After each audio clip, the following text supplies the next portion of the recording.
Chapter 28. Wave. Alright people, straight file line, shouted Tayuya as she held a clipboard. Roll call. What do we need roll call for? Everyone's here, said Karen.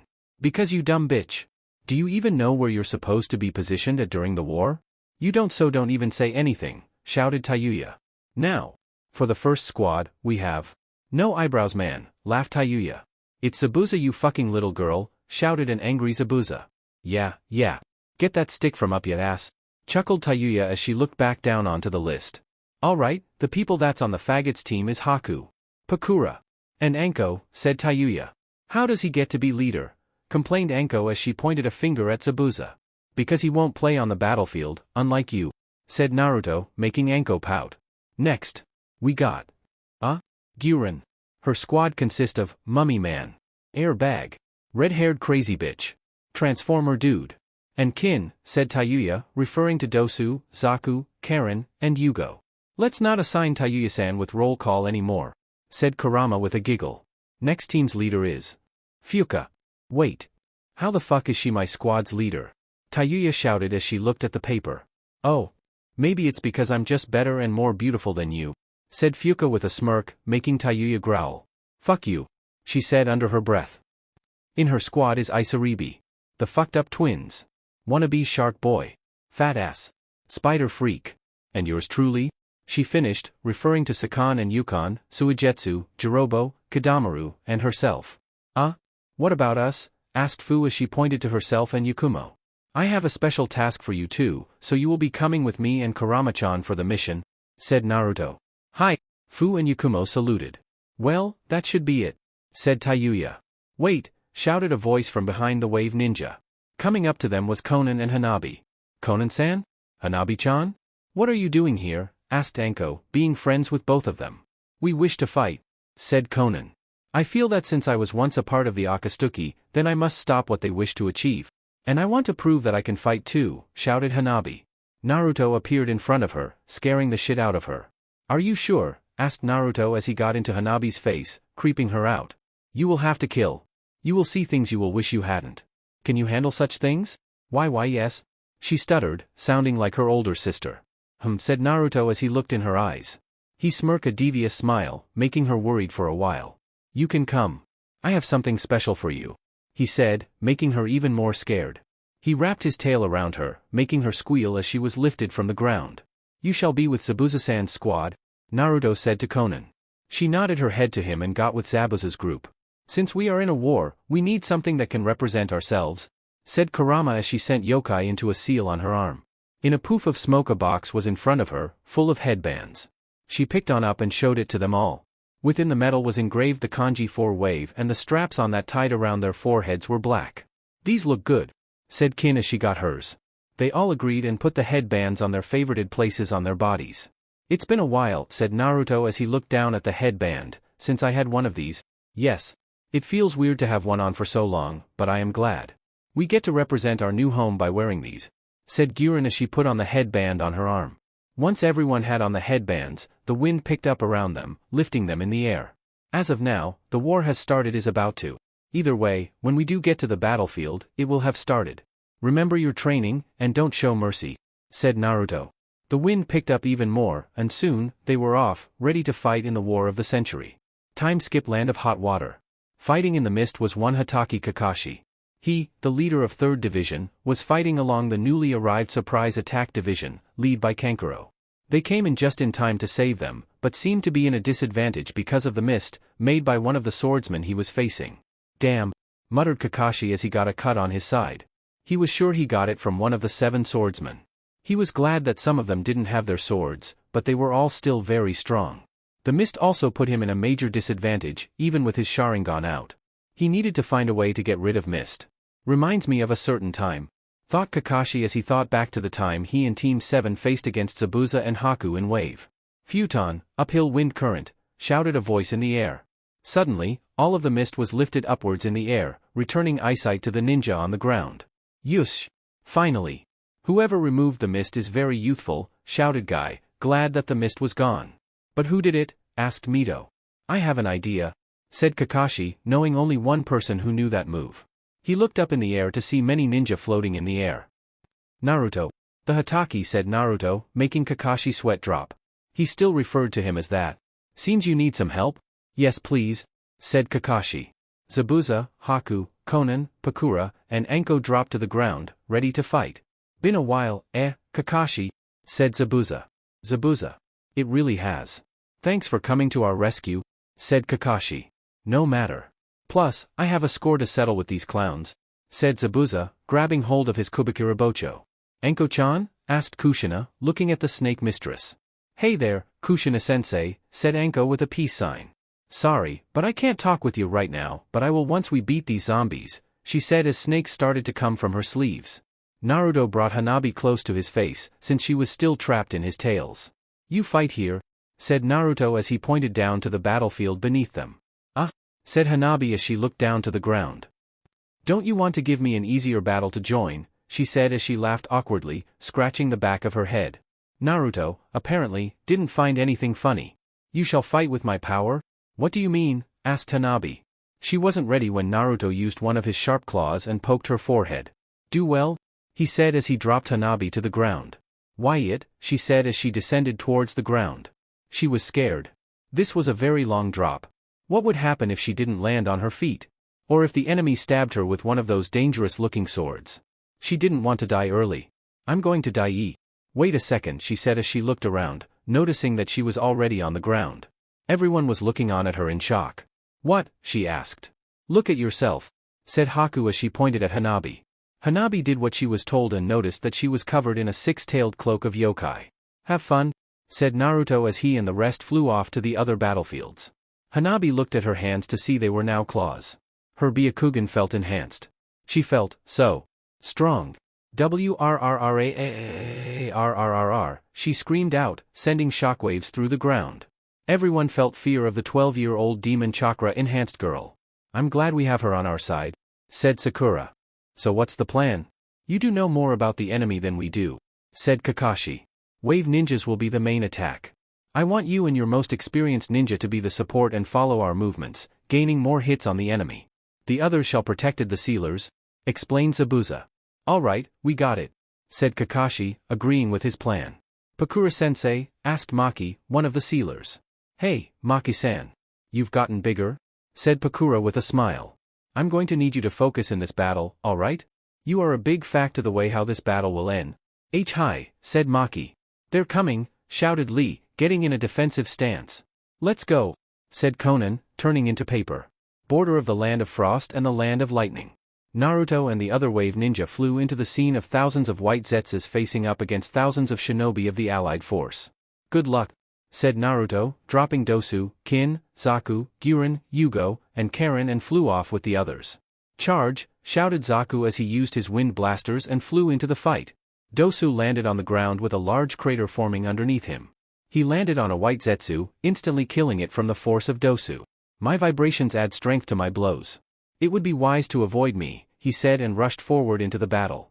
Kin was already launching Sanban at the white Zetsu, using her deadly accuracy while sending wind chakra into her Sanban, making them kill on contact. You all will have a problem facing me, she said as she started to bring out her needles with bells on them. Chains erupted from Karen's back as she stabbed through a row of white Zetsu. Chaha! Die die die! She shouted as she went through all of the white Zetsu in her way. Yugo was using his curse mark to the fullest, morphing his body parts into deadly weapons of mass destruction. For wave, he said as he slashed through a white Zetsu. Over 20 white Zetsu jumped up towards Guren, but were all engulfed in a wall of crystal, trapped inside. I'm the wrong one to get on my bad side, said Guren as she tapped the crystal, shattering it and all of the white Zetsus trapped inside. Northwestern coast of the Land of Lightning. Naruto flew over the water and dropped Suigetsu and Isaribi in the water. Time to decapitate some fuckers, shouted Suigetsu as he landed in the water. Let's make this quick, Suigetsu-kun, said Isaribi as she entered her Kaima form and landed in the water.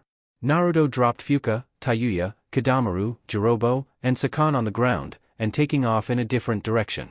Hey, I remember those guys, said Choji, pointing at the X-Sound ninja. Don't worry about them, Choji. They're on our side, said Shikamaru, seeing Kidamaru use his spider web and trap some of the white Zetsu. Land of hot water. Hanabi, still having Naruto's yokai cloak around her, landed in front of Gari, one of the ninja brought back to fight against the enemy. Rarer, shouted Hanabi as she charged forward with a clawed fingertips. She went for some quick jabs, still retaining to the Hyuga-style taijutsu, but were blocked by the man. Gari pushed forward and sent a punch at Hanabi's face, an explosion occurring. The dead man showed no emotion when Hanabi blasted back towards him, the cloak protecting her from any harm. She clawed through his whole body, cutting it in half. "Who's next?" she shouted as her enhanced Byakugan looked around to find another opponent, letting on of the sealers seal up Gari's body. Haku had a mob of white Zetsus and won the seven swordsmen, Akabino Jinin, wielder of the helmet splitter, Kaburawari, trapped inside her demonic ice mirrors technique. Haku appeared in the middle of the mob and quickly went to work. She made 2 swords of ice from the frosty air and slashed at 3 of the white Zetsus in front of her. She blocked an attempt of Zetsus punches, and slashed off its head. "Certain kill ice spears," said Haku with one-handed hand signs. Pillars of ice came from every mirror, planting themselves into the ground, and impaling anything in its way. All of the white Zetsus were dead, only leaving one of other person in the icy fortress with Haku. Akabino dodged every one of the ice pillars and was headed his way towards Haku, his helmet splitter in hand. He jumped up and brought the axe down on Haku, Haku using her 2 ice blades to defend herself. "Ugh. For such a little person, he really is strong," thought Haku as she struggled for dominance. Akabino brought down the hammer, smashing it against his axe, and also breaking through Haku's blades. She had to substitute with some nearby ice on the ground to avoid being killed. "Fighting head-on isn't something I need to do," said Haku as she slid back. She looked at the ice pillars around her and got an idea. Akabino jumped out the way when Haku was sliding down one of the fallen ice pillars with new ice blades in her hand. Before he could attack again, Haku jumped back into one of her ice mirrors. Akabino ran up to the ice mirror and was about to smash it, along with Haku, but with her superior inhuman speed, flew right out of it before he could break it. Already in motion of destroying the mirror, he couldn't dodge Haku's kick to his head, making him fly back and hit one of the ice mirrors. "Time to end this," said Haku as she ran up to the fallen zombie man. Akabino dropped the axe on the ground with tremendous force, causing earth spikes to come from the ground. Haku danced through the dangerous spikes and made her way to Akabino. Haku grabbed the little man by the throat and froze his right arm before could make any more slash attempts with his sword. "Bye," she said as she broke the arm, freeing the sword, and throwing Akabino inside the mirror. "Frozen image ceiling," said Haku as she concentrated on keeping Akabino in the mirror. Said man was trying to get out of his captivate, but Haku proved to be stronger and the ice mirror gained a blue hue around it, Haku's churka surrounding.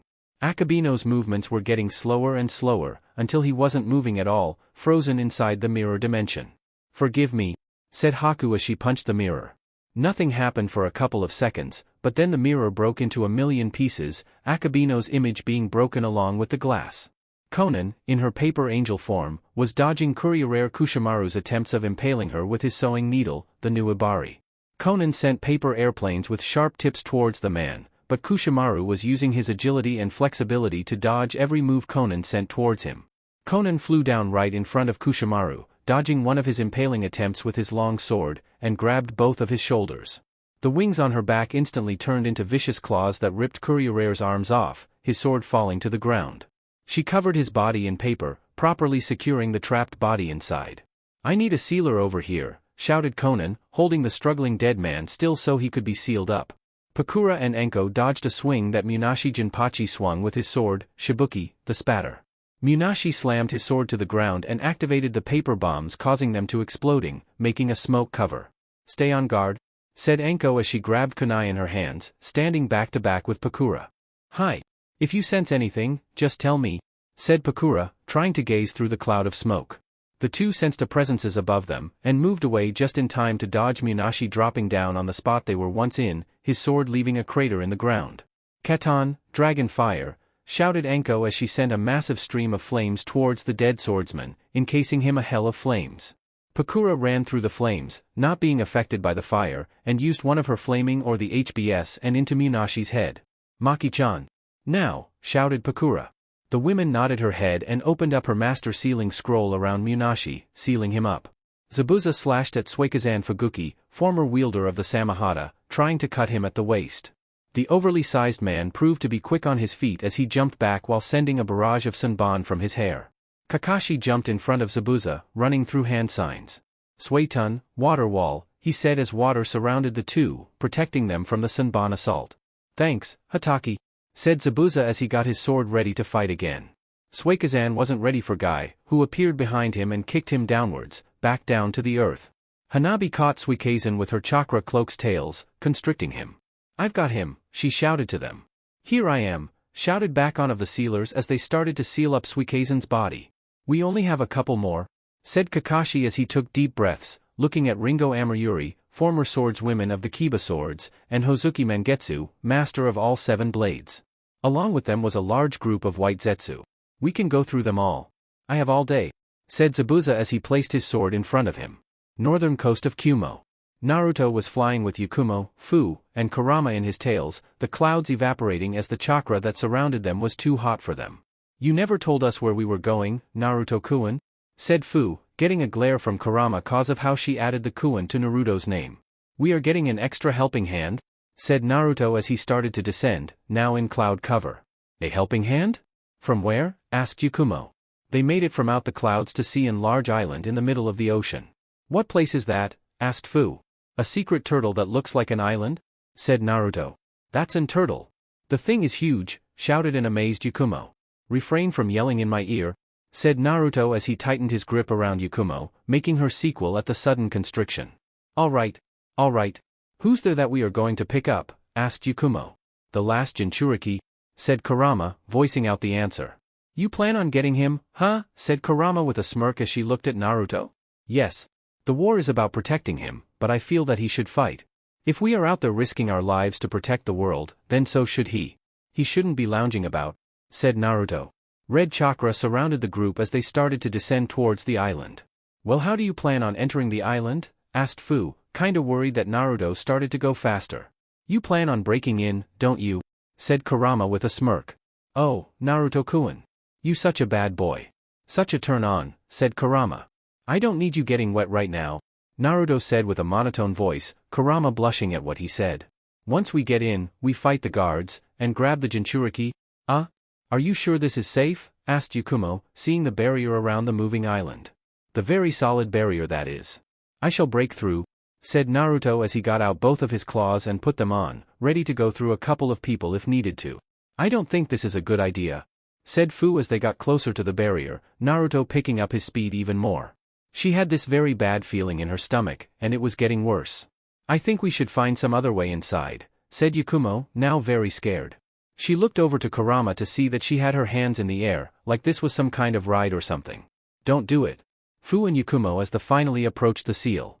Naruto cocked back both of his fists before punching at the seal, bursting through. "There's an intruder," shouted one of the barrier ninja. "How did they get in?" shouted another ninja. "They broke through." "That isn't fair," said the first. "Capture the intruders and protect the Jinchuriki. I will only give the Kageza mission accomplish." "We will not fail," shouted the leader of the barrier ninja. The wave ninja landed on the ground and Naruto released the females. "Are you 3 ready?" asked Naruto. "Ready when you are," Kurama said as she stood beside Naruto, her tails waving behind her in excitement. "Ha! Yu ha ha ha!" These were the sounds of Fu and Yakumo throwing up their breakfast. "Naruto-kun. You piece of shit. That drop almost killed us," shouted Fu as she had throw up on the sides of her mouth. "Join when you can," said Naruto as he and Kurama ran through the forest, ready to find B. Fu and Yakumo wiped their mouths with their selves and stood up, only to be surrounded by ninja. "Wave ninja. Why are you breaking through the barrier?" shouted one of the ninja. "I thought you all were on our side." "We are. Our leader just thinks that the Jinchuriki shouldn't be protected, but should be fighting out there along with everyone else," said Fu. "We are really sorry about the barrier. Naruto-kun has a way in making his own entrance," said Yakumo. "Naruto no Yoko is here?" asked the leader. "Yes. He just passed by not too long ago." "We're all going to die," shouted one of the ninja, causing a chain of other screams. "I can't die yet. I wanted to be a hero in the war. Someone, please help us. Contact the Gokage. Do something." "Why should I? Don't you understand? We are going to die. Yakumo and Fu just looked on with sweat drops going down the sides of their faces. "These people are complete idiots," said Fu. Northwestern coast of the land of lightning. Darui watched as Samui was sucked into Benihiseigo, one of the 5 most powerful weapons of Kumogakure. "Gotcha," said Ginkaku, as he absorbed Samui. "What's going on?" Miss Samui didn't say anything. "Why is she trapped inside?" thought a worried Darui, now alone to fight off against the Gold and Sliver brothers. Darui was hit by the Kokinjo, his spirit, and Ginkaku appeared beside Darui. Curse it, Shikasaiken, said Ginkaku as he cut Darui's spirit word, the word appearing on the flat side of Shikasaiken. I am pretty sure that my word is drab. As long as I don't say it, I won't get sucked up in that gourd. We've got one left, Kinkaku, shouted Jinakaku, ready to face off against Darui again. Sure is, Jinakaku. We should hurry up and end this. We need to go help out the others, said Kinkaku. You've got to deal with me first, shouted a voice from under Kinkaku. The water erupted upwards and Samahade latched onto Kinkaku's leg, starting to suck out his chakra.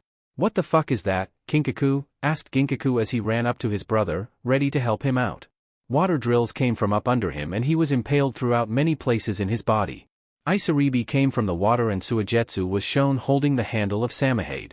Need some help? Asked Suigetsu with a grin, making Darui sigh in relief. Thank God. Fighting these two alone would be such a Darui covered up his mouth, remembering not to say his forbidden word. Ugh. Can't. Move, muttered out Kinkaku as he was being sucked dry of his chakra. Since he was under effects of the Edo Tensei, his chakra reserves would grow back quickly, only for Samahade to eat it away. Shhhheerrrrrr, screeched out Samahada as it grew, loving the feast of chakra it was currently devouring. Get off Kinkaku, shouted a recovered Jinakaku as he tackled at Suigetsu. Suigetsu merged with the water below him, avoiding Jinakuka's tackle. Samahade let go of Jinakaku, causing him to fall face forward. Damn, sword. I'm going to seal him up first, said Kinkaku. Suigetsu appeared next to Darui, Isaribi doing the same as well. Tell me their strengths, said Suigetsu. They are the Gold and Sliver brothers, Kinkaku and Ginkaku. They are in possession F4 of Kumo's 5 strongest weapons ever. To make it quick, don't get hit by that rope on Kinkaku's arm, for it will force your spirit word out of you and curse you. Your spirit word is the word that you've said more than any other word in your life. If you say it, you'll be sealed into the gourd in Ginkaku's arm. Understood, said Darui. Right. Don't get hit, said Suigetsu, the only thing that he understood during Darui's explanation. Moron, said Isaribi as she entered the water again, wanting to get the brothers off guard. Shall we proceed, Kinkaku? Asked Ginkaku. We should, Ginkaku, said Kinkaku as the two rushed at Suigetsu and Darui. Don't use lightning jutsu, Suigetsu whispered to Darui as he ran up to the two brothers. He blocked their attack by blocking with the enlarged Samahade, also draining through some of their chakra. Get him, Ginkaku, shouted Kinkaku. Ginkaku nodded and jumped over Samahade and went to punch Suigetsu.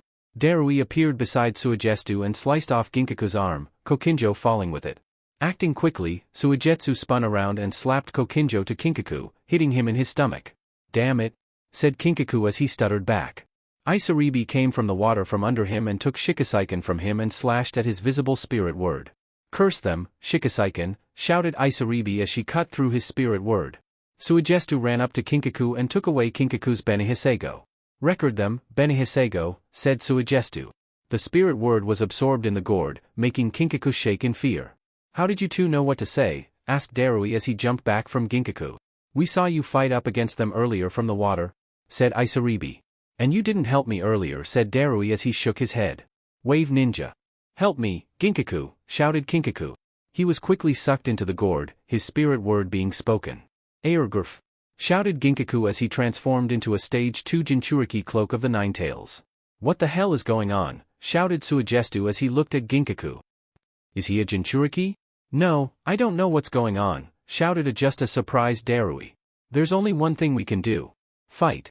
Don't let him get to the others, said Isaribi as she entered the water. Darui-sama, said a random ninja of Darui's division. A message from HQ. They are sending the amber purification jar. That's good. It's better than anything we have here, said Darui. Please. We don't need any damn jar. Me and Isaribi-chan can take care of this want-to-be Kyuubi. I'll eat his remains, shouted Suigetsu as he ran up to Ginkaku. Die, shouted Ginkaku as he sent his overly large tail towards Suigetsu, only surprised when it went right through Suigetsu. Isaribi jumped up from behind Ginkaku and ran through hand signs. Flying water needles, she said and sent a mass of needles to Ginkaku's body. Most of the needles bounced off Ginkaku's body, but Isaribi sent a major amount of chakra to the needles that were aimed at Ginkaku's head. Most of them went right through his head, creating a rather large hole on the back of his head to his forehead. Move, shouted Ginkaku, not even fazed from the hole in his head. He used his tails to slap at Isaribi, but she flipped right over them and sent more needles into Ginkaku's eyes. Water gun, 2 guns, said Suigestu as he popped up behind Ginkaku and shot 2 bullets of water into both of Ginkaku's ears. Samahade latched onto Ginkaku, eating at his chakra. That should do it, said a satisfied Suigestu. Don't get too warmed up, Suigestu-kun. He is still moving, said Isaribi, pointing to the shaking Ginkaku. Please. He won't be back to the same way he was earlier, said Suigestu. He wasn't ready when a tail slammed into his side, making him fly off into the coastline. Ggaarrrrrhhhhh, shouted Ginkaku as he ran out the water and onto land, terrorizing the shinobi of the allied force. We need to get him back on the water, shouted Isaribi as she ran off the water, chasing after Ginkaku. Ginkaku proved to be faster than her as he moved from one side of the battle to the other in an instant, killing anyone in his way. Damn it. We need to slow him down, said Darui as the amber purification jar appeared, ready to be used. I got it, shouted Suigestu as he stood on the edge of the beach. Water swirled around Suigestu and stopped at his outstretched hands. His fingers were all stretched out, water covering them. A blue veil covered Suigestu, charging up his next move. Water gun, mass rainstorm, he shouted as the water around him moved rapidly up his arms and towards his fingertips. Nothing happened for a while, but Suigestu gained a wide smirk, madness clear in his eyes. I got them blasters. Fire, he shouted and a hail of small but deadly water bullets flew at supersonic speeds from his fingertips to the area they were pointed at. Water kept coming from the ocean and spiraling around Suigestu, supplying him more ammo. Ginkaku was shot once and was pushed back up against a wall of rock. The water bullets blasted at him with incredible force, stopping his movements and making him push deeper and deeper into the wall behind him. His imprint on the wall could be seen, and it was only getting deeper as he was continually getting shot at. Ginkaku was pushed back so far that he actually made it to the other side the wall and landed in the water. I heard we were needed, said Shikamaru as he and Choji and Ino landed behind him. Darui told them the plan, which they all agreed to. Isaribi landed in front of Ginkaku and sent Chakra to her feet, stomping on the water beneath her. Suetun, rising water cutter, she yelled. A jet of water shot out and sliced through all of Ginkaku's tails, causing major damage to the dead man. Growling. This won't stop dash he was cut off as a ball of rotating human mass ran into his side, blasting him farther into the ocean. When he got up, he couldn't move at all. Shadow possession achieved, said Shikamaru as he concentrated on holding down the beast they were currently facing. Ino ran through hand seals of her own hand seals. Mind transfer technique, said Ino. She then fainted, Isaribi catching her body. I'm in, shouted Ino from Ginkaku. Ginkaku, shouted Darui. Yes, replied Ino as she started release her jutsu. Ginkaku's body was quickly sealed inside the amber purification jar, signifying their victory. Yes, said Darui. Finally over. It was a tough battle, right? Isaribi cut herself off as she looked around. Where's Suigestu-kun? Ha ha ha ha. Die bitches, shouted Suigestu as he was shooting down all the white Zesta down with his rainstorm of water bullets. I'll eat your remains. Secret Turtle Island. Naruto and Kurama was fighting their way through the ninjas that blocked them from finding the last Jinchuriki. One of their tails were intertwined while fighting, the air taijutsu supporting each other. You could see the smiles on their faces as they fought off the shinobi together, actually having fun in their enemy's misery. Kurama jumped on Naruto's back and shot forward towards two approaching ninja. She kicked the first one, while trapping the other one in one of her own tails. She threw him to Naruto, in which he jumped over the man and slammed him down with his own tail. Naruto, using the tail that was tied with Kurama's, pulled Kurama towards him. She shot back to Naruto and Naruto moved his head back as her body flew past his, punching the man that was about to stab Naruto in his side. Naruto used his tails as a spring and jumped in the air. He brought up his tail, pulling Kurama up in the air with him. They both smirked at each other as they charged up the same move. Katon, Fox Fire, they shouted and a massive fireball with the head of a fox shot towards the ninja below. Naruto and Kurama slowly circled around in the same spot in the area, making sure to get any other ninja that were coming from their sides. That should do it, said Naruto as he cut off his technique, Kurama doing the same. They watched as the burnt ninja on the ground groaned in pain. We should do this more often, said Kurama as they landed back on the ground. Noted, said Naruto. The two walked towards the direction where they sensed the Jinchuriki's chakra. They made it to a waterfall with a land in the middle of the pond. Naruto was drawn to the sight, feeling as it was calling out to him. The Jinchuriki is behind the waterfall, said Kurama. She kept walking, but turned around when she noticed that Naruto wasn't following behind her. "Something the matter?" she asked. "Go get the Jinchuriki without me, I'm going to stay here for a second," said Naruto as he sat down on the small speck of land that was in the middle of the pond. Kurama shrugged her shoulders and walked through the waterfall, wanting to get the Jinchuriki. She made it to the other side to see old ruins with pictures of her younger brother, Gyuki. What is this place?" she muttered as she continued on. She was stopped when a group of ninja stood in front of her. "Halt! Don't step any further," shouted Irika. Kurama played with him and took an extra step. "What are you going to do now?" she asked with a laugh. Irika growled at her, but then his eyes widened when he saw the nine tails flowing behind her. "You're the Kyuubi," muttered Irika. "In all her glory. You must know me from somewhere?" she asked as she appeared in front of Irika, making the whole group of shinobi jump. They didn't even see her move. "No," said Irika as he turned his head away from Kurama, making her smile spread on her face. "Oh no. You know me from somewhere. I think I remember you actually," she said, lying through her teeth. Of course she didn't know the man. I mean, she remembers him from watching Naruto during his academy days, but other than that, she hasn't met this man a day in her long-ass life. "I think it was when I came to Konoha 16 years ago, eh? When I stomp on all of those little people," said Kurama, increasing Irika's anger even more, thinking about his parents' death. The other Konoha ninja present were also getting mad at what Kurama was saying. "That's enough, Kurama," shouted a voice from behind the group. They all turned around to see B, standing firm. "Little brother," said a happy Kurama as she reached out her arms. "Come on. Come to your big sister?" "Why are you here, Kurama?" shouted Gyuki. "What? I can't see my little brother? If you give me a hug, then I'll tell you," she said as she walked closer to the demon-possessed Jinchuriki. When Kurama stopped right in front of Gyuki, he sighed and hugged Kurama.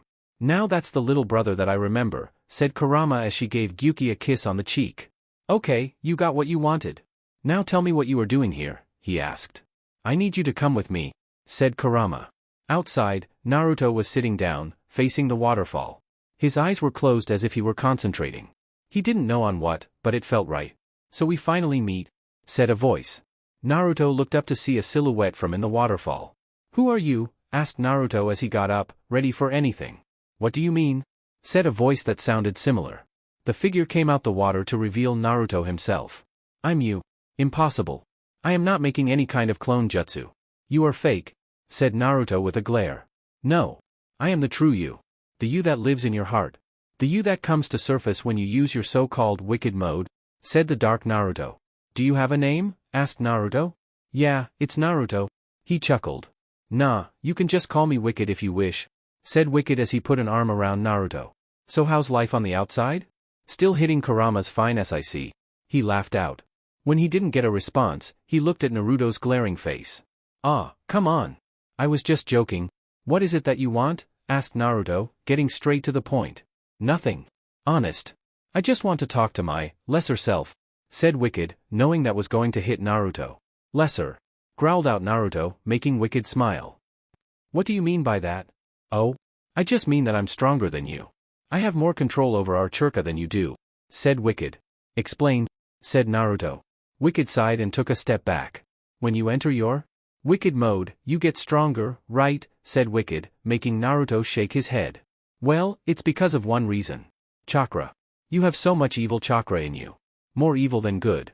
You don't realize how much power you have in you. The thing is, I have more power because your bad outweighs the good. You get stronger when you enter your Wicked mode because you have more access to even more of your evil chakra," explained Wicked. "Makes sense," said Naruto as he rubbed his chin. "So why don't you revolt and try to take over my body?" asked Naruto. "Because it isn't my place to," said Wicked. "You have a good thing going on out there. Kurama, your own village, a mother, some other women up in the moon talking to your head at night." Wicked laughed at that. "If I were to come out, I would probably just kill them all." "Why is that?" said Naruto with a glare, not like where this was going. Wicked smirked at Naruto before disappearing from Naruto's sight. "Because you idiot. I am you. The better you. The true you. I know you better than you know yourself. And I know one very important fact." Wicked's voice echoed throughout the area. It started to get darker and darker until Naruto couldn't see anything at all. He was in a world of black. He wasn't scared at all, since he was used to being in the dark. "I know just how large your hatred is," Wicked said from behind Naruto, making Naruto jump away. Naruto looked around, trying to find Wicked. Wicked's laughter echoed in the darkness, and Naruto started to shake, surprising him. Am I scared? I haven't felt this way in a long time. I feel vulnerable. But why? Why am I feeling this way? Thought Naruto. Because you're scared of the truth? Wicked said as he appeared in front of Naruto, surprising him. You once said that you didn't trust anyone because you thought they would betray you. You're scared of knowing what people really think of you, aren't you? Whispered Wicked. Naruto didn't deny it, only causing the smirk on Wicked's face to widen even more. You just have to think, what does everyone truly think about me?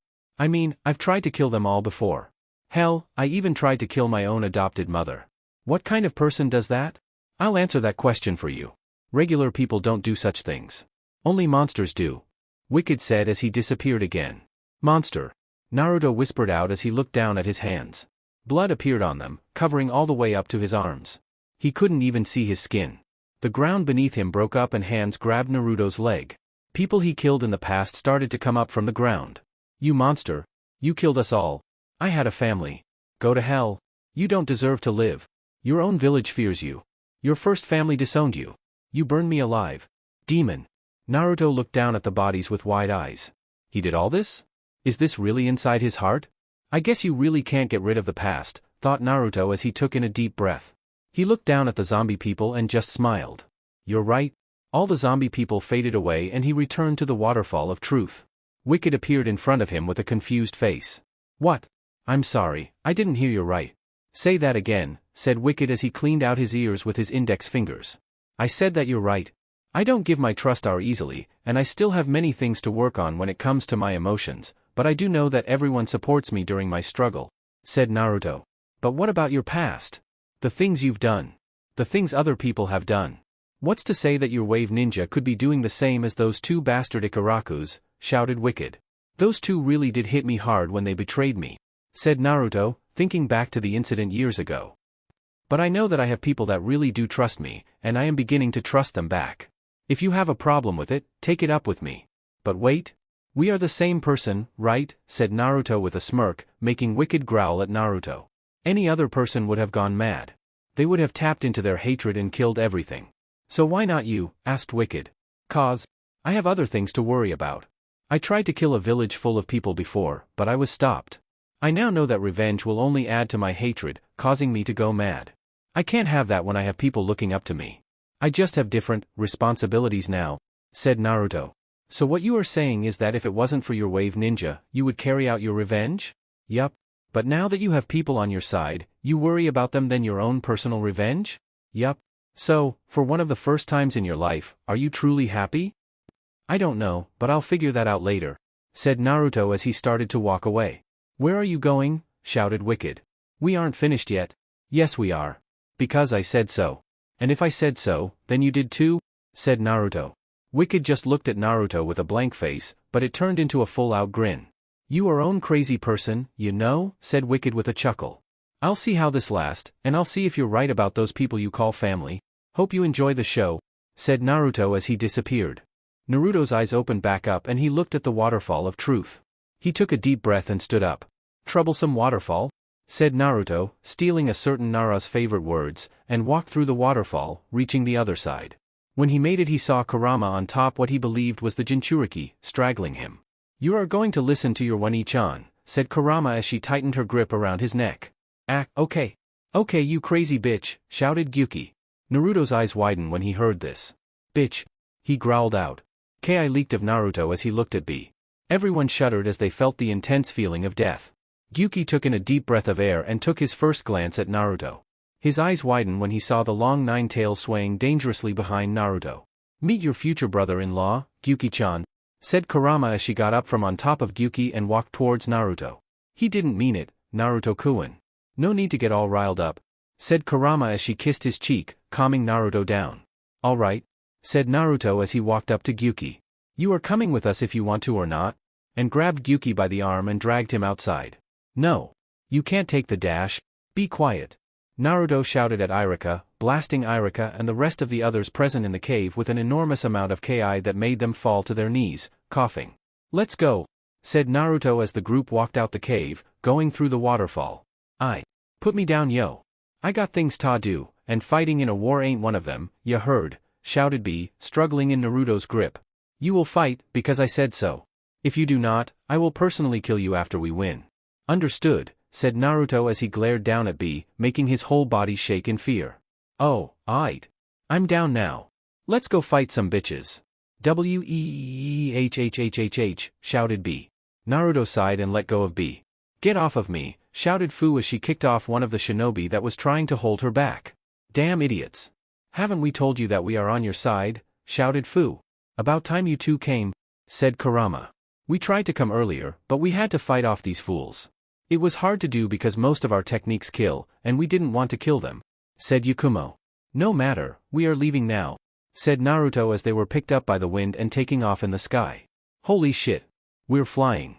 Wee, shouted B, making the rest of the group gain sweat drops. Northwestern coast of the Land of Lightning. The battles that the Wave Ninja participated in were all almost won.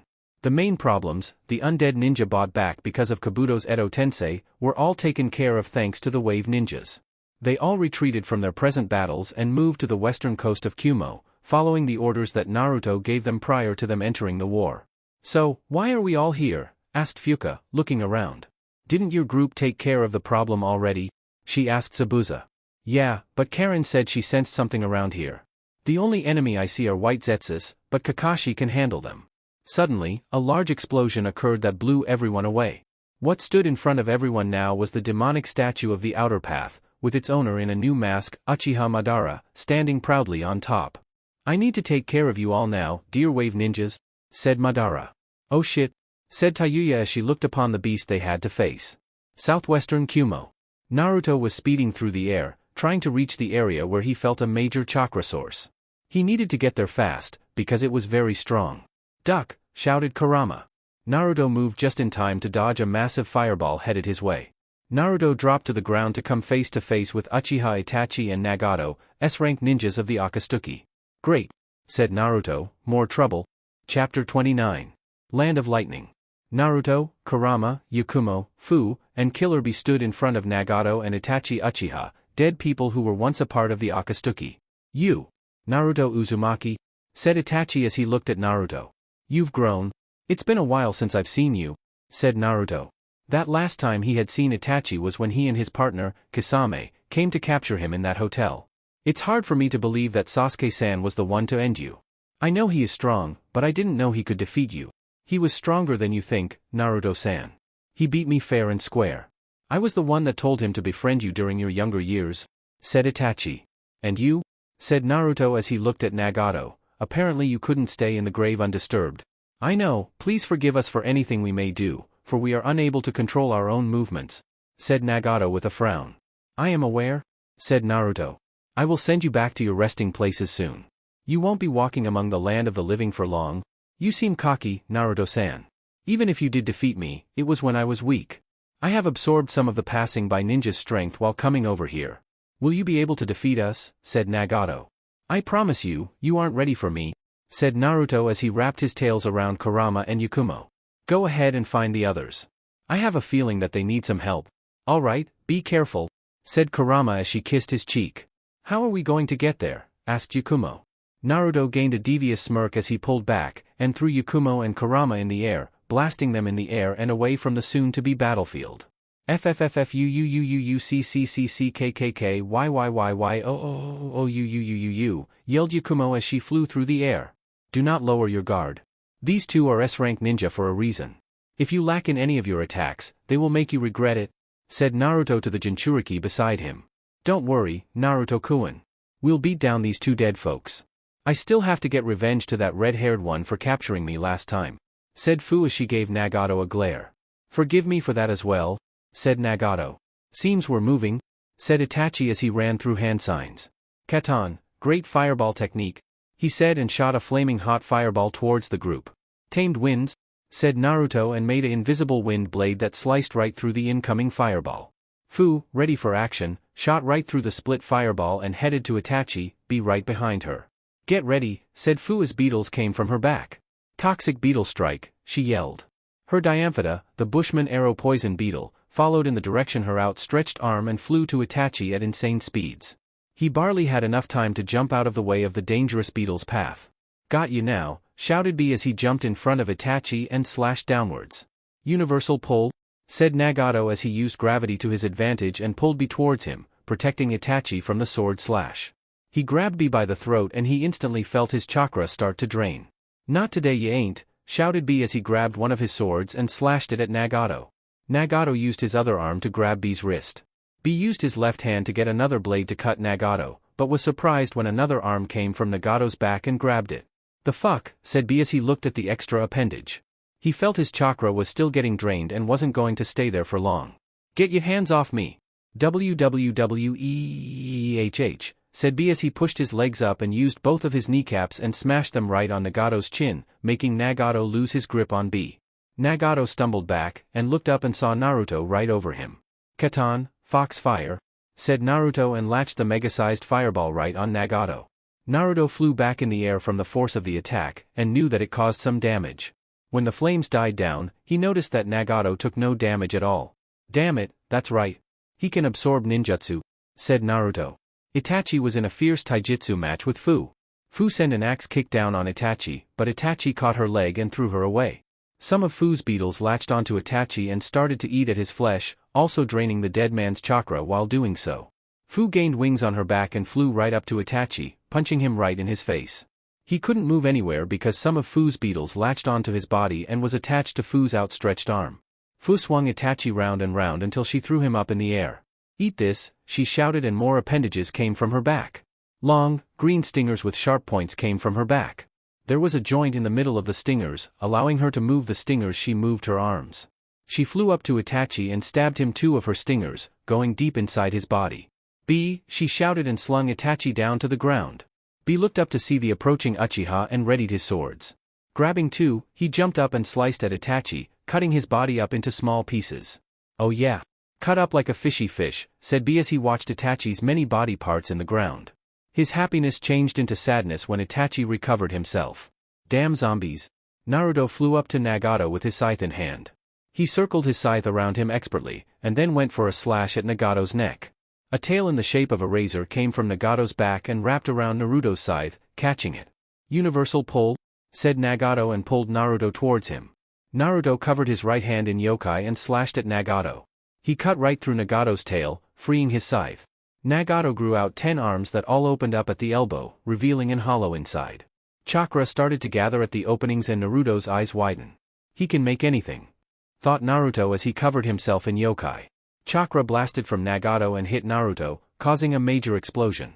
Naruto went through many trees, the force of the chakra blast pushing him back, but remained unharmed as his yokai protected him. Damn dead human. More annoying than the ones alive, said Naruto. I heard that, shouted Fu as she and B continued their battle with Itachi. Naruto blew out a small stream of flames, frustration getting to him. He shot forward, scythe in hand, and covered himself with yokai again. He was too quick for Nagato and he decapitated him with his scythe. Naruto watched as wires came from Nagato's body and attached themselves to Nagato's neck. A beam of chakra came from Nagato's mouth, and Naruto countered with a blast of fire from his own mouth. This is going to take some time, said Naruto as he flew upwards, ready to cast another attack. Northwestern coast of the Land of Lightning. Stand still, shouted Fuka as she used her chains to try to hold down the struggling statue that held all of the Biju. Karen and Tayuya were helping her, but it was hard to hold something down that held the power of 7 Biju. Stop fighting and surrender, said Madara from atop the statue's head. There's no stopping me. Shut up, shouted Fuka. I'll be damned if I let you continue your assault. Suetun, snake's mouth, she yelled. Water circled around and grew in the form of a large snake with its mouth wide open. The snake crashed into the statue, actually pushing it back. You are annoying, said Madara. The statue pulled back and sent a punch right at Fuka. Yugo jumped in front of the punch and blocked it. Yugo was pushed down, the force of the punch backed by tons of strength. Yugo planted his feet on the ground and held onto the fist. Do so meeting, said the struggling Yugo. Fuka jumped on top of the statue and ran through hand signs. Futon, flower scattering dance. She yelled as a cyclone of flower petals appeared and smashed down on the back of the statue's head, forcing it down to the ground. Get him now, shouted Fuka. Guren ran up to the statue and ran through hand signs. Shoten, crystal encampment wall? She said as a large crystal structure appeared around the statue, trapping it. The demonic statue punched the wall, causing it to crack, but the wall was repaired instantly by Gyuren. Ugh. This thing is strong, said Gyuren. What can we do against something like this? Shouted Dosu as he punched at some of the white Zetsu that tried to sneak up on the wave ninja. Listen to me. All of you, shouted Gyuren as she grunted again, the statue trying to break its way out the crystal trap. We are going to need to work together if we wish to fight this thing. I'm going to need you all to send your strongest attacks at the thing when I release my jutsu, said Gyuren. All right, said Kakashi, as he stepped up from his group. The wave ninja now need our help. We can't just sit back and watch as they do all the heavy lifting. We need to help them. Prepare your strongest attacks, he said. The 1st Division, part of the 2nd, 4th, and the eastern tail of the 5th Division readied themselves, preparing for the massive battle against the behemoth in front of them. Are you ready? Shouted Kakashi, getting a war cry from the shinobi present. He nodded to Gyuren, giving her the signal. Charge, she shouted as she dropped the barrier. All of the shinobi ran forward, clashing with the statue. Kumo. Naruto slapped away one of Itachi's punches and dropped his tails on top of him, crushing him underneath them. He was currently facing both Itachi and Nagato as B and Fu were facing the annoying summons that Nagato summoned not too long ago. This is taking up too much time, thought an angry Naruto as he watched Itachi get back up. Itachi ran forward, while Nagato ran to Naruto's back. Futon, uncontrollable wind blast, he yelled and summoned up his wind. The wind circled around Naruto, protecting him from the punches both dead man tried to hit him with, and blasted in every direction. The ground was tore up, and trees were cut up into little twigs as the wind showed no mercy. Naruto was in the middle of a ruined battlefield, and saw that Itachi brought out his Susanoo, blocking it with his Yata mirror shield. Nagato absorbed the chakra of the attack, receiving no damage at all.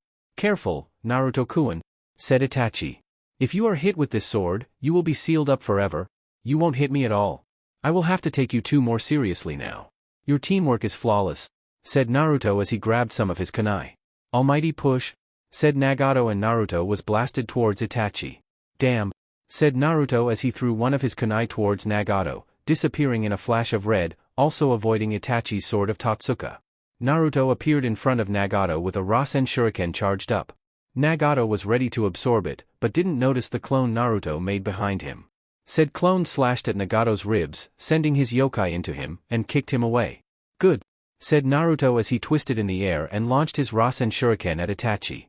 Itachi blocked it with his shield, causing a huge explosion. Kitsune illusion, false reality, said Naruto, activating the genjutsu placed on Nagato. Nagato's eyesight began to become blurry, but was soon alright. Now that I have him under my genjutsu, I can finally seal him up. I just don't need anything getting in my way, thought Naruto with a smirk, confident he was about to win. WWWEHHH, shouted B, rushing towards Nagato and Itachi. And this idiot had to come along, thought Naruto as he flew forward towards B. Fu appeared beside him, ready to fight. What's the plan? She asked. Aim for Nagato. I have him under my genjutsu. If you approaching him with taijutsu, he will think that you have a ninjutsu for him to absorb, said Naruto. Good, said Fu as she flew forwards and saved B from being crushed underneath Itachi's sword. Hiding in scale powder technique, said Fu as powder came from her mouth, covering the whole battlefield. Naruto, headed towards Nagato, cocked back his fist, ready to deal some damage. In Nagato's eyes, it looked like Naruto had a Rasen Shuriken in his hand, ready to smash him with it. Nagato stood still, ready to absorb it, but was shocked when he was hit with the ninjutsu and couldn't absorb it. What's going on? Said Nagato as he hit his back against a tree, sliding down it. I know that was a ninjutsu, so why was I hit? He then felt his body trying to release a genjutsu, making him understand the situation. His eyesight went blurry again, and was soon restored.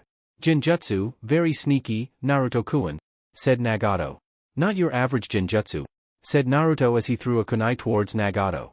Nagato got up and what looked like a rock to him, and saw Naruto headed his way. Nagato placed his hand forward and readied himself for Naruto's attack. Almighty push, shouted Nagato. He was surprised when Naruto just faded away, disappearing from sight. He felt a searing pain in his stomach. He looked down to see it was claws lodged in his skin. How? Asked Nagato as he felt Naruto's yokai invaded his insides. You were still under my genjutsu, even when you thought you were out of it. I told you I would win against you too, and I meant it, said Naruto as he continued to send yokai into Nagato's body.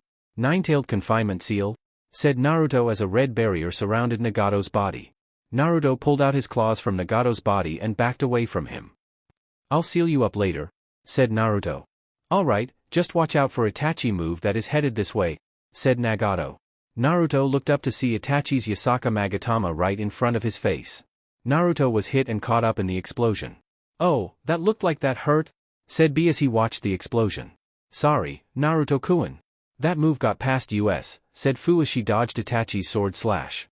She circled around the base of the Susanoo and placed her stingers on the sides. She circled around the Susanoo, sending chakra into her stingers. Her stingers actually started to cut into the Susanoo, and when there was a hole large enough, she flew inside before it could close up. Katan, great fireball technique, said Itachi as he sent a fireball towards Fu. Fu's Kabutomushi, Japanese horned beetles, covered her body, her exoskeleton armor covering her. She flew right into the fireball, taking no damage at all. She flew up to Itachi and pierced him with her stingers, also covering him with her beetles while doing so. Time to end this, she said as she circled around Itachi, taking off her sandals. She stabbed Itachi twice in the back, piercing any flesh and bone in the way. She brought Itachi towards her, and small stingers appeared on her feet. She pushed downwards, and stabbed them through Itachi's head, the stingers going through his head and popping out his mouth. She threw Itachi in the air and flew up to him, cocking her fist back. Die, she yelled as manipulated her armor to make a large spike on her hand, making it look like she was holding a lance. She stabbed right through Itachi and sent her beetles to Itachi, ready to devour his churka. Hell yeah! Kill that dead man, shouted B, making Fu sweat drop. Technically, Itachi was already dead, but she did just tell him to die when she stabbed him. She looked over to Naruto, seeing him prepare the sealing. Are you ready? She asked. Yes.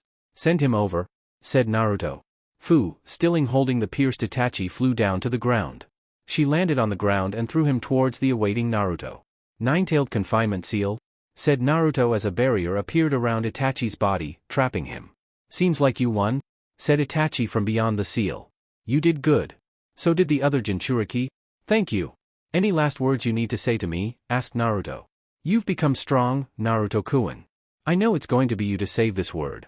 Like Jiraiya-sensei said, there will be one to save this world of hatred, and it is you, said Nagato. You and all this me saving the world shit again, said Naruto as he placed his hands on the seal. Nine-tailed confinement seal, shrink, said Naruto. The seal turned into a box around Nagato, and started to get smaller and smaller.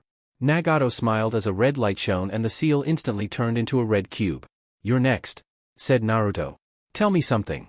Do you know where Kabuto Yakushi is? No. I do not. Itachi mouth closed up and words stopped coming from his mouth.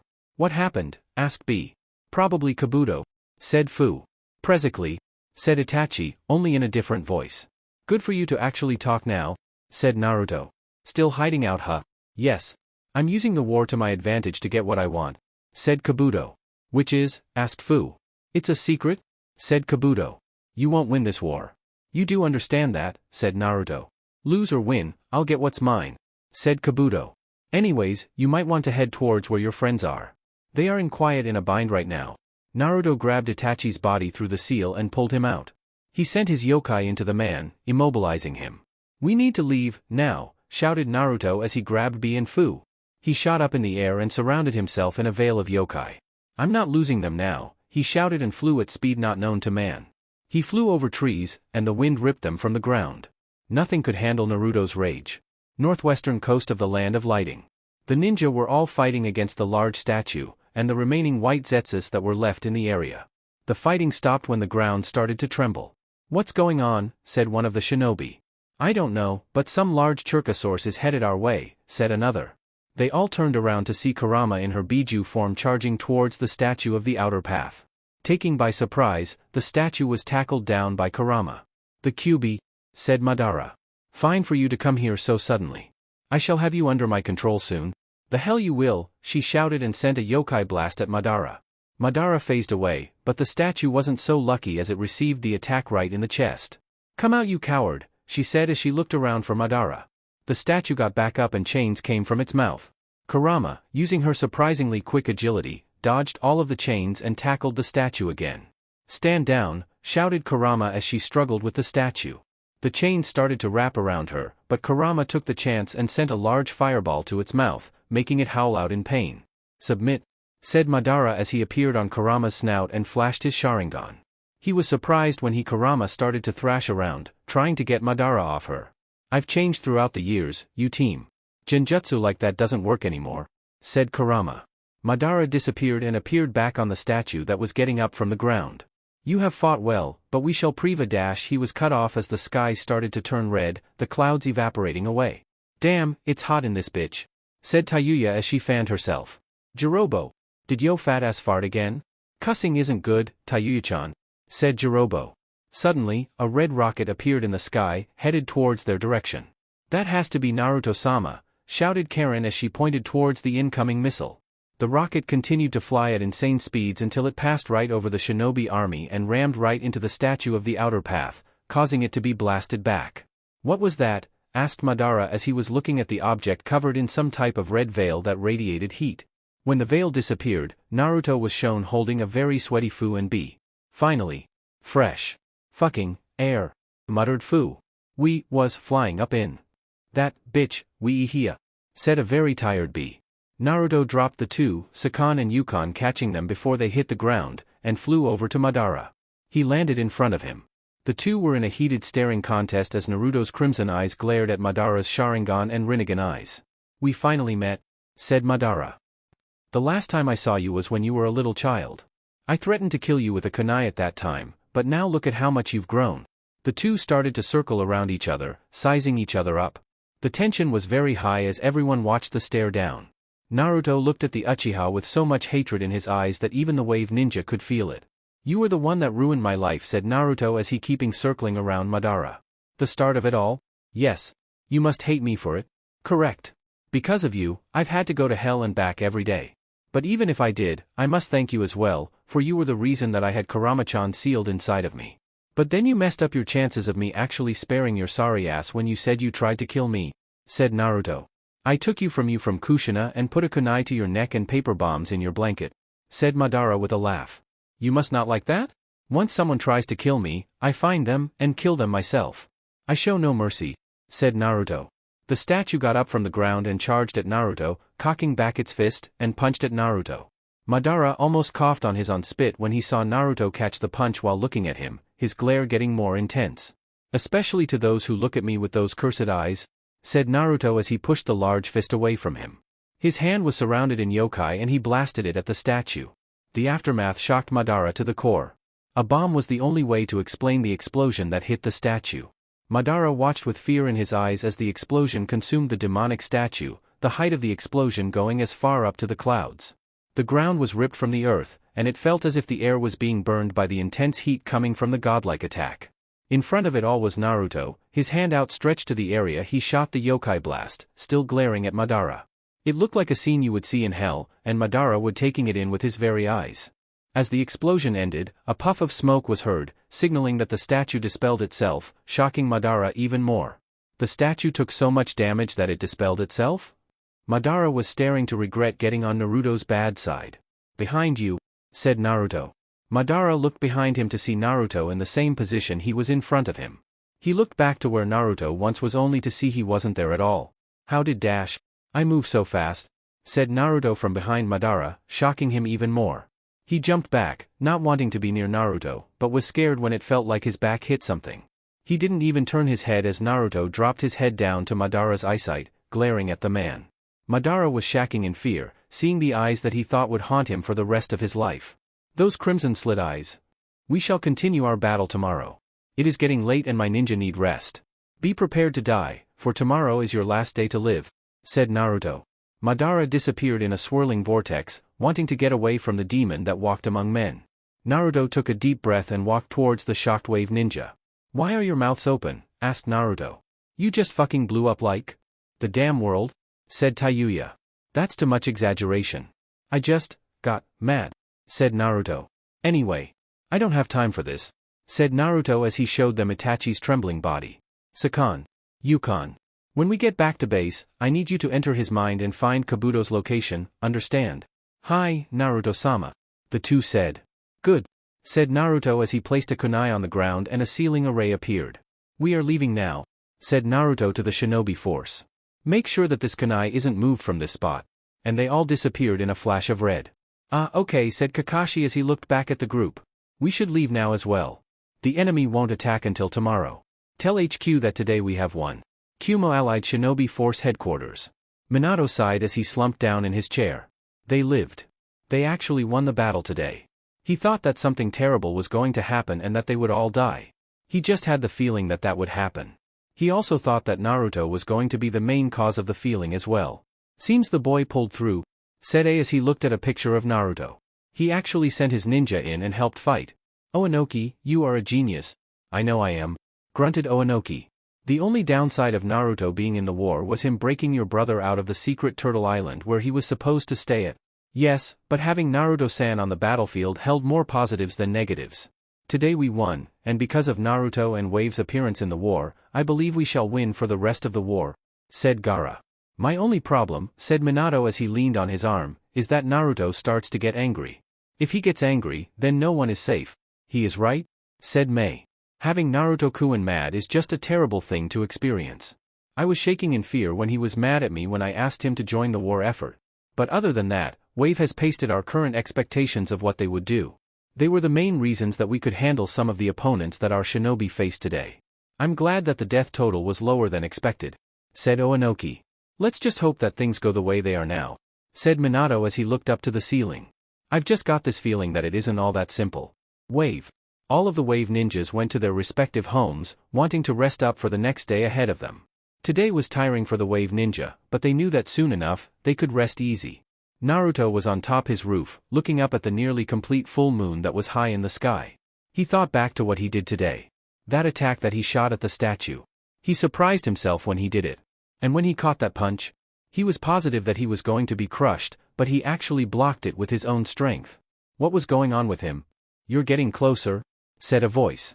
Naruto turned his head to see Wicked, leaning on the chimney. What are you doing here? Asked Naruto. Oh, just wanting to see if that voice would speak to you tonight, but I guess that isn't going to happen, said Wicked as he sat down next to Naruto. So, notice anything new today? He said with a smile. Naruto turned his head back up to the sky and answered, I feel stronger. Exactly. It's because we are close. Closer than we have ever been, said Wicked. Close to what? Asked Naruto, making Wicked smile. Being completely one, he said. Explain, Naruto said as he sat up. You were strong today, stronger than you thought you were, which is correct. I was actually surprised myself when you caught that demonic statue thingy's fist. And that yokai blast was stronger than anyone you ever made before. I felt a little of my presence mix with yours when you found out that your ninja could be in trouble, said Wicked. I got desperate, said Naruto as he looked down. And it did you better than either you or I would have thought so. Just a little bit us mixing together made us so powerful, and so sudden too. Just think about it when we become one fully. Oh, the fun we're going to have, laughed out Wicked. You sound gay, said Naruto as he looked at the now froze Wicked. Damn, that did sound gay. Sorry, said Wicked as he scratched the back of his head.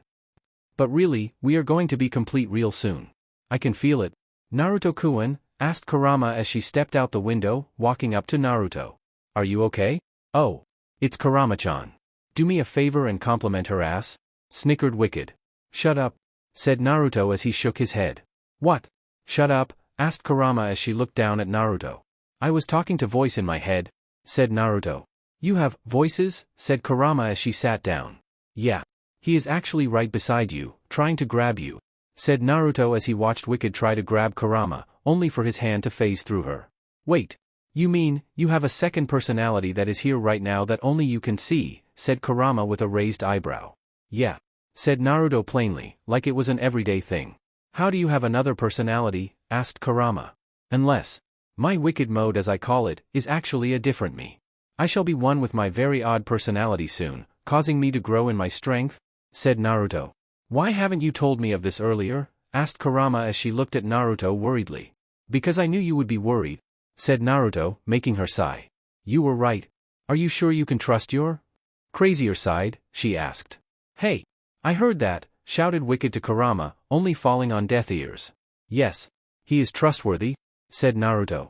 Kurama nodded and the two just looked up at the stars, taking in their beauty.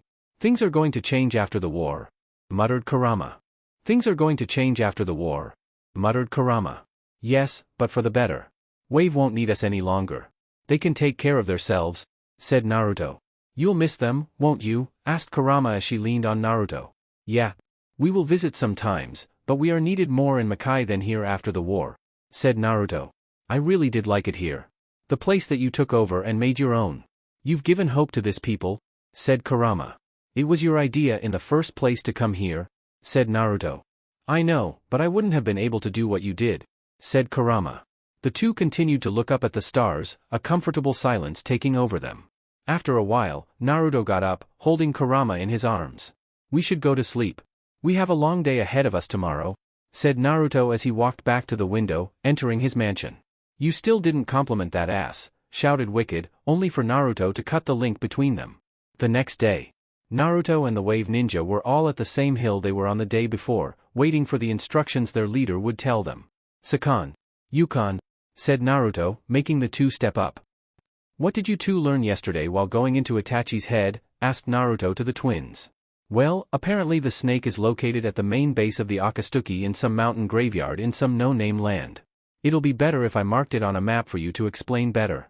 But anyway, Kabuto is there alone, so we can send as many people we want over there and not expect any backup at all, explained Sakon. I could also get a feel of his chakra while in Itachi's body, and I can say that he is strong.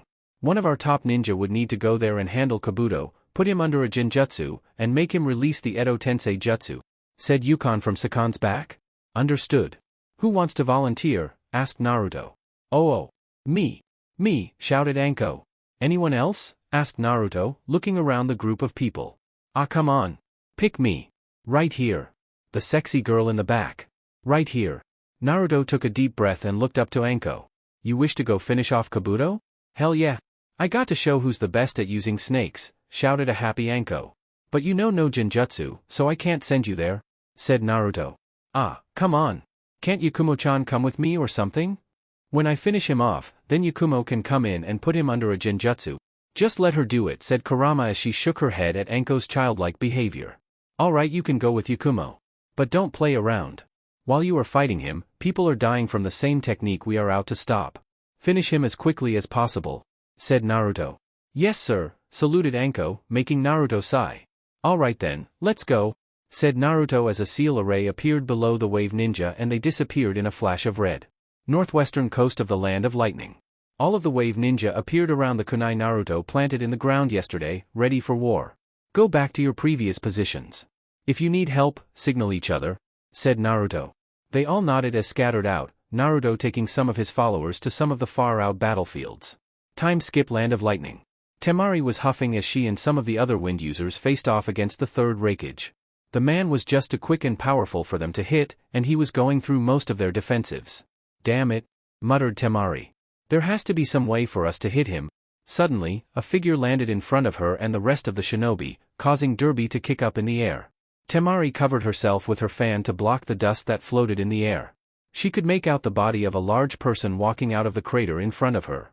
Who are you? She asked. Jirobo of Wave, said the newly arrived Jirobo, making Temari's eyes widen in shock. With Wave on their side, they might actually win. Her smile turned into a frown when she realized something. You are the only one that came? She asked as she looked around, spotting no one else.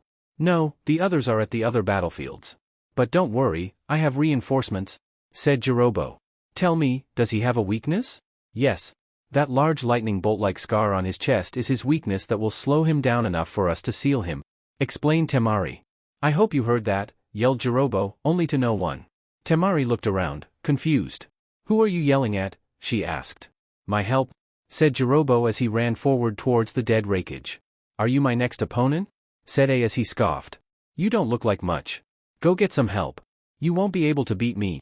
No disrespect, sir, but you should know during your life of a shinobi that looks don't matter. I feel that you are underestimating me, said Jirobo. TCH, oh well. Get ready kid, causing I'm moving, said A as he activated his lightning cloak and moved at speeds that the human eye couldn't keep up with. Jirobo took in a deep breath as he closed his eyes, feeling the wind move against him. He was trained by Naruto himself to be perfectly calm during fights. Naruto knew that Jirobo was strong, and he had one of the best abilities in Wave. A appeared beside Jirobo with his fist headed towards his head, but was surprised when Jirobo caught his fist with his own hand. A's eyes widened even more when he felt his chakra drop a lot and his lightning cloak disappeared. Sorry sir, said Jirobo as he looked at A and licked his lips. But I eat churka. And right now, you're like a buffet to me. And with that, Jirobo jumped at A. A wasn't ready when Jirobo jumped at him with a burst of speed, his palm hitting the back of A's head, causing him to face plant in the ground. Jirobo grabbed A's legs and started to drain the chakra out of him. Growling. "You're strong, sir," said Jirobo in a polite way. He could feel the strength the dead Raikage had, and it took a lot to keep a hold on his legs. After a while, A kicked Jirobo off of him and jumped away. "You surprise me, kid. It feels as if the user of the Edo Tensei is starting to take you seriously," said A as more lightning surrounded his body. "Heh, Kabuto should know that amping you up will only do the same to me," said Jirobo as he readied himself. A ran towards Jirobo with a karate chop, but Jirobo blocked it with his wrist, taking in a little of A's chakra while doing so. "Rising knee," shouted Jirobo as he lifted his knee up into A's stomach, blasting him in the air. Jirobo ran through hand signs, taking the opportunity of A in the air. Summoning, he shouted and planed his hand on the ground. What came from the smoke was an overly large rock golem, as tall as a large building, ready for battle. "Good job, kid," said A as he landed on the ground, only to rush at Jirobo again. The rock golem punched at A, but he dodged it swiftly, headed towards Jirobo. A kicked at Jirobo, but he countered by lifting up his knee, blocking it effectively. A punched at Jirobo, who matched with his own punch, their fist meeting each other causing a massive shockwave. Jirobo stomped his foot at the ground, sending chakra into the earth. "Rising earth spears," he said as sharp spears came from the ground. A jumped up to dodge the attack, but the earth golem kicked A out of the sky, his body crashing in one of the large rock formations around them. "This guy is good," said one of the shinobi that was near Temari. It was shocking to see a teenager do things that a whole division couldn't do. A blasted out of his prison and rushed back at Jirobo meeting him halfway with a palm-enhanced strike.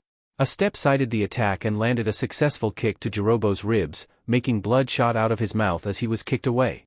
The earth golem jumped up and was about to land on A, but he dodged at the right time, avoiding heavy, moving rock formation. Jirobo got up from the crater he was in and started to heal himself with the chakra he stole from A. The Raikage was quick, and Jirobo knew that. He needed to add more power to his attacks if he wanted to get a kill move in. "Alright then," said Jirobo as he moved his shoulders around, getting a good few cracks and pops while doing so. Jirobo focused on A. When he had his sights on him, he planted his hands in the ground and pulled up the earth. "Doton, Earth Mausoleum Dumpling," he yelled as he heaved the large rock over towards a position. "Holy shit," said Temari as she watched the large rock soared in the sky and headed towards the dead Raikage. A, seeing the large rock, ran out the way, only to meet Jirobo right in front of him. Jirobo sent a jab at A's stomach, only for him to block it by catching Jirobo's wrist. A sent a punch at Jirobo, only for Jirobo to catch it in his hand as well. The two were in a power struggle, but Jirobo was steadily gaining more strength by draining A of his chakra.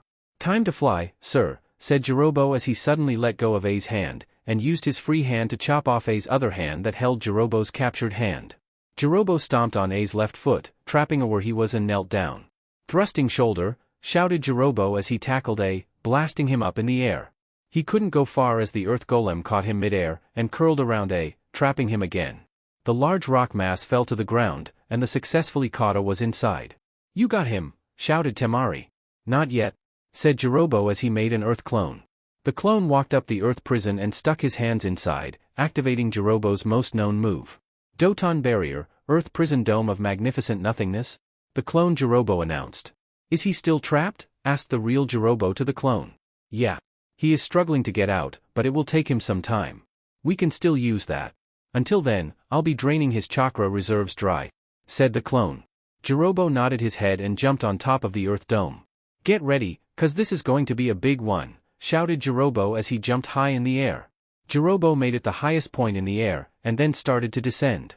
He pulled his feet back, holding them with his hands, so his knees were pointed down at the earth prison below him. "Dive bomb," shouted Jirobo as he pierced through the prison and breaking up the ground, causing a massive explosion. Everyone hid amongst the land to avoid being crushed by the large rocks that were flying around. Dust flew everywhere and visibility was at 0. "Where are they?" asked Temari as she looked around. She used her fan to blow away the dust, to reveal Jirobo in the largest crater she had ever seen, but no Raikage. "TCH, that bastard," said Jirobo, using a rare word that you would hear coming out of Jirobo's mouth. "He escaped the main part of my attack by jumping past me the instant I came crushing down on him." He then saw some flakes down underneath him and smirked. He still received some damage though. "Good job, boy," said a voice. Jirobo jumped up to see A, with a missing right arm, half of his left arm, part of his face, and a chunk of his stomach was missing. Even with that type of damage, his body was still recovering quickly. You are one of the only people to do this to me. Thank you, sir, said Jirobo as he stared at the man. Before A could attack Jirobo again, Jirobo put his hands up. I surrender, he said. What? Asked A. I surrender, Jirobo said again. Why surrender? I'm still moving and the bat dash A was cut off as an arrow went through the scar on his chest and clean out his body, implanting itself on the land behind A. Booyah! Shouted Kidamaru from far away. He had his spider web made bow out, a line of the spider web coming from his mouth, and all three eyes open. Game over. Someone seal him up, shouted Jirobo to the bystanding shinobi. Jumping at the chance, the sealers ran up to A, starting the sealing process. Thank you for helping, said Temari. We're not done yet, said Jirobo as they saw white Zetsus appear from the ground. Gotta shoot them all. Ha ha ha, shouted Kidamaru as he started launching his arrows at the enemy army. On the other side of the battlefield, another battle was going on. Other than Gaara facing off against his father, and Tayuya and Sakan going up against the second Mizukage, Genjetsu Hozuki. Meanwhile, Oanoki was facing off against Mu, the second Tsuchikage.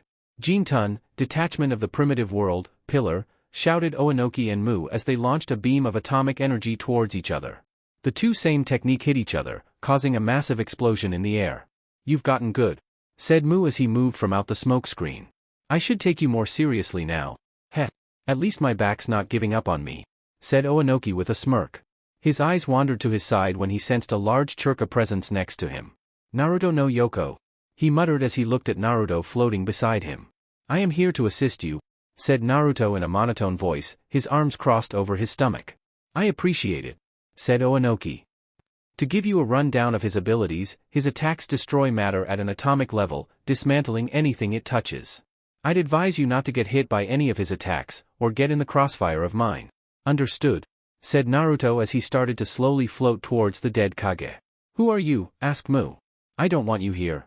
You are interrupting my battle with Oanoki. I do not care of your personal battle. I need to win this war, and personal problems will be ignored while doing so, said Naruto as he disappeared.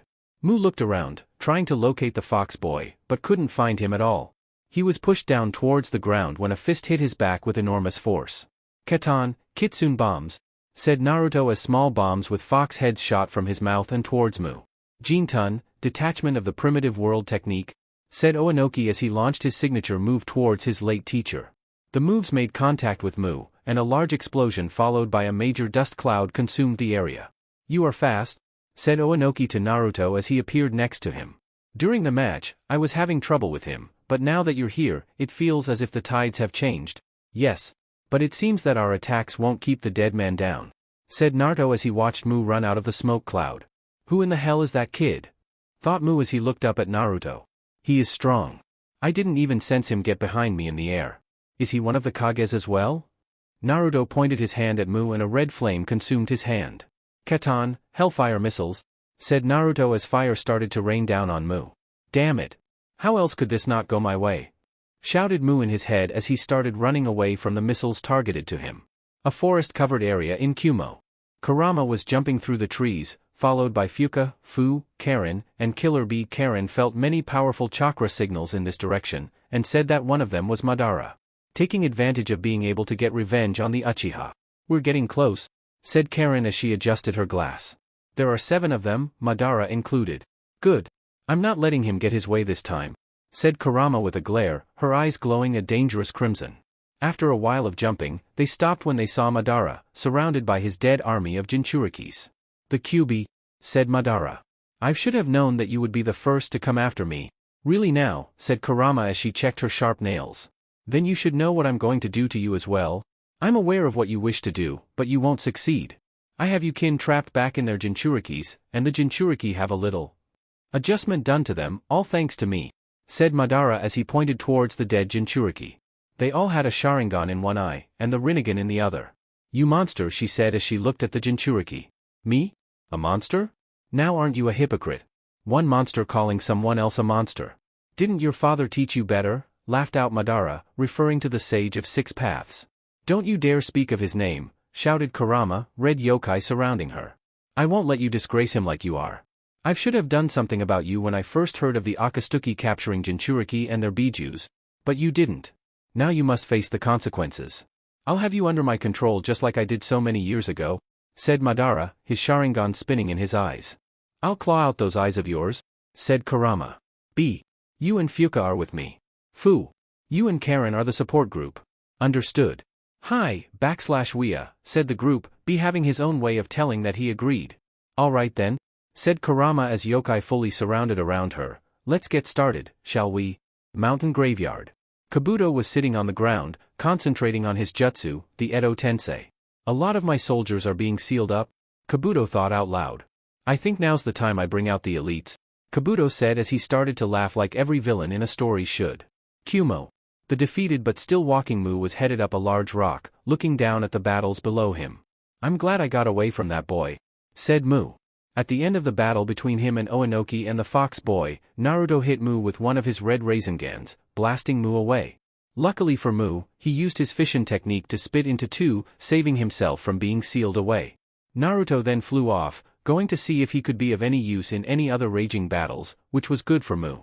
Granted, he was now at half power and he couldn't use his dust techniques, he could still watch how the war concluded from the sidelines. Mu's head snapped up as he started to go through hand signs.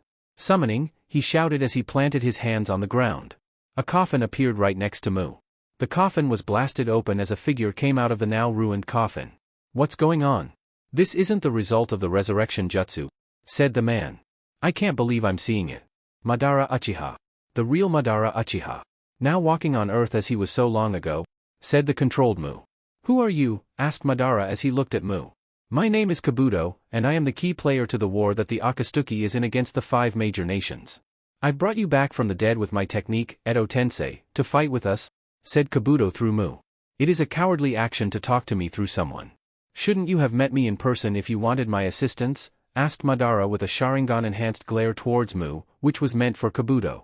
Given my current situation, and also location, I am unable to meet you in person.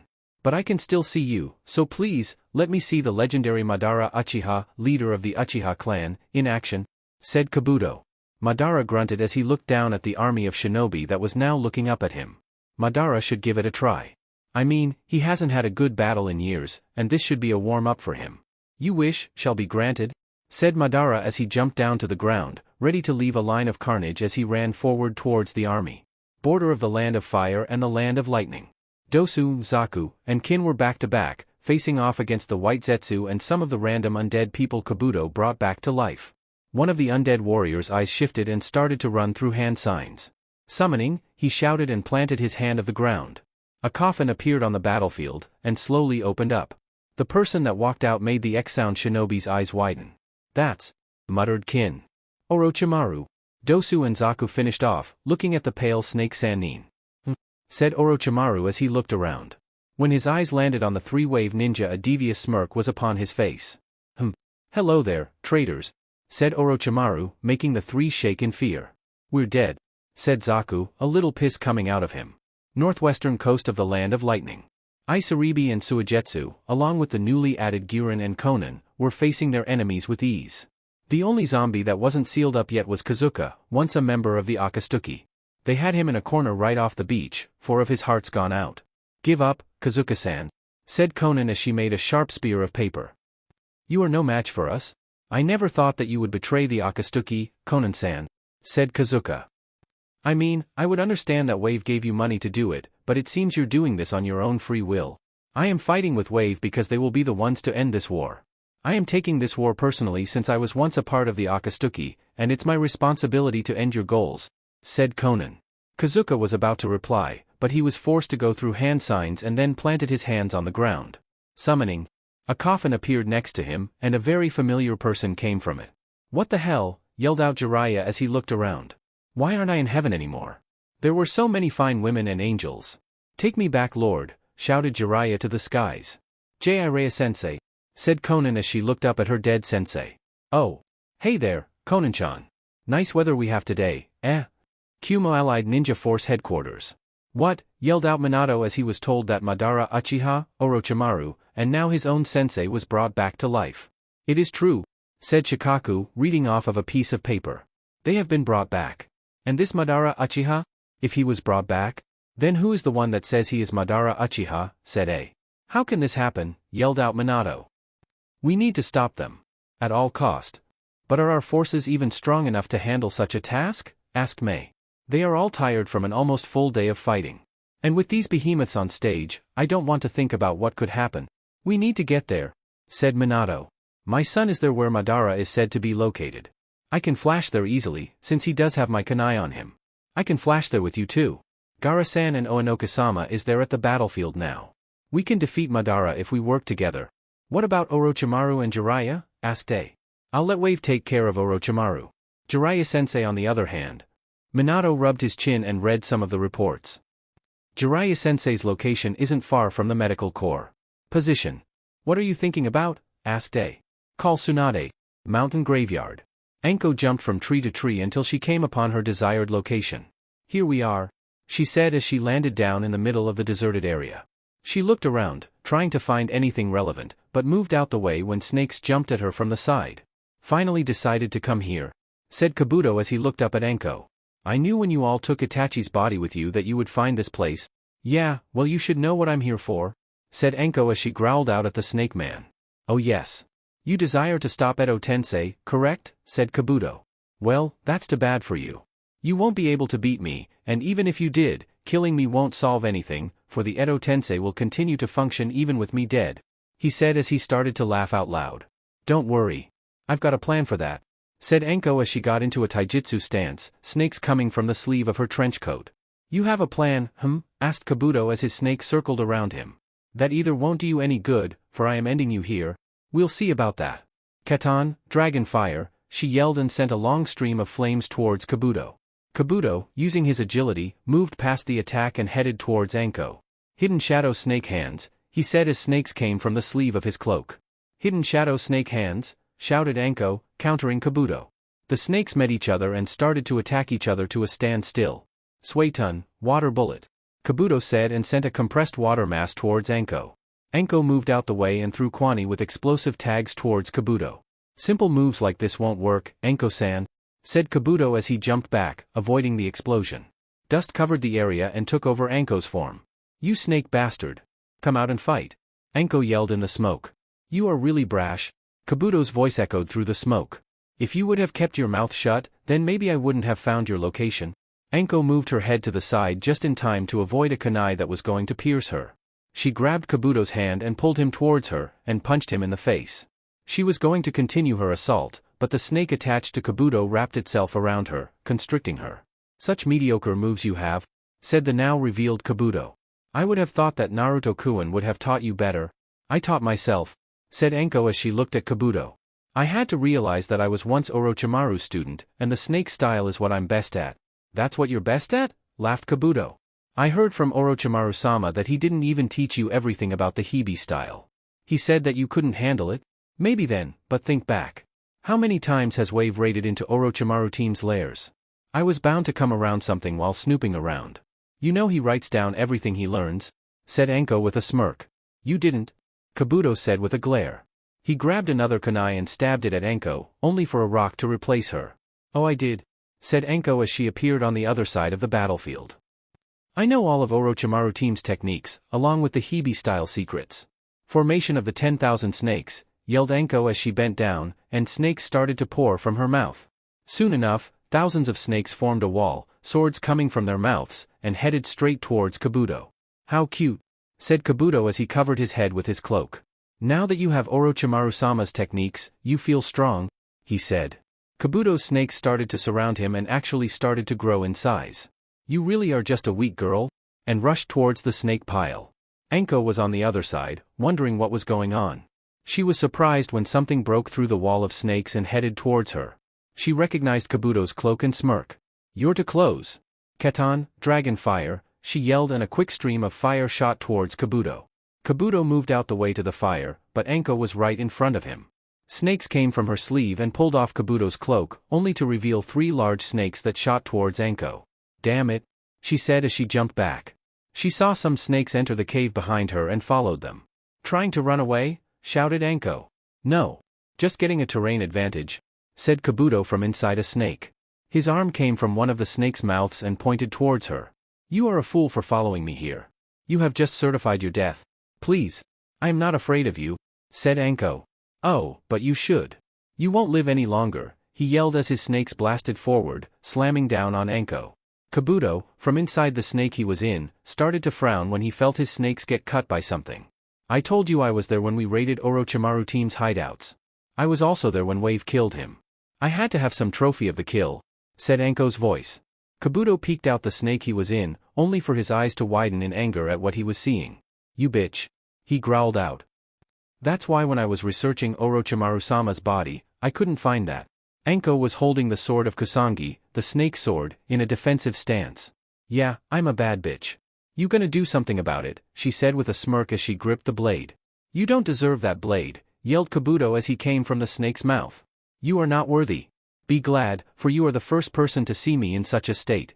I've shed my skin of a snake in this form, and I am now a dragon, he shouted as Anko took in his form. Kabuto gained horns on his head, and more markings on his body. That sword is rumored to cut through anything. Will you be able to cut through me? He yelled as he ran through hand signs. Sage art, white rage technique, he yelled and sent a dragon with an orb from his mouth towards Anko. The dragon started to coil around the orb, and a blinding light covered the area, along with a deafening sound. Jiaha, shouted Anko as she closed her eyes and covered her ears. The light was cutting off her eyesight, while the high-pitched sound was rattling against her skin, reaching her bones, and messing with her movement. Can't stand it, can you? Shouted Kabuto as he ran at Anko. That's too bad. This is the difference between dragon and snake, the difference between me and you, he yelled as he approached Anko. He grabbed a kunai and stabbed Anko in the head, causing blood to flow from the wound. Kabuto smirked and cancelled his jutsu, the area returning to normal. Anko's dead body dropped to the ground with a thud right in front of Kabuto. Serves you right? He said as he went down to pick up the sword in Anko's hand. He moved his hand away when the sword turned into a snake and tried to bit at Kabuto. Kabuto frowned when he saw Anko's body turn into snakes. A clone. That sneaky women? He muttered. He didn't see one of the snakes hack up a kunai with a long line of explosive notes. When Kabuto looked back down, the explosive notes detonated. Got him, said a hidden Anko as she watched from far away. She made a clone and hid when Kabuto attacked her with those snakes of his. Using the smoke to hit herself, she made a clone and ran off in a different area in the cave, which saved her life. Just a little more and I'll kill him, she thought as she gripped the Kusanagi. Broder of the Land of Frost and the Land of Lightning. Dosu, Kin, and Zaku were taking deep breaths while looking up at their opponent, Orochimaru. They were fighting him so that reinforcements could hurry up and save them. Orochimaru did the smart thing and killed off all the sealers in the area, making it impossible to defeat him. You all have gotten stronger, said Orochimaru as he watched his arm regenerate. Zaku had gotten close to the snake man and blasted it off, only to give them a couple seconds of rest. Unfortunately for you, I don't like traitors, and you know the punishment for treachery against me, he said, making the three shiver. Death, he said dramatically. You won't win. You see what happens when you attack me. I regenerate. This is amazing. All my life I looked for a way to be immortal, and I had to die and be brought back to actually become immortal. This body. It never gives out. My chakra instantly replenishes when I use a jutsu. This is what I've been searching for. Immortality is mine, he laughed out wickedly. We will find a way to stop you, said Dosu as he stood up straight. We may not know any Fuinjutsu to seal your snake ass and send you back to hell, but we can fight against you until some else can. Yeah. You were planning to kill us off in the Chunin exams in the first place. You're the traitor. We'll kill you here and now, yelled Zaku. I won't let you ruin anyone else's life. You done enough. The dead need to stay dead, and we are going to make sure of it, said Kin as she got up and grabbed some senbon and bells. You say such strong words, but you can hardly stand on your own 2 feet. What can you three do against me, said Orochimaru. Suddenly, something crashed in front of Orochimaru, causing debris to fly everywhere. Orochimaru jumped out the way and smirked when he saw who it was.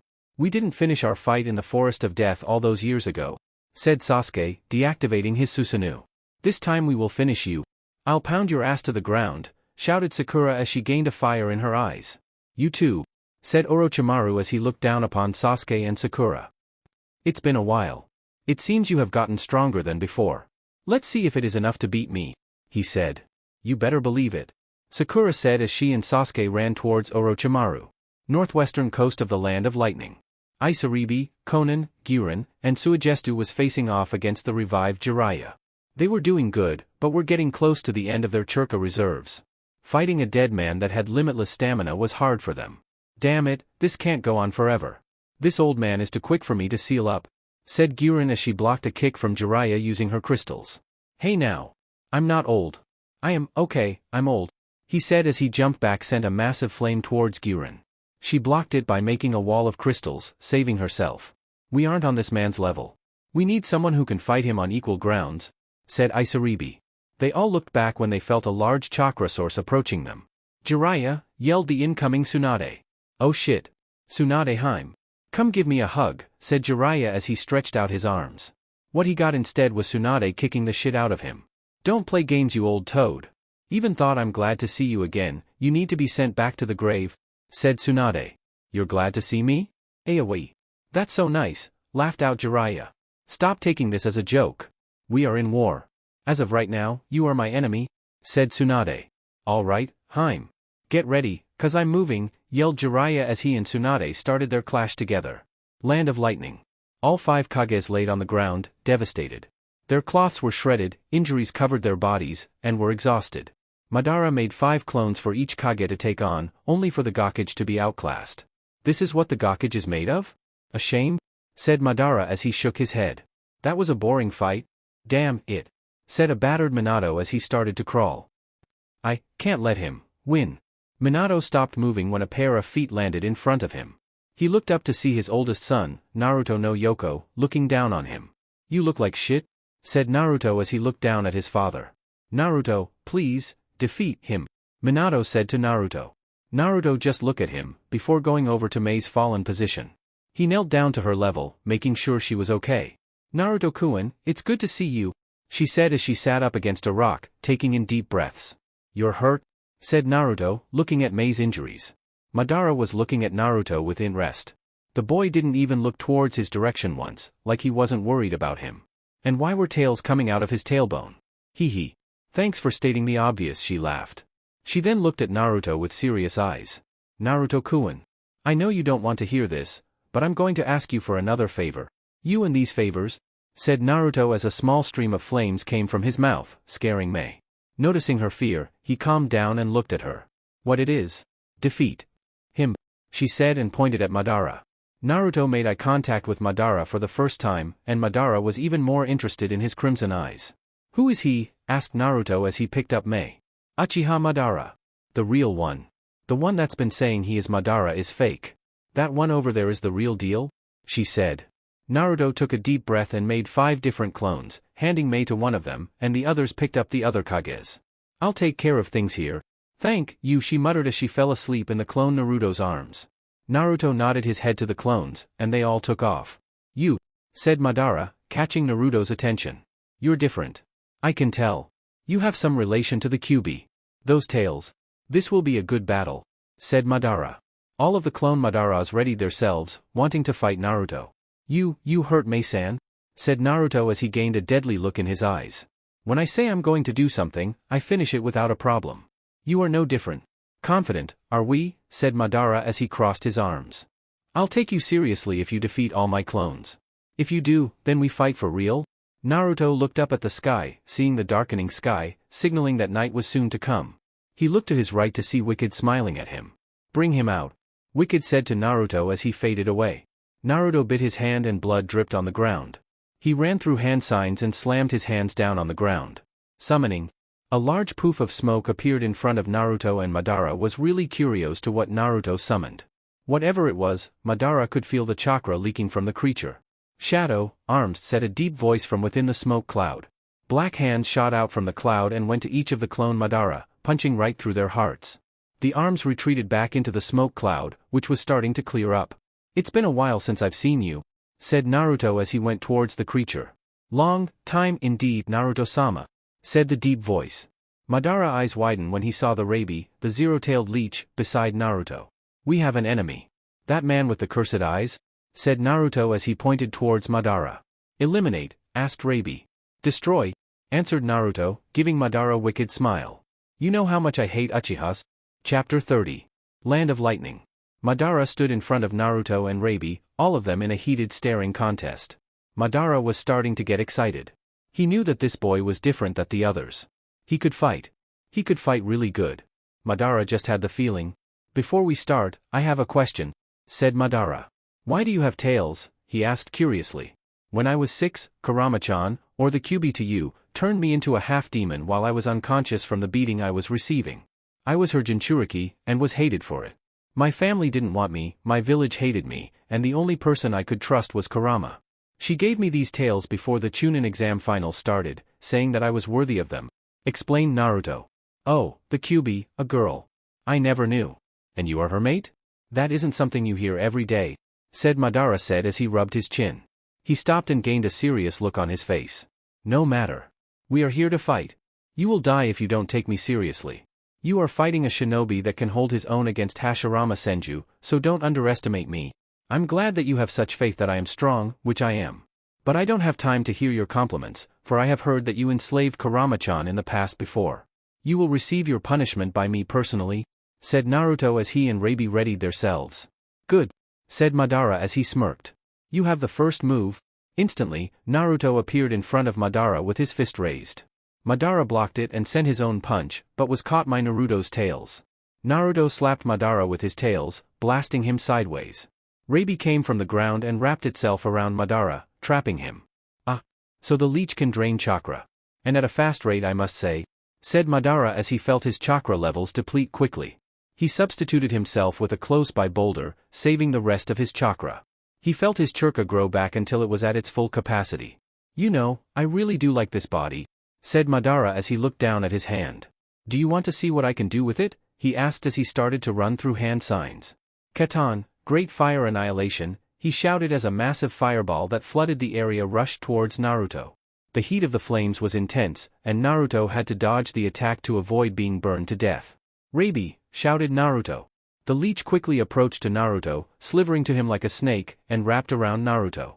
Dome of dark thoughts, muttered Rabi as a black dome took over Rabi and Naruto. The flames took over the dome, engulfing it in a sea of flames.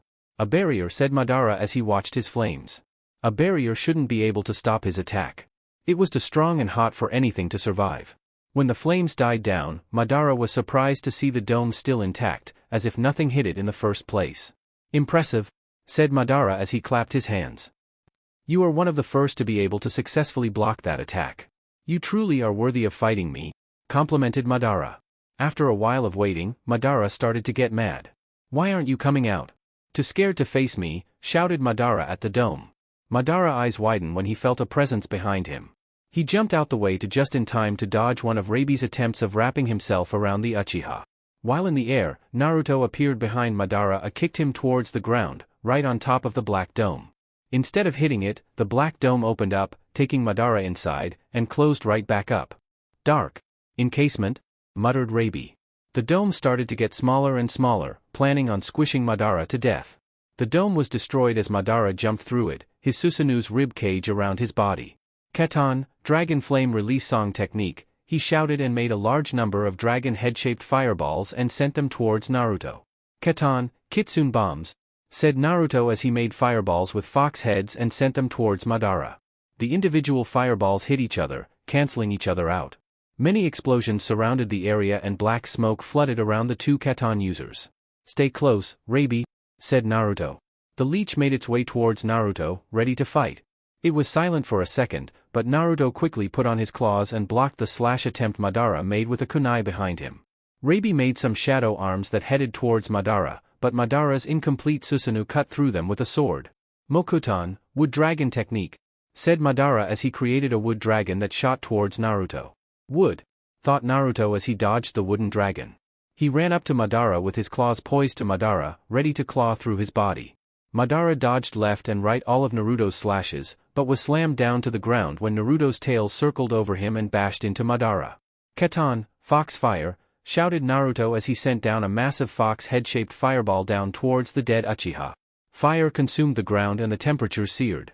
Naruto cut off his technique and floated up in the air, looking down at the damage he caused.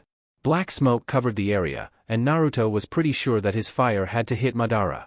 Mokutan, Advent of a World of Flowering Trees, shouted a familiar voice. Madara jumped up on one of the rock formations and planted his hands on the ground. Large trees started to come from the ground, stretching themselves all around the rocky terrain. "This is new," said Naruto as he looked down at the ground, now thinking he was in a forest. "I've had Hashirama's cells injected in me, giving me the ability to use Mokuton. You'll see how usefully it is against Biju, and since you are like a Biju, you will experience my power," said Madara. Pollen started to invade the air. Naruto looked at the pollen curiously, before covering himself in a protective layer of yokai. "This pollen is harmful, I know it. I just won't find out the hard way," said Naruto. "Rabi. Underground." Rabi nodded and burrowed underground, away from the harmful pollen. "Just you and me now," said Madara, his Sharingan flashing. "This changes nothing. I will win," said Naruto as he blasted towards Madara. "Fox slash," he yelled and coated his arm in dense yokai. Naruto's claws made contact with the ribcage of Madara's ribcage. Madara's eyes widened when he saw that the ribs started to gain cracks. "Amaterasu," shouted Madara, flashing his Sharingan towards Naruto. Naruto was ready as black flames encased him. "Ha! You can't avoid this technique." "The everlasting flames of the Amaterasu," shouted a proud Madara. His smirk fell when he saw Naruto break out of his yokai shield that took the black flames, and then made another one to cover himself again. "A strong move that can be avoided by the simplest of terms," mocked Naruto as he looked down at Madara. Madara gritted his teeth and covered himself in his Susanoo. He jumped up at Naruto, and Naruto dodged all of Madara's attempts of injuring him. "Stand still," shouted Madara as he slashed at Naruto with the sword his Susanoo held. Naruto was too quick for him, and was dodging all of the slash by flying around Madara. Finding an opening, Naruto whistled, confusing Madara. Rabi erupted from the ground beneath Madara, surprising the man. "Leech drain," said Rabi as he flew right through Madara's Susanoo. He absorbed all of the chakra it could before landing back on the ground and burrowing down into the earth. "Tch sneaky bastard," said Madara as he repaired his Susanoo. It seems that the leech could go through his armor with any negative effects, and devour any chakra it touches. "You think that you can defeat me with such tactics? Such a shame." "Katon, great fire annihilation," shouted Madara and created a massive fireball. "Katon, fox fire," shouted Naruto as he countered with his own signature fireball. The flames of opposing sides meet and created a huge explosion. Naruto and Madara kept sending flames to each other, wanting to overpower the other. Madara secretly made a clone that ran around the sea of flames and jumped up to Naruto. "Mokuton, great forest technique," it said as wood covered his arm, making it look like a wooden lance. It stabbed at Naruto, and Naruto moved just in time from being impaled. The lance did slash at Naruto's side, giving him a cut. "Damn Uchiha," said Naruto as he sent yokai down to his injury. He was about to move down to Madara, but hissed in pain as he sighed hurt. He looked down at his side and his eyes widened. The cut wasn't healing. "You see now," shouted Madara, catching Naruto's attention. "Mokuton is a Biju's worst enemy. I know about how you can recover quickly, it was the same for Mito Uzumake Hashirama's wife, but I know that Mokuton can injure you Biju and you won't heal through it." "Damn it," said Naruto as he put his hand on his side. The really did hurt, like salt was in the wound. If this was how Mokuton was used against Biju, he was going to make sure he didn't get hit anymore. "You're thinking of a plan. I won't let you have any time to plan," shouted Madara as he pointed his palm towards Naruto. Suddenly, branches from all the trees were made and headed towards Naruto, ready to pierce him. "Gah! Trees," said Naruto as he weaved his way through the mass of sharp tree branches. He never knew the Mokuton had such an ability. Being able to permanently injure a Biju. No wonder that the first could control all the Biju when he was still alive. "Katon, hellfire missiles," shouted Naruto as fire surrounded both of his hands. Blazing missiles came from him and shot at the incoming branches that were harmful to Naruto. Naruto was flying all through forest, destroying anything that came his way. Madara was watching the scene of Naruto blasting the trees, and smirked when he felt a presence behind him. He turned around and threw kunai at Rabi, who planned to get Madara with his guard down. Rabi moved out the way and shot his shadow arms towards Madara, who slashed them all with his Susanoo. The Rabi was surprisingly fast, which angered Madara, as he couldn't hit the leech. Susanoo cocked back one of its fists and punched at Rabi. Rabi made another shadow arm, only this one was larger than the others, and countered Susanoo's punch. "Revival, fist," muttered Rabi as he clashed with Madara. Madara sent flames towards Rabi, but were shot down as Naruto sent some of his fire missile towards Madara, completely defending Rabi. Naruto landed in front of Madara and pointed his palm at Madara. "Katon, hellfire missiles," said Naruto as he shot missile close range towards Madara. Madara grunted as he withstood the powerful attacks. The Susanoo was actually getting pushed back by the force of each missile, taking them all head-on. "Leech drain," said Rabi as he appeared behind the Susanoo and tackled inside it, absorbing any churka it touched. Madara jumped in the air as branches surrounded Naruto and Rabi, ready to pierce them both. "Die," shouted Madara, ready to end the battle. "Futon, uncontrollable wind blast," shouted Naruto as a veil of wind surrounded him and Rabi, protecting them from the harmful branches. The wood was broken down as it came in contact with the wind shield, wind blades slashing them down into small pieces of wood. The wind shield started to glow, until it exploded in every direction, destroying everything. Madara watched the incoming blast and strengthen up his Susanoo, protecting him from the deadly wind. When the smoke cleared, Madara saw Naruto and Rabi in a field of dirt and pieces of wood. The whole forest that Madara made earlier was totally destroyed, nothing being able to survive the attack. "Such strength," said Madara as he looked around in awe. It took an impressive amount of power to destroy the forest of chakra-enhanced trees. "And for this boy to do this. I've been taking you lightly, which is my mistake," said Madara. "Now, you shall see my real power," he shouted as his Susanoo started to grow and grow. It gained more arms, and wings appeared on its back. Naruto looked up at the massive warrior-like Susanoo that towered over him. "Do you see my power?" shouted Madara down towards Naruto. "This perfect Susanoo can rival the Biju in power. What can you do against it?" "Rabi, get ready," said Naruto as he pointed his arm out at the leech. Rabi nodded and moved towards Naruto. Rabi's skin touched Naruto's arm and it started to enter inside him. Naruto's arm was now attached to Rabi's body, and Naruto was emitting an enormous amount of yokai. "Leech, merge," muttered Rabi as black chakra surrounded it and Naruto. Red and black started to mix together around the two, and then was absorbed all by Rabi. Rabi started to grow and grow, his mask cracking in two. Two large red ringed eyes appeared where the mask used to be, and a slit appeared beneath them. The slit opened up to show large, jagged, white teeth and a long black tongue inside Rabi's newly revealed mouth. Rabi grew about half the size of Madara's perfect Susanoo, but was emitting a strong black chakra. The red eyes and wide, sharp teeth made it look like Rabi was some crazy monster in a cartoon. A very deadly cartoon. "Complete, Naruto-sama," said Rabi, no longer pausing in between his words. "Good," said Naruto as he jumped on top of Rabi's head and took off his black hoodie, wrapping the sleeves around his waist. He took a deep breath and ran through hand signs. "Body revival technique," muttered Naruto as he took in some of Rabi's dark chakra. Naruto's eyes widened and he gasped as his chakra skyrocketed. His muscle bulged out and his tails grew in size, almost 3 times as large as their original size. Naruto's eyes started to grow darker and darker, until his crimson eyes were overtaken by darkness. Naruto gained a wild smirk on his face, now in his enhanced form of his wicked mode. Madara looked at Naruto as saw the bulging veins in Naruto's arms and fear almost creeped in his heart. This boy was much more than he thought he was. To be able to do something like this? This was a first time for Madara. Naruto took a deep breath and his bulging muscles retreated back into his body, but was just as strong. Naruto's black eyes looked up to see Wicked beside him with a crazy smirk on his face. "Time to go crazy," said Wicked. "Agreed," shouted a now battle-insane Naruto as he and his overpowered leech rushed towards Madara. Border of Land of Frost and Land of Lightning. Sasuke dodged one of Orochimaru's attempts of poisoning him with one of his snakes that were shooting from his sleeve. Sakura came beside Orochimaru to punch him away, but he dodged to the side and jumped away from the dangerous couple. "Ah, you two really have gotten stronger.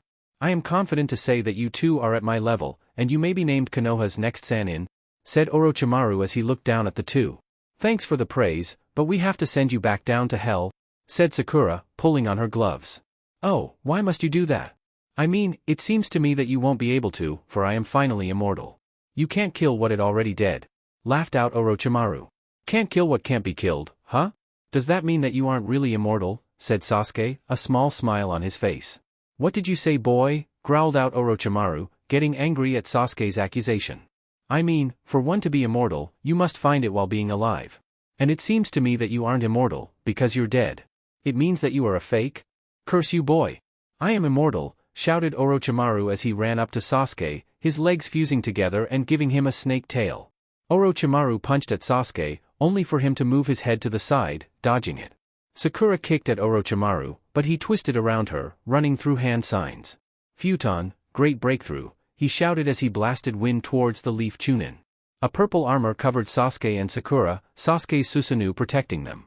The demonic figure reared back before launching a punch at the snake man. Orochimaru, using his agility, dodged the punch and circled around the armor. Formation of 1,000 snakes, he shouted as he circled around them. He hacked up snakes that charged towards the two. The snakes covered Susanoo, completely covering it. How weak, said Sasuke as he commanded his Susanoo to chop through the snakes. His eyes widened when he realized that the snakes wrapped themselves around Susanoo's joints, cutting of its movements. I got it, said Sakura as she ran forward, her chakra butchers activated. She ran out the armor and slashed at the snakes, cutting them into small pieces.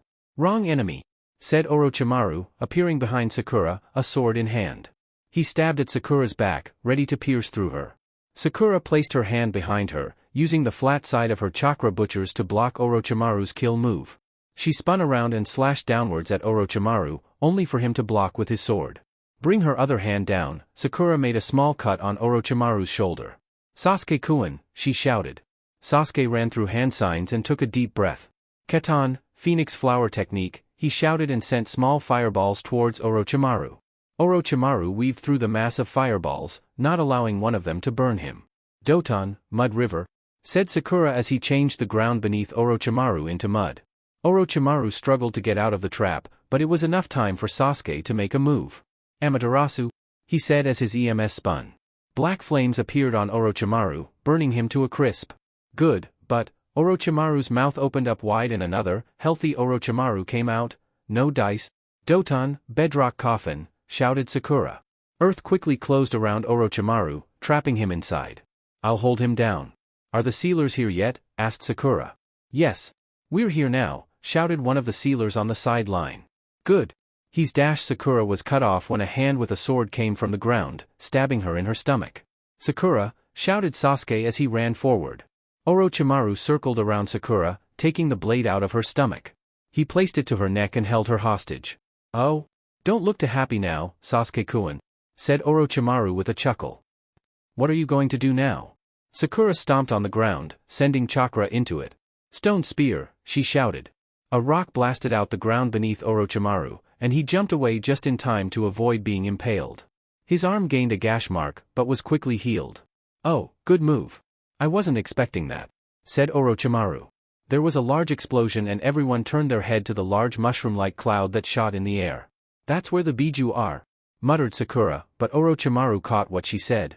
Biju, said Orochimaru as he looked in the direction of the explosion. Sounds fun, he said as he jumped into the ground, disappearing from their sight. Damn it. He's headed that way, shouted Sasuke. He looked over to Zaku, Dosu, and Kuin, seeing them cut up some.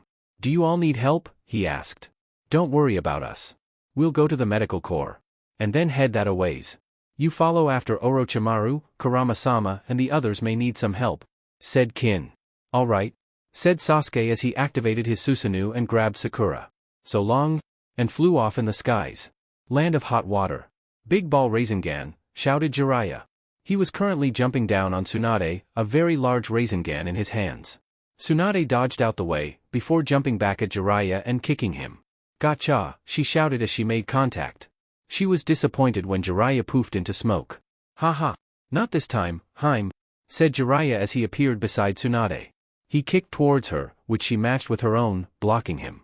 Jiraiya spun around and tried to hit Tsunade with a backhand slap, but she caught his hand and punched him in his stomach, sending him back.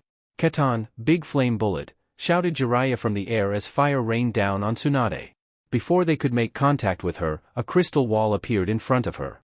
Thanks, said Tsunade to Guren, and ran around the wall. She came from around the wall, only to have a foot in her face, blasting her back. Ha ha ha ha. After all the times you've done that to me, I finally get revenge, laughed out Jiraiya. Konan appeared in the air with her paper wings, and sent down sharp paper airplanes down to Jiraiya. Needle Jizo? Said Jiraiya as he used his hair to cover himself, molded into hardened spikes. All of the paper airplanes bounced off his armor. You're not making this easier, sensei, said Konan with a frown. Well, it wasn't supposed to be easy.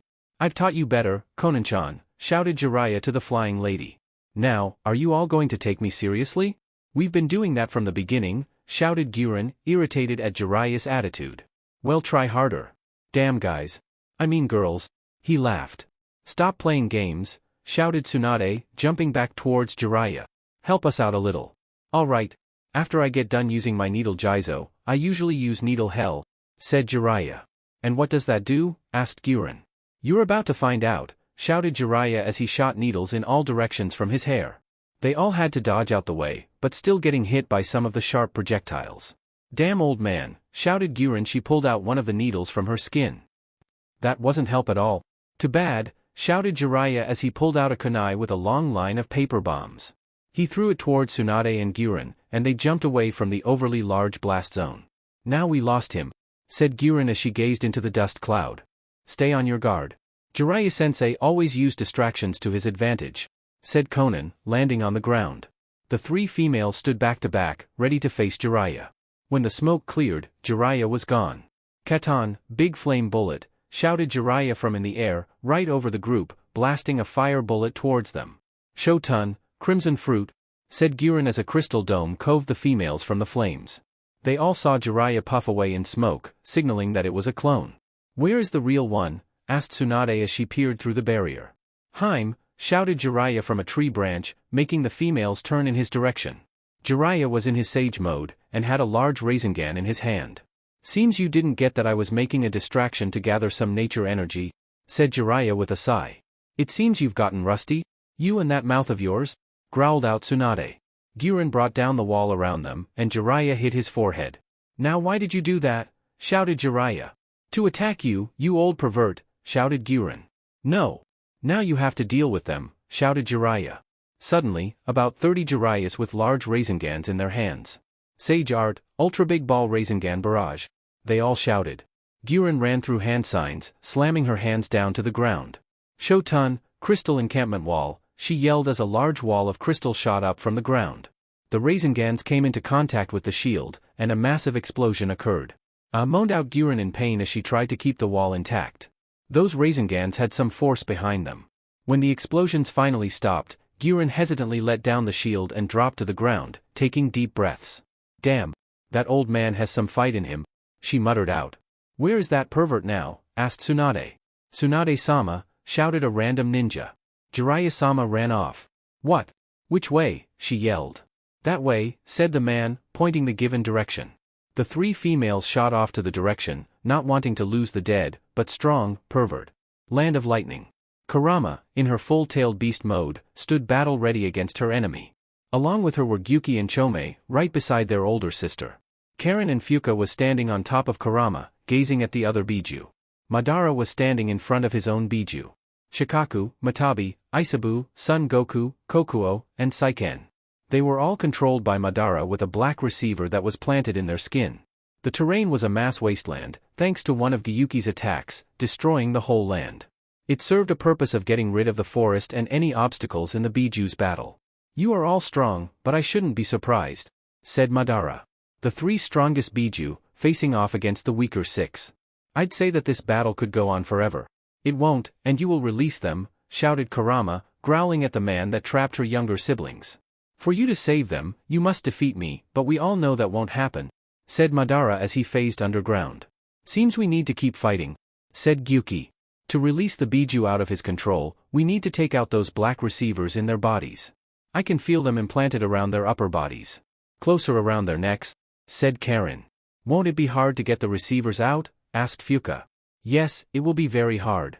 I can feel the trap that's waiting for someone to take out the black receivers. The best way to take them out of the Biju is to somehow weaken the surrounding area of the black receiver. Fuchan can do that with her beetles, shouted Chome. But in order for her to do that, she must be the one out and not me. Then let Fu come back. Gyuki-chan and I can take care of things out here, Komiai-chan, said Kurama. Chome nodded her head, and went back into her seal. When she was down, Fu was standing on top of Kurama's head, along with Karen and Fuka. All right, I'm ready, said Fu, her beetles climbing down her arms. All right, we head for Shikaku first, said Kurama as she rushed towards the sand tanuki. Shikaku, taking action, built a sand wall in front of him, blocking off Kurama's path. Kokuo came charging through, his horns pointed towards Kurama. Gyuki came to the side of Kurama and caught Kokuo's horns, avoiding the sharp points. Kurama moved around the wall of sand and blasted a large fireball at Shikaku. Isabu rolled in front of the fire blast, blocking it with his hard shell. Matabi and Son Goku both charged at Kurama, ready to deal damage to her. Churka chains, shouted Karen and Fuka as they grabbed hold of the two large Bijus. The two were restrained and tried to fight back the golden chains of the Uzumakis.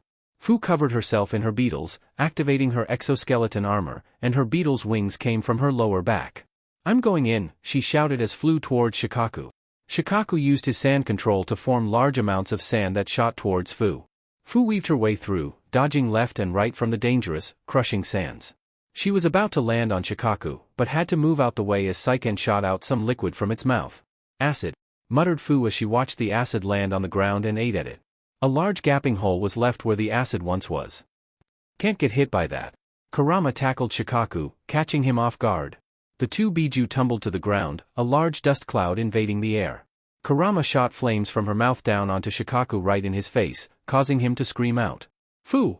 Get over here," she shouted. Fu flew down to Shikaku, her armor protecting her from intense flames, and landed right where the black chakra receiver was. She placed some of her best beetles down around the rod, letting them eat at the chakra inside. "All right. I've got my beetles ready. Let's go plant some more on the others," she shouted as she flew away. Kurama, seeing Fu fly off, cut off her attack and wrapped Shikaku up in her tails. She picked him up and swung him at the slowly approaching Saiken, causing them both to fall to the ground. Gyuki slapped Kokuo away with one of his tails, but was hit by Isabu, who came in rolling right into Gyuki's side. "Gah!" he shouted as the spikes on Isabu's shell entered his body. Gyuki saw Isabu headed his way again, and before he could ram into him, he caught him with his two large hands. "Open up, you damn turtle," shouted Gyuki as he lifted Isabu up, and then smashed him down into the ground. He did this repeatedly until Isabu finally uncurled himself, shaken up from Gyuki's assault. Fuka jumped on Isabu's exposed belly, still having Son Goku trapped in her chains, and ran through hand signs. "Raiton, lightning rod," she shouted. A large amount of lightning rained down from the skies towards Fuka. The lightning landed on Isabu, causing him to shriek in pain. The lightning also traveled down Fuka's chakra chains, shocking Son Goku as well. "Wisdom Wolf Decay," shouted the recovered Saiken. A pink gas came from Saiken's mouth and headed towards Gyuki. "I need someone to blow this away. This fog is acidic," shouted Gyuki as he moved away from the spreading gas cloud. "Futon, wind pressure," shouted Fuka as a massive wind blast blew away the smoke cloud. When it cleared, Saiken had already shot another glob of acid that was headed Fuka's way. "Keton, fox fire," shouted Kurama as a massive fox-headed fireball made contact with the acid. The acid exploded when it came in contact with the fire, and the force of the blast blew all the Biju in different directions. "Damn it," shouted Karen as she carried away by Matabi, since her chains were still hooked around the flaming blue cat. Karen crashed into the ground, cutting up her cloths and got cut up a little. "Cat claw," shouted Matabi as she broke out of the chains and dropped her claw down on Karen. "Chakra chains, sphere form," shouted Karen as her chains quickly wrapped around her in a protective sphere. Matabi's claw landed on the sphere, causing it to be buried deep in the ground. "Suetun, stormy blockade," shouted Fuka from over Matabi. A large waterfall dropped down on Matabi, causing her to scream out. The cat's flaming blue skin was weakened by the pressurized water. Isabu rushed over to Fuka's falling form, wanting to crush her underneath his shell. Fuka quickly ran through hand signs, not wanting to crush underneath the giant turtle. "Futon, flower scattering dance," she shouted as flower petals spun around together, causing a massive tornado. The tornado crashed in front of Isabu, breaking up the land. Isabu stumbled and was caught into the cracks in the earth. Fu flew over to Shikaku and landed on his neck area. She saw her beetles finishing up on the black rod, and all that they needed to do now was pull it out. "Got you now," shouted Fu as she grabbed hold of the black rod and started to pull. Chains appeared from the rod and tried to hold Fu down, but her beetles quickly took care of them, eating right through the chakra that powered them. Fu stopped her foot in the ground and kept pulling, trying to get the chakra receiver out. "Come on, budge," she shouted in anger. She made two blue lances from her exoskeleton armor and stabbed down into Shikaku, giving Fu more of a grip on the sandy monster. Sand started to cover up around Fu, but she was protected by her armor. When she felt the black rod weaken a little, she gained a guilt in her eyes. "Come out," she yelled as she finally pulled out the black rod. Shikaku's eyes gained back its light as he looked around. "I can move on my own now. Free baby. The raccoon is back," shouted Shikaku in victory. "Good. Now come and help us," shouted Kurama as she faced off against Kokuo. "We need to end this soon." Yeah, grumbled Shikaku. Isabu crashed into Shikaku, making him fall down on his butt. He got back up with steam coming from his ears. "I'm gonna get you now," he shouted as a dome of sand covered up Isabu. "One down. 5 more to go." said Gyuki as he started to charge up a Biju bomb. Medical Corps. The Gakage were fully healed, getting the best treatment from the medic Nin, and were now planning their next attack. Most of the battlefields are removed of any enemies. Only a few white Zetsu remain here and there, but nothing our shinobi can't handle, said A as he was flexing his muscles. Most of the divisions are heading their way towards central Kumo, where the Biju are battling, said Mei, reading the report they were given. We still haven't found the location of Kabuto. I believe that is top priority now, said Oanoki, stroking his beard. True, but if we have sealed up most of his warriors, then he isn't as big as a threat now. The only ones that remain are Orochimaru, Jiraiya-sama, and Madara Uchiha, said Gaara. We'll leave Madara to Naruto. He can handle him, said Minato. It is said that Orochimaru and Jiraiya are headed towards central Kumo now, so it seems that that is the place where the enemy will make his last move, said Minato. So what are your orders? Asked Mei, looking up at Minato curiously. We all go to central Kumo and take care of the main cause of the war. The masked man can't hide for long, said a determined Minato. Land of Lightning. Naruto and Madara clashed as they met in the middle of their battlefield. Madara brought out his gunbai and Naruto had his scythe in hand. You are good. Very good, shouted Madara with a smile. Naruto just giggled as he spun around Madara and kicked him in his back. Madara was blasted back, his complete Susanoo moving with him. Rabi appeared from the ground and closed its mouth around the Susanoo's legs. Delicious, shouted Rabi as he drained the chakra from the Susanoo. To counter against the chakra-crazy leech, Susanoo slashed the leech in half with its blade. Rabi was cut in half and fell to the ground. Madara's eyes widened when he saw the cut half gained a head just like the originals. Red-ringed eyes and sharp-pointed teeth. The same cartoonish look. There's no stopping us, said Naruto as he appeared behind Madara, a black ball of chakra with 2 rings around it. We're invincible. Super Revival Fist, shouted Naruto as he pushed the black ball of chakra into Susanoo's armor. The attack broke right through and headed towards Madara. Madara circled around Naruto and kneed him in his stomach. He didn't see Naruto's devious smirk as he started to glow. The real Naruto high in sky watched as his clone blew up in the center of the battlefield, destroying anything in its way. Naruto landed on the ground, and the 2 individual Rabis crawled towards him. Set up a perimeter.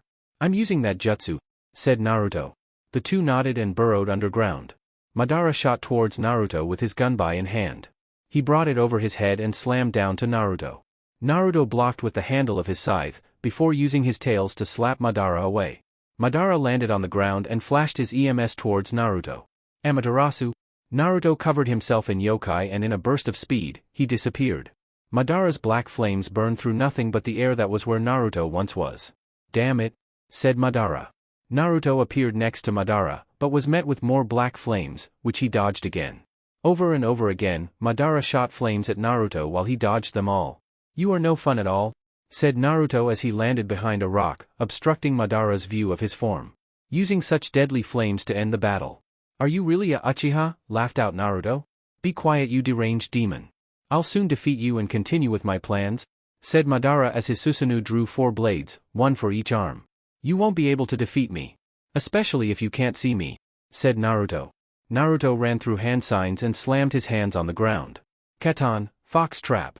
Madara wasn't sensing anything, but suddenly, a very large fox head made of flames erupted from the ground, its jaw open wide. It bit down on Susanoo, taking in its whole body.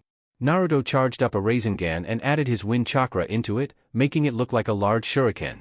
Futon, Rasen Shuriken, he yelled as he threw the deadly shuriken into the flaming fox head. When it made contact and large explosion overtook the area, flames rising all the way up to the clouds. He. That did wonders, said the crazy Naruto as he watched his own form of a nuclear bomb destroy the already destroyed area even more. His smirk widened when he saw Madara shoot out of the dust cloud and in the air. You are getting on my nerves now. I can't stay here forever. I need to end this now, said Madara while glaring down at the smirking Naruto. Well, that won't happen, shouted Naruto as red and black chakra surrounded him, a fox forming from the chakra around him. Its eyes gleamed at Madara and roared, and a massive shockwave pushed Madara back some. Black chakra started to gather around the head of the chakra beast, and Naruto had his hands placed upwards towards the mouth of the beast. The Biju bomb, said Madara as he looked down at Naruto. I didn't think that you could use that move while in your human-like state. I only seen it done by the other Biju in their Biju forms, but this is new to me. Oh, it only gets better, said Naruto with a wide smile, creeping Madara out. What was wrong with this child? This demon fox. This is the first time where Madara felt fear for another enemy, other than Hashirama. Rabi, shouted Naruto. Do it. Black chakra burst from the ground, entrapping both Madara and Naruto in a circle of chakra that reached the skies. Madara looked at the wall that trapped him and sent a katan jutsu towards it, only to see nothing happen. So you plan to trap me in here? This wall won't stay up for long, he said as he crossed his arms, his Susanoo doing the same. Oh, this wall is doing more than just holding you in, said Naruto as a trail of sweat ran down his face. This next move would take a lot of concentration. Well, get to it, said Madara, not worried at all. Kitsune's secret art. True darkness, said Naruto. After that, everything went black. Madara looked around him and couldn't see anything. He couldn't see his own two hands right in front of him. Katan, great fire annihilation, said Madara as flames spewed from his mouth, but he couldn't see the flames at all. He could feel the heat of his technique, but no light was produced. So that is the main purpose of this barrier, said Madara as he cut his flames, to block all light. An area of true darkness? Biju bomb. Naruto's voice shouted. Madara looked around frantically, trying to spot the move, but couldn't see at all. He felt a presence coming closer to him, and he flew up using his Susanoo. He then heard a large explosion from behind him, proving he dodged the attack. How did he know that I was there? Thought Madara as he looked back at nothing. Kitsune have special eyes? Naruto's voice echoed through the dark space. We are nocturnal. We hunt at night, and see through the dark that hides us from our prey. It is the same case for you? Madara was hit in his side and felt his chakra drop insanely, but it was restored instantly. He heard a creepy laugh, and swore he could feel some type of slimy skin. So that leech of his can also see in this dark. He is using this barrier to his advantage. I have to do something about it, thought Madara as he started to fly around. He was shooting attack left and right, trying to hit the unseen barrier. Soon, he crashed into a wall, signaling that he reached the end. All right, said Madara as he dropped to the ground, running through hand signs. When he landed on the ground, he planted his hands on the ground. Mokutan, advent of a world of flowering trees, he yelled. Trees quickly grew from the ground and quickly filled up the area. I'll just flood the area of trees, covering the space up to bottom of chakra-absorbing trees. I'll be alerted of his presence at all times, while draining the chakra out of the barrier. Expertly thought Madara as he felt his plan working. He felt chakra enter his trees from the barrier, and felt Naruto's chakra some before it disappeared again, trying to stay away from the trees. Now this is exciting, shouted Naruto as he flew in the air. He saw that the tree's height kept growing, and it was reaching the top of the barrier. Naruto smirked as he figured out Madara's plot. It won't be enough, shouted Naruto as he took a U-turn and flew downwards, coating himself in chakra. He started to spin and put both of his clawed hands in front of him. Spinning fox slash. Naruto cut right through the thick trees like they were butter. Granted he did have some of his chakra absorbed, but it was all worth the excitement he was feeling. Naruto landed on the ground and saw Rabi in its original state, his both halves joining together again and become one. Do it, said Naruto as he put his hand into Rabi, his hand sinking into his skin, not hurting him at all. Rabi's shriek and dark hands started to come out his body. Shadow arms.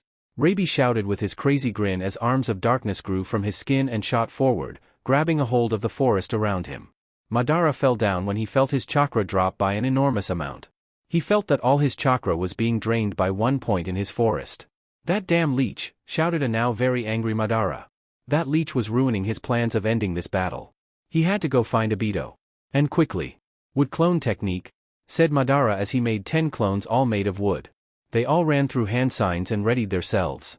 Katan, great fire annihilation, yelled all the Madaras as fire blasted through the forest, burning it to a crisp. The searing temperatures of the massive fireball was making even the dead Madara sweat, but it was all worth it to get rid of his stubborn opponent. Naruto's eyes widened when he saw the fire come his way. Madara must really have wanted to kill him to go to these measures of destroying his own forest to get to him. Wrap around me, Rabi, said Naruto, in which the large leech replied by wrapping its slimy skin around Naruto in a protective manner. Naruto ran through hand signs himself and slammed his hands and tails on the ground.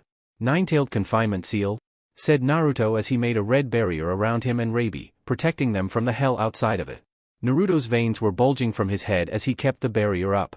It was really hard to block an attack that had the temperature around them at such a level. The ground outside the barrier was melting and turning into lava. Rabi whined at Naruto's stressed-out face, and sent some of his dark chakra into Naruto, giving him strength.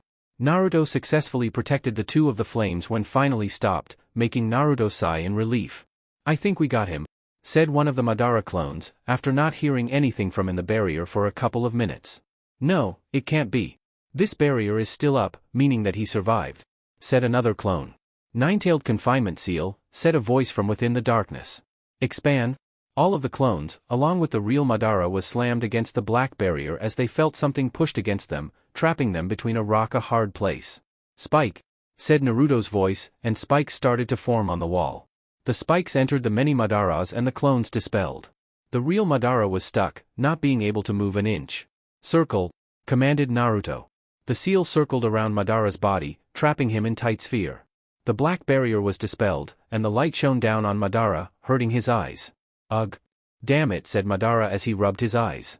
He looked up a little and saw black eyes looking down upon him, along with red-ringed eyes from the demonic leech that was over Naruto. You lose, said Naruto as he looked at Madara. Seal. A red light shone around Madara until his sphere turned into a small cube, sealing Madara inside it. Smoke was emitting from the cube as it took a massive amount of chakra to seal up such a powerful person.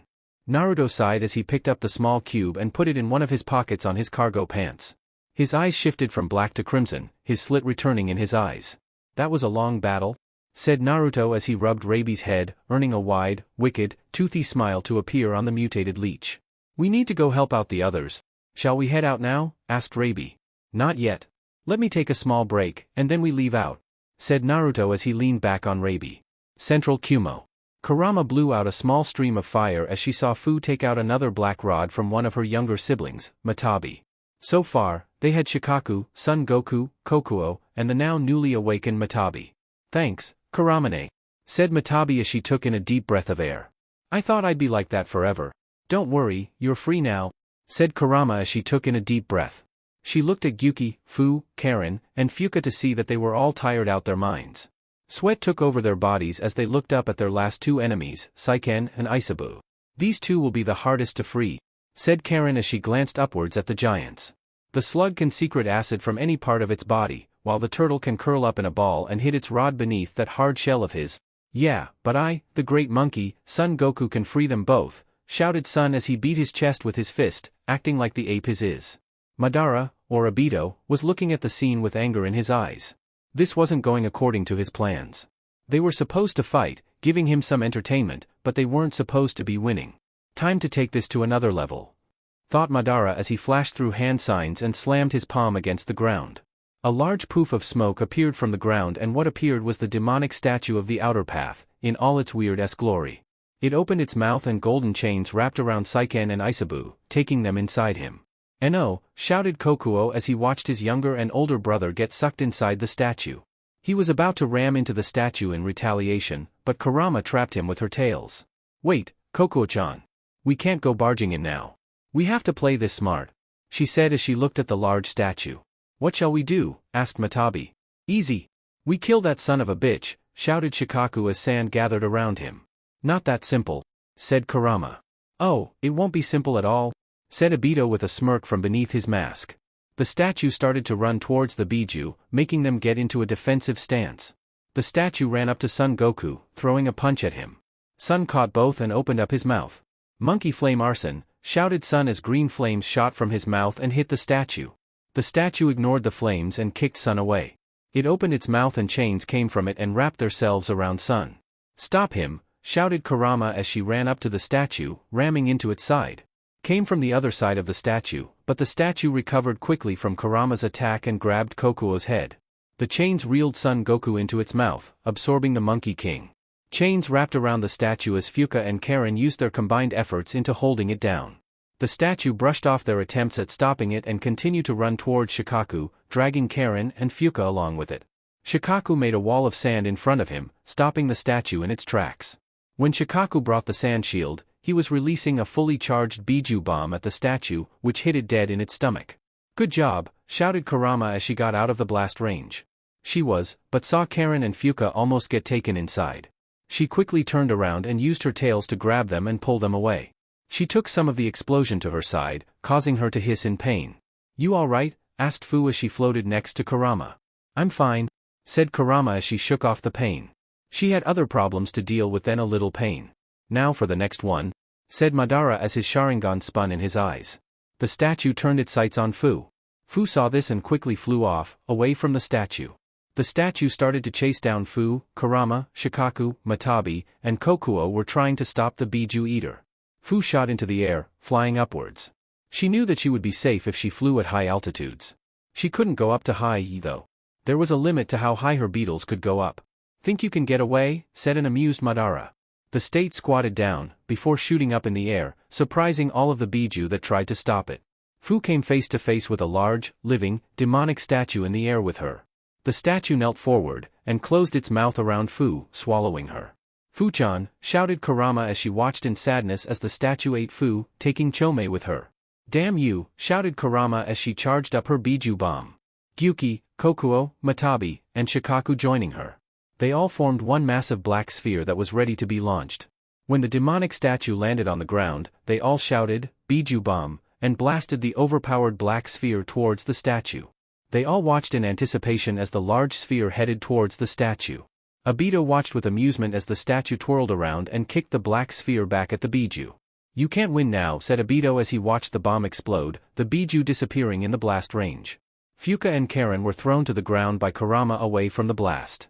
They both watched in sadness as the Biju were attacked with their own technique, their yells filling the air. "This isn't happening," shouted Fuka as she pulled at her hair, something rare for her to do. "We have to do something." "I know. But we have no more chakra," said Karen in sadness. She turned around when she felt two chakra signatures approaching. She started to shake when she recognized one of them. "What's wrong, Karen-san?" asked Fuka as she looked at the shaking Uzumaki. Orochimaru," she yelled in fear as she saw the pale man land in front of her. He looked up to her and smirked. "Another traitor to get rid of," he said as he stood up fully. Fuka started to shake as well, knowing good and well how bad the situation they were in. "Oro-team, is that you?" asked Jiraiya as he looked at the pale man. "So you were also brought back? That also means that you were killed." "How?" asked Orochimaru as he looked at the perverted sage. You remember those kids I adopted a while ago? And Naruto. That should be enough said Jiraiya as he rubbed his head sheepishly. "Trust me, I know about Naruto-kun and his strength. His subordinates are the ones that killed me," said Orochimaru as he looked at Fuka and Karen. "Seems as if I can get my revenge today." Both Orochimaru and Jiraiya dodged out the way as Tsunade landed where they once were, Konan and Guren right behind her. "Damn it, you run fast you old toad," said Tsunade as she glared at Jiraiya. She turned her head to see Orochimaru and her eyes widen. "Orochimaru? You were brought back too?" The princess.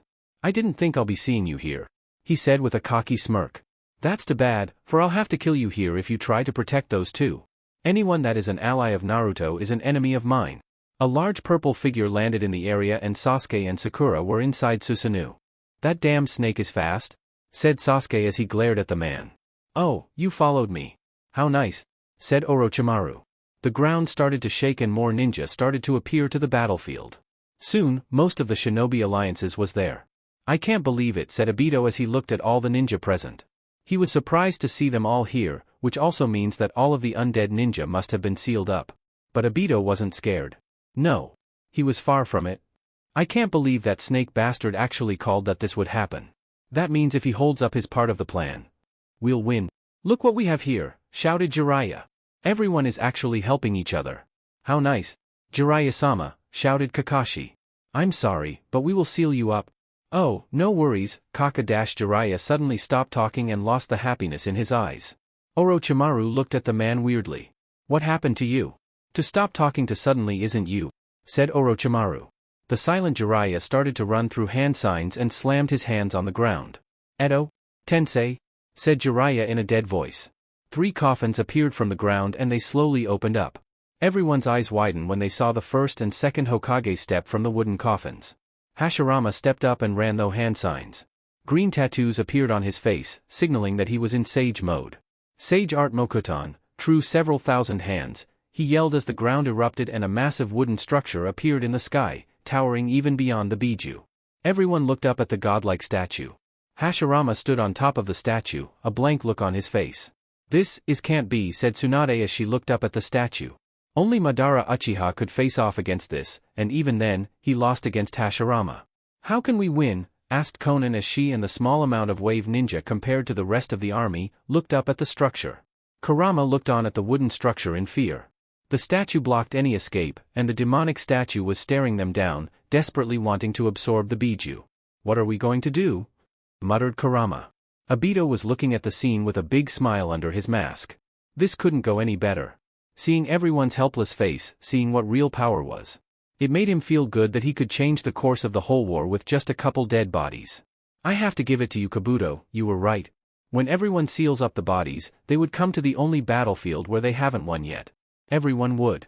When they are here, summon the most strongest ninja ever, along with another Hokage," he said as he shook his head. "It's almost time. Go," shouted Obito, and the demonic statue charged towards the weakened biju. Mountain Graveyard. Anko was sweating as she looked over towards Kabuto, who stood across from her smirking. His shirt was off and the snake that was once connected to his belly transformed into Kimimaro and bones were coming from his bones. "You weird-ass man. What fucker put someone else's DNA in them to gain their abilities?" shouted Anko as she held onto the Kusangi. "I'm doing what Orochimaru-sama wished to do. To master all the jutsu in the world. To discover the secrets of nature." "You wouldn't understand a thing," shouted Kabuto. "Fuck, this is going on for too long," thought Anko. "I need to end this. And fast. You have some of Orochimaru-sama power within you. I know you removed the curse mark, probably by Naruto, but you have the power of the Hibi, something I want. You disgrace Orochimaru-sama by using his techniques," yelled Kabuto. "Like I care about him," huffed out Anko. "All I'm worried about is ending you, and helping the war effort. You're low on chakra, it's not a secret. I can sense it," said Kabuto with a smirk. "However, in my sage mode, I have an infinite supply of energy. You won't win. I'm stronger than you. Faster. A large variety of jutsu that I have at my disposal. The only edge you have on me is that sword," yelled a now angry Kabuto. "Yeah, you're right. I know you're stronger than me, but I have my ace," said Anko as she ran through hand signs. "Oh, and what is that?" asked Kabuto with a smirk. "I'm unpredictable," said Anko as she took in a deep breath. "Katon, Great Blaze Ball," she shouted. A massive, meteor-sized sphere of fire raced towards him. The meteor was so large, it ripped through the ceiling of the cave. Kabuto felt the heat of the attack even from the distance he was from Anko. "What?" shouted Kabuto with wide eyes. He never seen anything like this. This would even kill him, even under the effects of his hydrification technique. Kabuto jumped out the way of the quickly approaching meteor, saving his life. He hissed when he felt a searing on his arm. He looked down to his arm, only to see he didn't have one. "No!" yelled Kabuto as he looked at his burnt arm. He couldn't regrow it because the high temperatures quickly evaporated his arm. "You bitch!" shouted Kabuto as he ran to Anko. Anko smirked and ran towards Kabuto, her sword right behind her. "Many hidden shadow snakes," yelled Kabuto as snakes came from his arm in a large portion. Anko sliced through them all easily. Anko looked up to see Kabuto right in front of her. He grabbed her throat and lifted her up, his snake wrapping itself around her. "You will regret that," yelled an enraged Kabuto as he took Anko's sword from her. Anko, in a panicked state, kicked up at Kabuto, but moved his head to the side, dodging her attack. "Die!" yelled Kabuto as he brought down Kusangi, but Anko brought out a kunai and blocked the sword. Kabuto looked at what was attached to the kunai and saw a long line of explosive notes with smoke emitting from them. "You wouldn't?" growled out Kabuto. Anko opened her mouth and snakes came from it and wrapped themselves around Kabuto. "Oh, I would," she said as the explosive notes went off. The cave was destroyed from the inside as the bombs destroyed everything within range. Rocks were blasted in all directions, the force of the blast being too much for the rocks. The cave was now a large crater, never to recover from the attack. Kabuto groaned as he pushed a rock off of him. At the last moment before the blast went off, he made a weak, small amount of water cover him. He still took an enormous amount of damage, but that can be healed. "It doesn't matter. I won. I need to get back on focusing on my army," said Kabuto to himself, referring to his undead army of powerful ninjas. Kabuto started to limp away, wanting to get away from the area. A sword came from the ground in front of Kabuto and pierced his stomach and extended to a large rock behind him where it was planted. The ground was lifted up as Anko's head came from the ground, her neck longer than it usually was. "You're still alive," said Kabuto as he was forced out of his sage mode. He coughed a little and blood dribbled down his mouth. "Yeah. I told you I was unpredictable," said Anko as the rest of her body came from the ground. Her neck shrunk down back to its regular size, and she took the kusangi from her mouth, holding it in her hand. "But, how?" asked Kabuto as he coughed again. "Shadow clone. You should learn it someday," said Anko with a grin. Kabuto growled again but coughed again, more blood come out. Suddenly, Yakumo landed next to Anko. You finished here? She asked to Anko. Yup. Finally. Said Anko. You had help, all this time, said Kabuto to Anko. Yeah, but I wanted to fight you alone. I wanted to prove that I didn't have to be like Orochimaru team to be as good as a ninja like him, said Anko. Yakumo stepped up to Kabuto and ran through hand signs. Time to die, but first, she said as she placed Kabuto in a genjutsu, how do we stop the Edo Tensei? Central Kumo. Kurama took in deep breaths as she looked at her opponents. The demonic statue had 8 of its eyes open, signaling that it had 8 Biju trapped inside of it. The statue was just as strong and fell to the power of it one by one. And with Hashirama, Tobirama, and Madara helping the statue, she knew it wouldn't be long until she was caught as well. The ninja of the first ninja alliances were all fighting, and failing, in fighting against the behemoth that Hashirama made. A technique used to fight Bijus and Madara Uchiha, used against regular shinobi. 100% chance of failure. Sasuke and Sakura were battling against Orochimaru, while Konan, Guren, and Tsunade were continuing the battle with Jiraiya. They were getting close to winning, they just need the right time and opportunity to seal them up. Time to give up, Kyuubi, said Madara from atop the demonic statue's head. You lose. Kurama only knelt her head down. They had her beat. She was cut up by Hashirama's Mokuton, and most of her attacks were repelled by Tobirama's mastery of the Hiraishin, teleporting her attacks into a different area, or back at her. Damn. I can't win, muttered Kurama as she fell to the ground. Madara smirked, seeing her give up was a sight to remember. Let's wrap this up, said Obito as the statue opened its mouth and golden chains shot out. Kurama helplessly watched as the chains came closer to her. I'm sorry, Naruto-kun, were her thoughts as the chains wrapped around her body. She was about to be dragged inside the moving statue, but a large, black-purplish leech came from the ground. FFFOODD, it yelled as it opened its mouth, filled with razor-sharp, ragged teeth. It latched onto the chains and absorbed the chakra from them, making them go slack. Rabi, muttered Kurama. She looked at the growing leech. What are you doing here? The ground started to shake as a massive, red fox with 9 long blonde lines of fur started on its forehead and to each individual tail jumped over the shinobi force, past Hashirama, and tackled the statue down. Get away from her, the enraged Naruto shouted as he blasted the statue with fire, causing it to scream out. Naruto jumped off it and walked up to the very injured Kurama. Kurama-chan, I'm here, he muttered Naruto as he nuzzled against her head. Nice to see you alive, she said weakly. I don't know if we can win this one. We can, said Naruto as he tried to encourage her.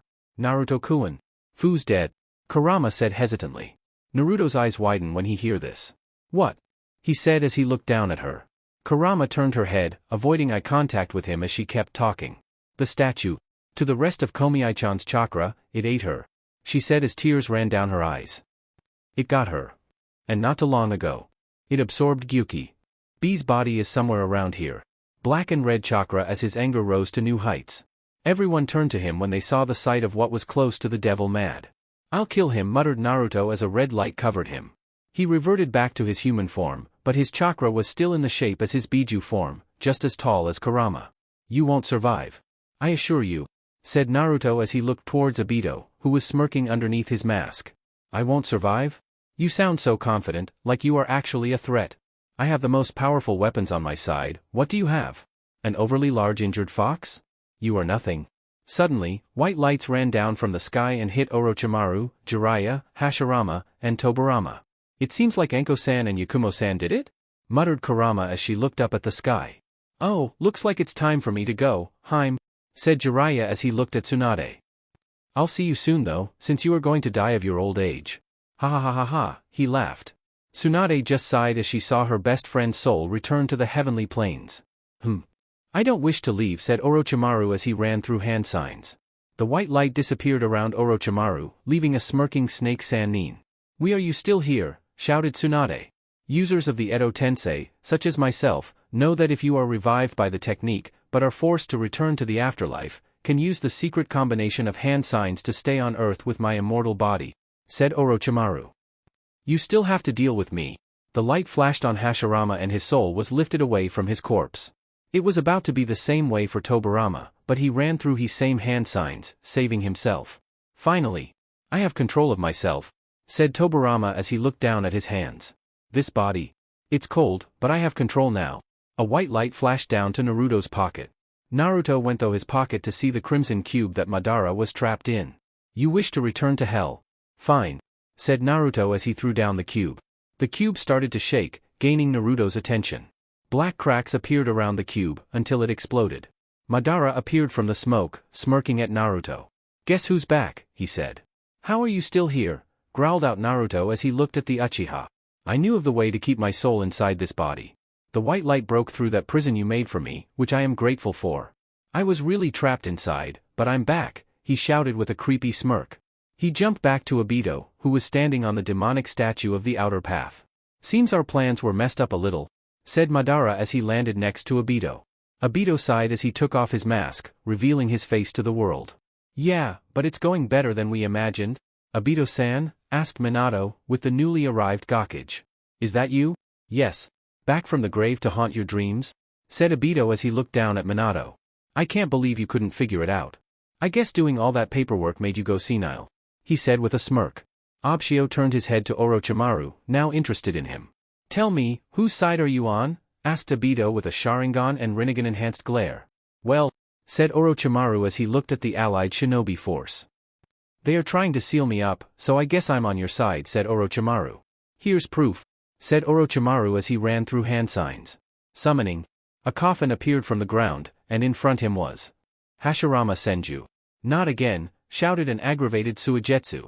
If I need to remind you how I have him, it's the same body I used when I attacked Konoha 3 years ago, said Orochimaru with a smirk as Hashirama opened his blank eyes again. He slammed his hand to the ground and the same large wooden structure appeared, towering over everything. Naruto-kun muttered Kurama as she reverted back to her human form.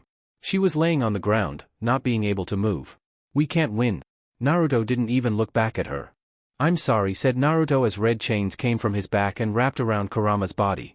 Her eyes widened when he threw her away from the battlefield. What are you doing? She yelled. Yugo flew up and caught her, lowering her safely to the ground. Making things right? He said as he ran through hand signs. He slammed his hands on the ground and shouted, Nine-tailed confinement seal. And red light shone around the battlefield, circling around Hashirama, Tobirama, Orochimaru, Madara and Obito, and the demonic statue. Kurama's eyes widened when she saw the red circle on the ground and shouted out to Naruto, "No. Stop. You'll die." I won't, said Naruto as he paid attention to his opponents.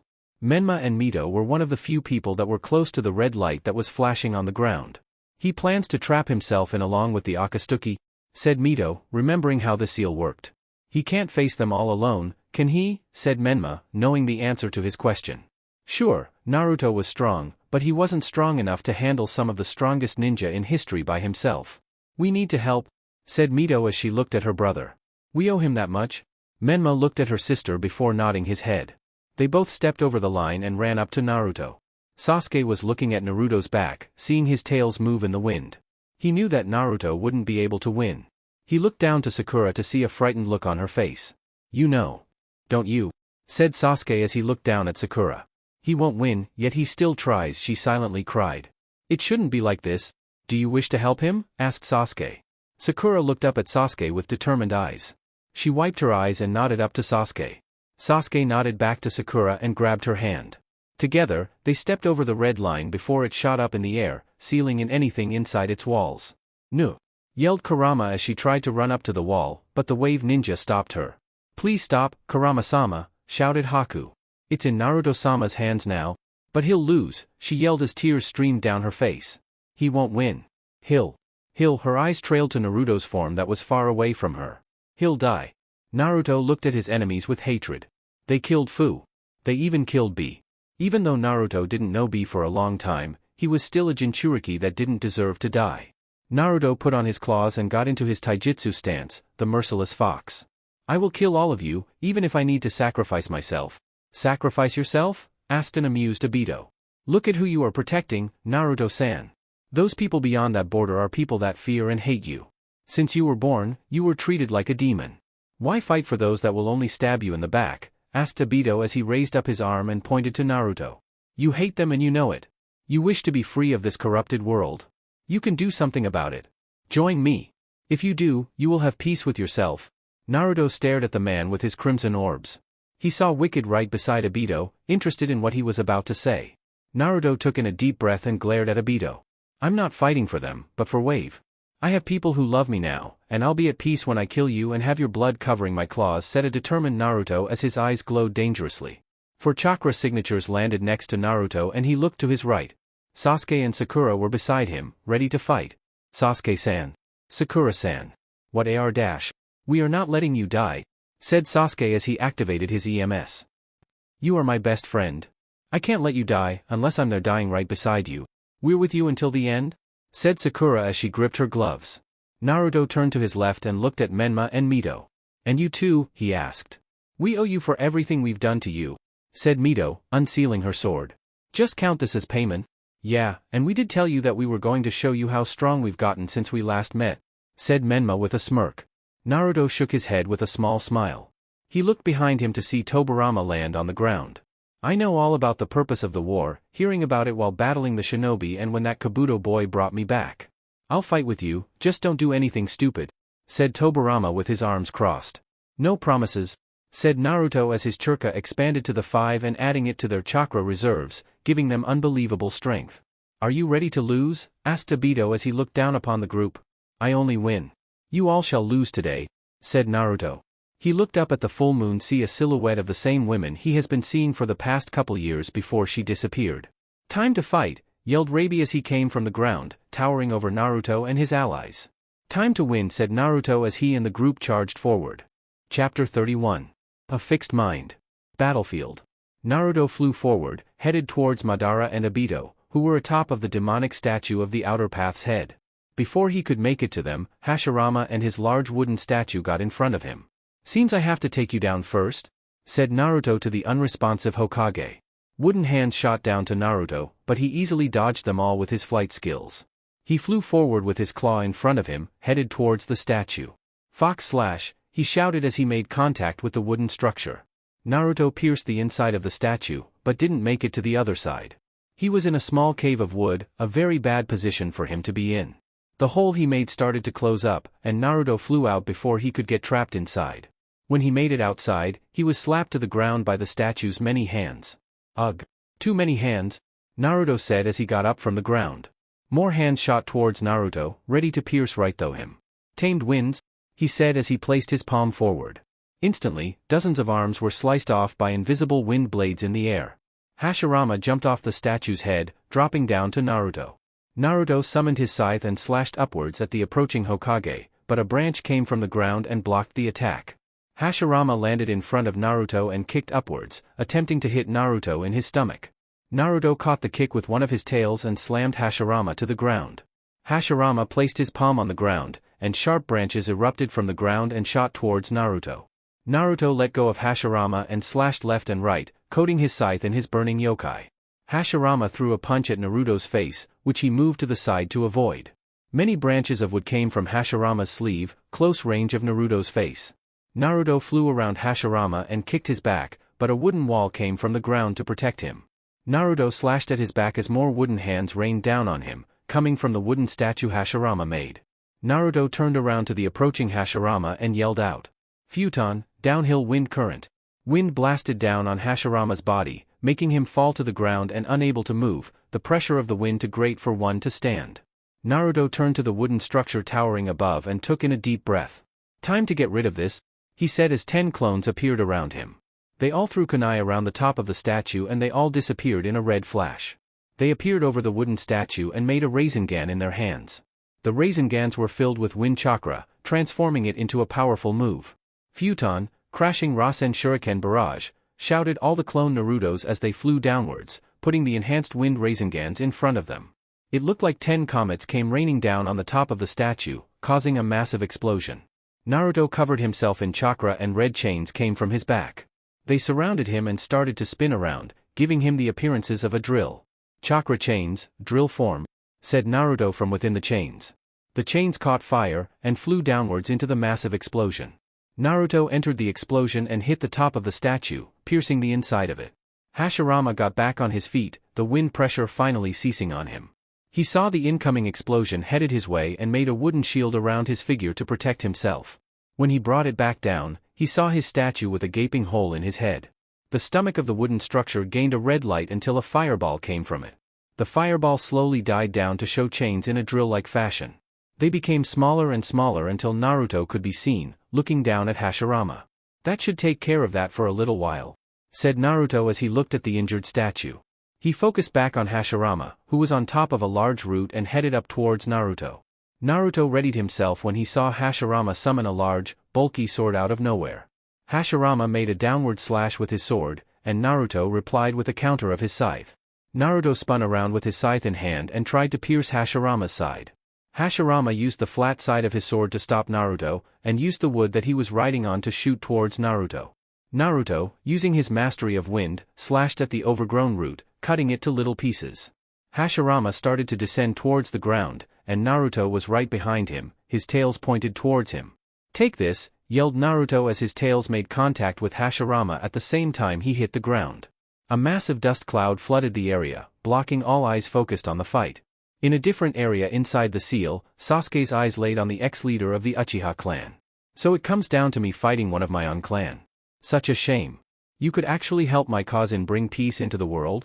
said Madara as he looked at the younger Uchiha. "I don't believe in your form of peace because it isn't peace at all. It's people trapped in a dream of peace. A dream that's real in each individual's minds. That isn't peace," said Sasuke as he grabbed his Kiba swords. "That really is a shame, for now I must kill you," said Madara as he gripped his gun by. The two Uchihas focused in on each other before charging at each other. Sasuke, taking the first move, stabbed forward with one of his swords, hoping to pierce the dead man.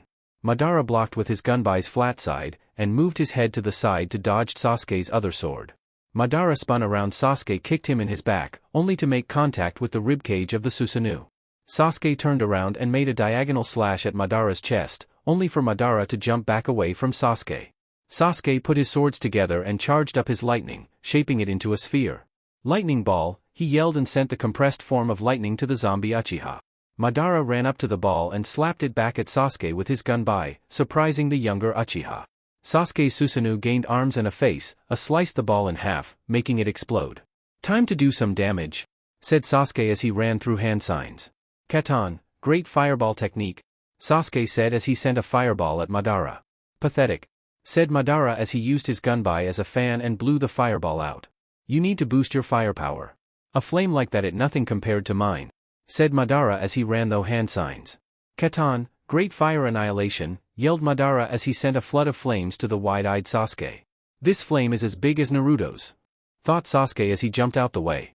His Susanoo gained wings on its back and flew away from the hot danger down blow on the ground. "You aren't safe from me," said Madara as he summoned his own Susanoo to fly in the air. Sasuke and Madara met in the air with swords drawn, clashing against each other. "Katon, dragon flame release song technique," said Madara as a large number of dragon head-shaped fireballs shot from his mouth and towards Sasuke. Sasuke's Susanoo dodged all of the flaming dragons in the air, taking no damage at all. "Chidori," said Sasuke as he covered Susanoo's right hand in lightning. "Iso," he shouted as the Chidori transformed into a long blade. Sasuke's Susanoo started to spin in the air, the long blade of lightning cutting through anything in its way.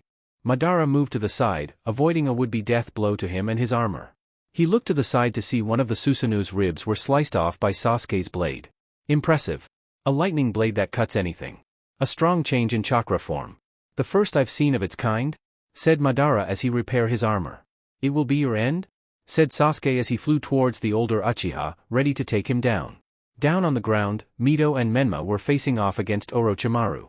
He proved to be a challenge to the young siblings, seeing as it is always hard to even land a hit on Orochimaru. "You must be quicker than that," said Orochimaru as he dodged a sword slash from Mito. They were in a taijutsu and kenjutsu match, Orochimaru defending against Mito's sword with a kunai. "Menma," shouted Mito as she dropped a three-pronged kunai on the ground. Menma instantly appeared in a yellow flash, directly in front of the snake Sannin. "Rasengan," shouted Menma as he pushed the attack forward. Orochimaru smirked and circled around Menma, his legs fused together to make a long, snake-like tail. Orochimaru stabbed at Menma, but Mito appeared next to Orochimaru and blocked with her own sword. "Suetun, water trumpet," she yelled as a water shot from her mouth. Orochimaru quickly moved away from her and burrowed underground. "Sneaky bastard," said Menma as he and Mito got back to back. "He's really hard to hit. That tail is making him too fast for us. We need to catch him off guard," said Mito as she studied the terrain around her. A tongue holding a kunai came from the ground in front of Mito, wanting to pierce her midsection. She slashed the tongue in half, only for it to turn into earth when it hit the ground. A clone? She muttered as she kept looking around.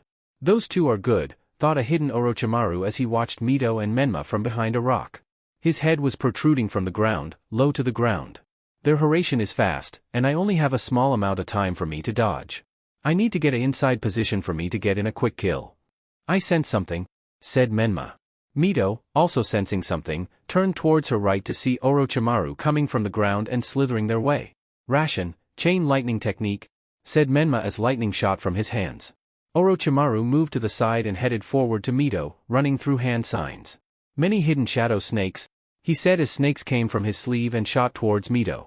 Suetun, drilling water spears, said Mito as she countered the snakes with sharp spinning spears of water. Orochimaru appeared behind the unsuspecting Uzumaki Namikaze, his kunai poised to kill. Die! Orochimaru silently said as he moved his hand forward. Menma jumped in front of the attack and blocked with his three-pronged kunai. Orochimaru drew another kunai and fought against Menma and his skillful kunai-enhanced taijutsu. Mito jumped in the air and grabbed some kunai. She threw them in the air and shouted, "Shadow Shuriken," and hundreds of kunai rained down on Menma and Orochimaru. Orochimaru burrowed underground again, while Menma used his chakra chains to cover himself. "I've got you now," said Menma as he ran through hand signs. He sent his chakra chains down into the earth below him, forming a seal to trap Orochimaru. Raitun, lightning devourer technique, he yelled as a blue aura surrounded Menma. Lightning danced around him dangerously, promising pain to anyone that came in contact with it. Menma slammed his hands down on the ground and lightning erupted from his body and to the ground.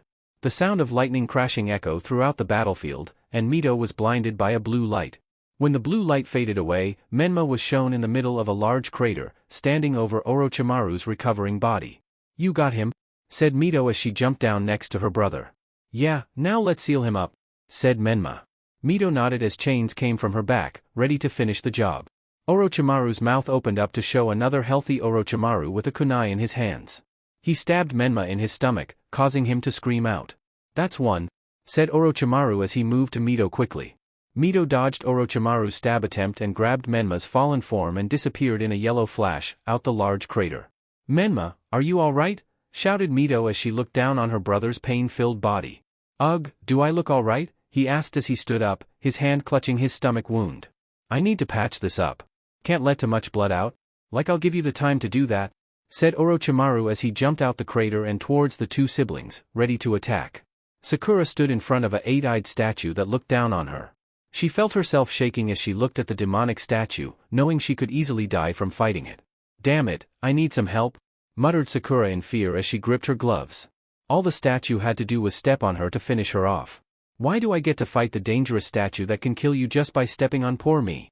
Suddenly, the ground next to her exploded, causing the ground to break up and fly in all kinds of directions. Sakura covered herself with her arms, blocking the rocks from her face. "Hey! What's the big idea?" she shouted to the unknown attacker. When the dust cloud settled, and when she was done dusting herself off, she looked up to see the face of a smiling leech, with teeth that could bite through anything. "Hello," shouted Rabi in his indescribable voice. "You are going to help me with that thing," he shouted at Sakura, using his tail to point at the statue. Sakura didn't say anything, her fear of the leech that looked like it wanted to eat her taking over her body. "Hey now, I need your help. I have no reason to kill you, since Naruto-sama seems to like you so much," said Rabi as he turned around and faced the much larger creature. Sakura took in a deep breath and nodded, ready to face the behemoth of a statue in front of them. "Ready?" asked Rabi. "Yeah," said Sakura as she took a running pose. "Great. Let's go," shouted Rabi as he burrowed underground. Sakura, knowing that Rabi was with her, ran towards the statue. A blue-green diamond appeared on her forehead, releasing her strengths of 100 seal. Rabi appeared in front of the demonic statue with his mouth wide open. Dark chakra gathered in Rabi's mouth and he yelled out.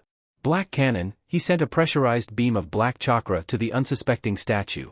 The statue took the attack dead in its stomach, causing it to scream out. Sakura made it to the back of the statue's leg and kicked it hard. The statue fell backwards as it lost its footing, crashing down into the earth below. "Good hit," said Rabi as he wrapped itself around the statue's legs. "Time to drain him dry." The statue grabbed Rabi with its gigantic hand and pulled Rabi off of it. Rabi burst into thousands of smaller leeches, all of them burrowing into the ground. "Need time to regroup," said one of the small leeches that landed on Sakura's shoulder. I'll stay with you to guide you for now. What? I need help, she yelled. No, you are the best person to fight the statue. Small but packs a punch. You can hit it, but it would be hard for the statue to hit you because you're small and quick on your feet. Just follow what I say, shouted the small Rabi. Sakura nodded as she jumped out the way of the statue's punch that was headed for her. She jumped on the statue's outstretched arm and headed up to its body. Hit it in its eyes. That's the only weakness that it must have, shouted Rabi. Sakura jumped side to side, moving out the way of the statue's attempts to swipe her off of it. She made it to its face and cocked back far, ready to deliver pain. CCCCHHHAA, she yelled and hit it right in the eye in the middle. The statue screamed out as it fell back and rolled on the ground in pain. Sakura jumped off the statue as it recovered and focused its eyes on her. Oh? It looks kinda mad, said Sakura. Run, said the small Rabi. The statue opened its mouth and a light blue dragon came from it. Its eyes landed on Sakura's form and shot towards her in amazing speeds. Sakura had only a little time to dodge the attack, and her eyes widened when she saw that the dragon just went through the ground like it wasn't even there. It's transparent? Asked Sakura to herself. Weehhh, said a voice. Sakura looked at where the voice came to see that the little Rabi was headed down to the ground, not being able to stay on Sakura's shoulder when she suddenly took off. It made contact with the dragon and it instantly dried up and died. So it kills on physical contact? Said Sakura as she said a small prayer for the little Rabi. Seems like I can't get hit by that thing. Sakura jumped to the left as she sensed the dragon come from the ground beneath her, just barely dodging instant death. Sakura headed back towards the statue and jumped on its body, dodging the dragon that wished to kill her. She looked up at the mouth of the statue and got an idea. She ran up to it and punched right on the statue's chin, causing it to shut its mouth. A blue hue shone through the statue's teeth and an explosion occurred in its mouth. Gotcha, said Sakura with a smile as she fell down to the ground. Rabi came from the ground and caught Sakura before she hit the ground. Good job. I won't get hit again, so I'll assist you as you make the main attacks. Alright. Sakura as she took control of the battle. Obito grunted in pain as he got cut by Tobemaru's flying thunder god/attack. Tobemaru proved that he was smart as he started to understand how Obito's Kamui worked. You won't be able to win, no. I'm too quick for you, said Tobemaru as he grabbed another kunai. Obito looked at Tobemaru with anger with both his Rinnegan and Sharingan eyes. He knew that the dead Hokage was right. Tobemaru would wait at the right time to attack him, seeing as he was able to place one of his seals on his arm. He had no way of getting the seal off of him, and sending his arm to the Kamui dimension was the only way of escaping death. But he only had 5 minutes to keep his technique active. Suetun, Water Dragon Bullet, shouted Tobemaru as he sent a raging water dragon towards Obito. Obito jumped out the way of the water dragon and flashed his Sharingan. Kamui, he muttered as Fuma Shuriken came from the spiral of his Mangekyo Sharingan. Tobemaru skillfully dodged all the shurikens with ease. He started to run up to Obito, making him run those hand signs in a hurried pace. Katon, Blast Wave Wild Dance, said Obito as a long fire in the shape of a spiral flew towards Tobemaru. Suetun, Water Formation Wall, said Tobemaru. Water surrounded him in a protective shell, the flames burning out against the cool water shield. Suetun, Water Bullet, shouted Tobemaru.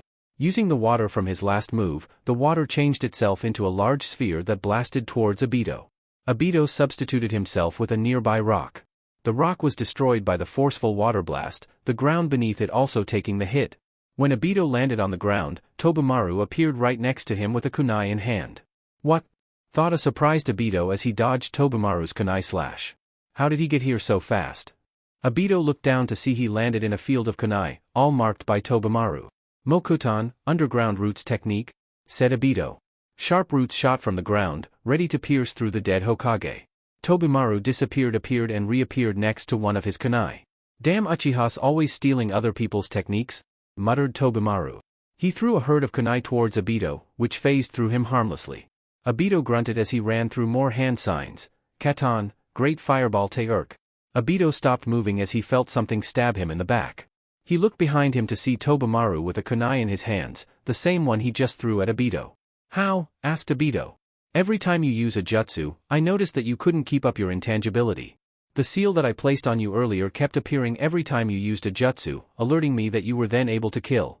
I just drew out the battle so you wouldn't suspect anything.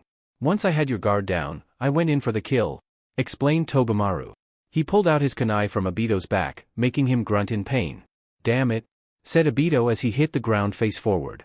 You're decent into your hatred brought you here, said Tobemaru as he walked away. You killed yourself when you allowed hatred to take over you. Naruto looked down at the Hashirama as he grew more roots to fight him in the air. Naruto flew downwards and sliced the roots one by one, not letting Hashirama touch him once. Mokuton, wood dragon technique, muttered Hashirama as he made a large wooden dragon that charged to Naruto. Katon, fox trap, said Naruto. Flames erupted from the ground in the shape of a fox head. It closed it down on the dragon, burning it to a crisp. Katon, hellfire missiles, said Naruto as he opened his mouth and placed his hand in front of him. A red light shone from his mouth and flames surrounded his hands.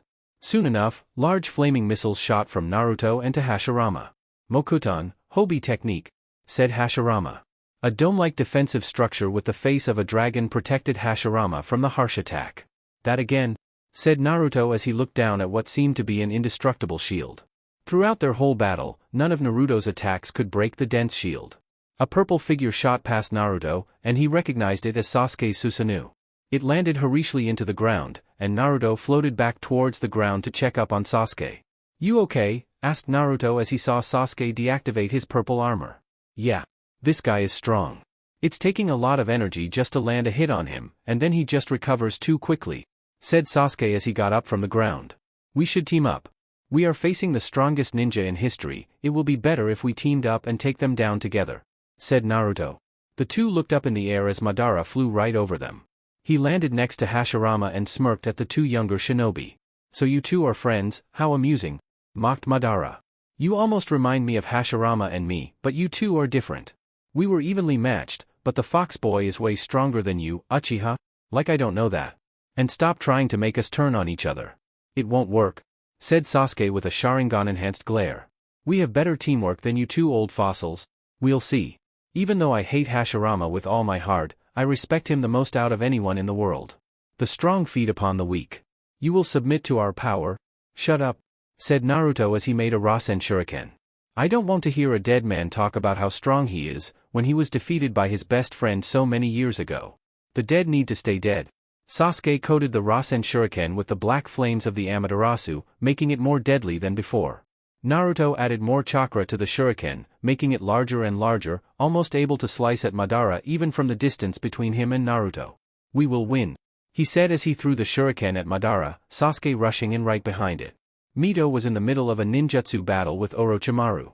Or more like, Orochimaru dodging all the moves Mito threw at him. It was really hard to hit someone that could burrow in the ground, and have the flexibility of a snake. Stop moving, shouted Mito as she casted her chains towards the snake Sannin. Orochimaru moved left and right, weaving his way closer to Mito. Silly girl. You should know that you are far away from being able to fight with a Sannin. An immortal one at that, said Orochimaru as he made his way right in front of Mito. She gasped in shock and jumped back, creating distance between her and the laughing snake man. Look at you. Running away like a little girl. You can't defeat me, shouted Orochimaru. Mito took in a deep breath as she retracted her chains. Time to take it up a notch, she said as she ran through a long line of hand seals. She looked behind her to see Menma in a weird stance, his eyes closed. Good, he's almost there, she thought as she focused her sight back on the curious-looking Sannin.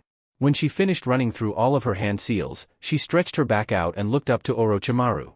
Those hand seals, what jutsu were they for? He asked. Suetun, water-sky convergence, said Mito as she ran up to the snake man. She threw a punch at the man, which he easily dodged, but was surprised when a water spear that came from nowhere followed her movements and sliced at Orochimaru's arm. What? He said in curiosity as he jumped back. No, don't run now, yelled Mito as she shot her hands forward. Water in all directions flew towards Orochimaru. Orochimaru moved out the way, but the water kept following after him, its movements swiftly following after him. What's going on? Water being able to follow after me like this, said Orochimaru. He spotted Mito and quickly threw Kwani at her. His eyes widened when water came up and protected her. The way the water moves, it reminds me of that boy and his sand. Orochimaru thought out loud, referring to Gaara. Amazing, huh? My Kaa-san taught me this move, even though she couldn't master it herself. My control of water has surpassed her. Mito yelled as she ran up to Orochimaru. She created a sword made from water and slashed at Orochimaru. Orochimaru countered with his kunai, only for it to be cut in half by the water sword. You can't match me and my water? Said Mito as she slashed Orochimaru's arm off. Orochimaru opened up his mouth and another Orochimaru came out, snakes coming out his sleeve. Mito stood perfectly still as water blades surrounded her and cut through all the snakes headed her way. The water blades shot to Orochimaru next, but he jumped away, a safe distance from the water master. Interesting, said Orochimaru as he watched the water move around Mito. Such a move, it could be considered one of the strongest Suiton techniques in the world. Able to control water with just a thought. Even so, it must take a lot of chakra and concentration to be able to keep such jutsu active. Maybe so, but I'll well protected, said Mito as some jumped over. A fully recovered Menma stood in between Orochimaru and Mito, his eyes having a orange tattoo around them. Senjutsu, whispered Orochimaru. You're a sage now. Jiraiya had the same ability. It seems you two really have gotten stronger. Yeah, and you won't be able to beat us now, said Menma. A clone Menma appeared right next to him and made a Rasengan in his hand, which grew larger and larger.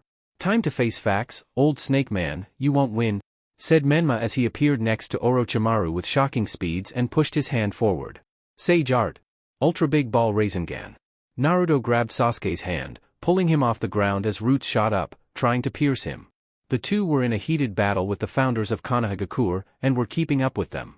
Amaterasu, said Madara from his complete Susanoo. Naruto instantly covered them up with yokai, blocking the black flames that consumed anything. Get him, said Naruto as he used his tails to launch Sasuke at Madara. Sasuke made a Chidori in his hand and pierced right through the Susanoo. Madara moved his body just in time to dodge Sasuke and his deadly lightning. You're in the air now, said Madara as he turned around to see Sasuke high in the air with him. I have you now. Madara's Susanoo made 4 swords that all headed to pierce him. Naruto appeared in front of Sasuke in a red flash and caught all the swords with his tails, holding him back. Damn Uchihas, muttered Naruto, making Sasuke's eye twitch. Right here, man, said Sasuke.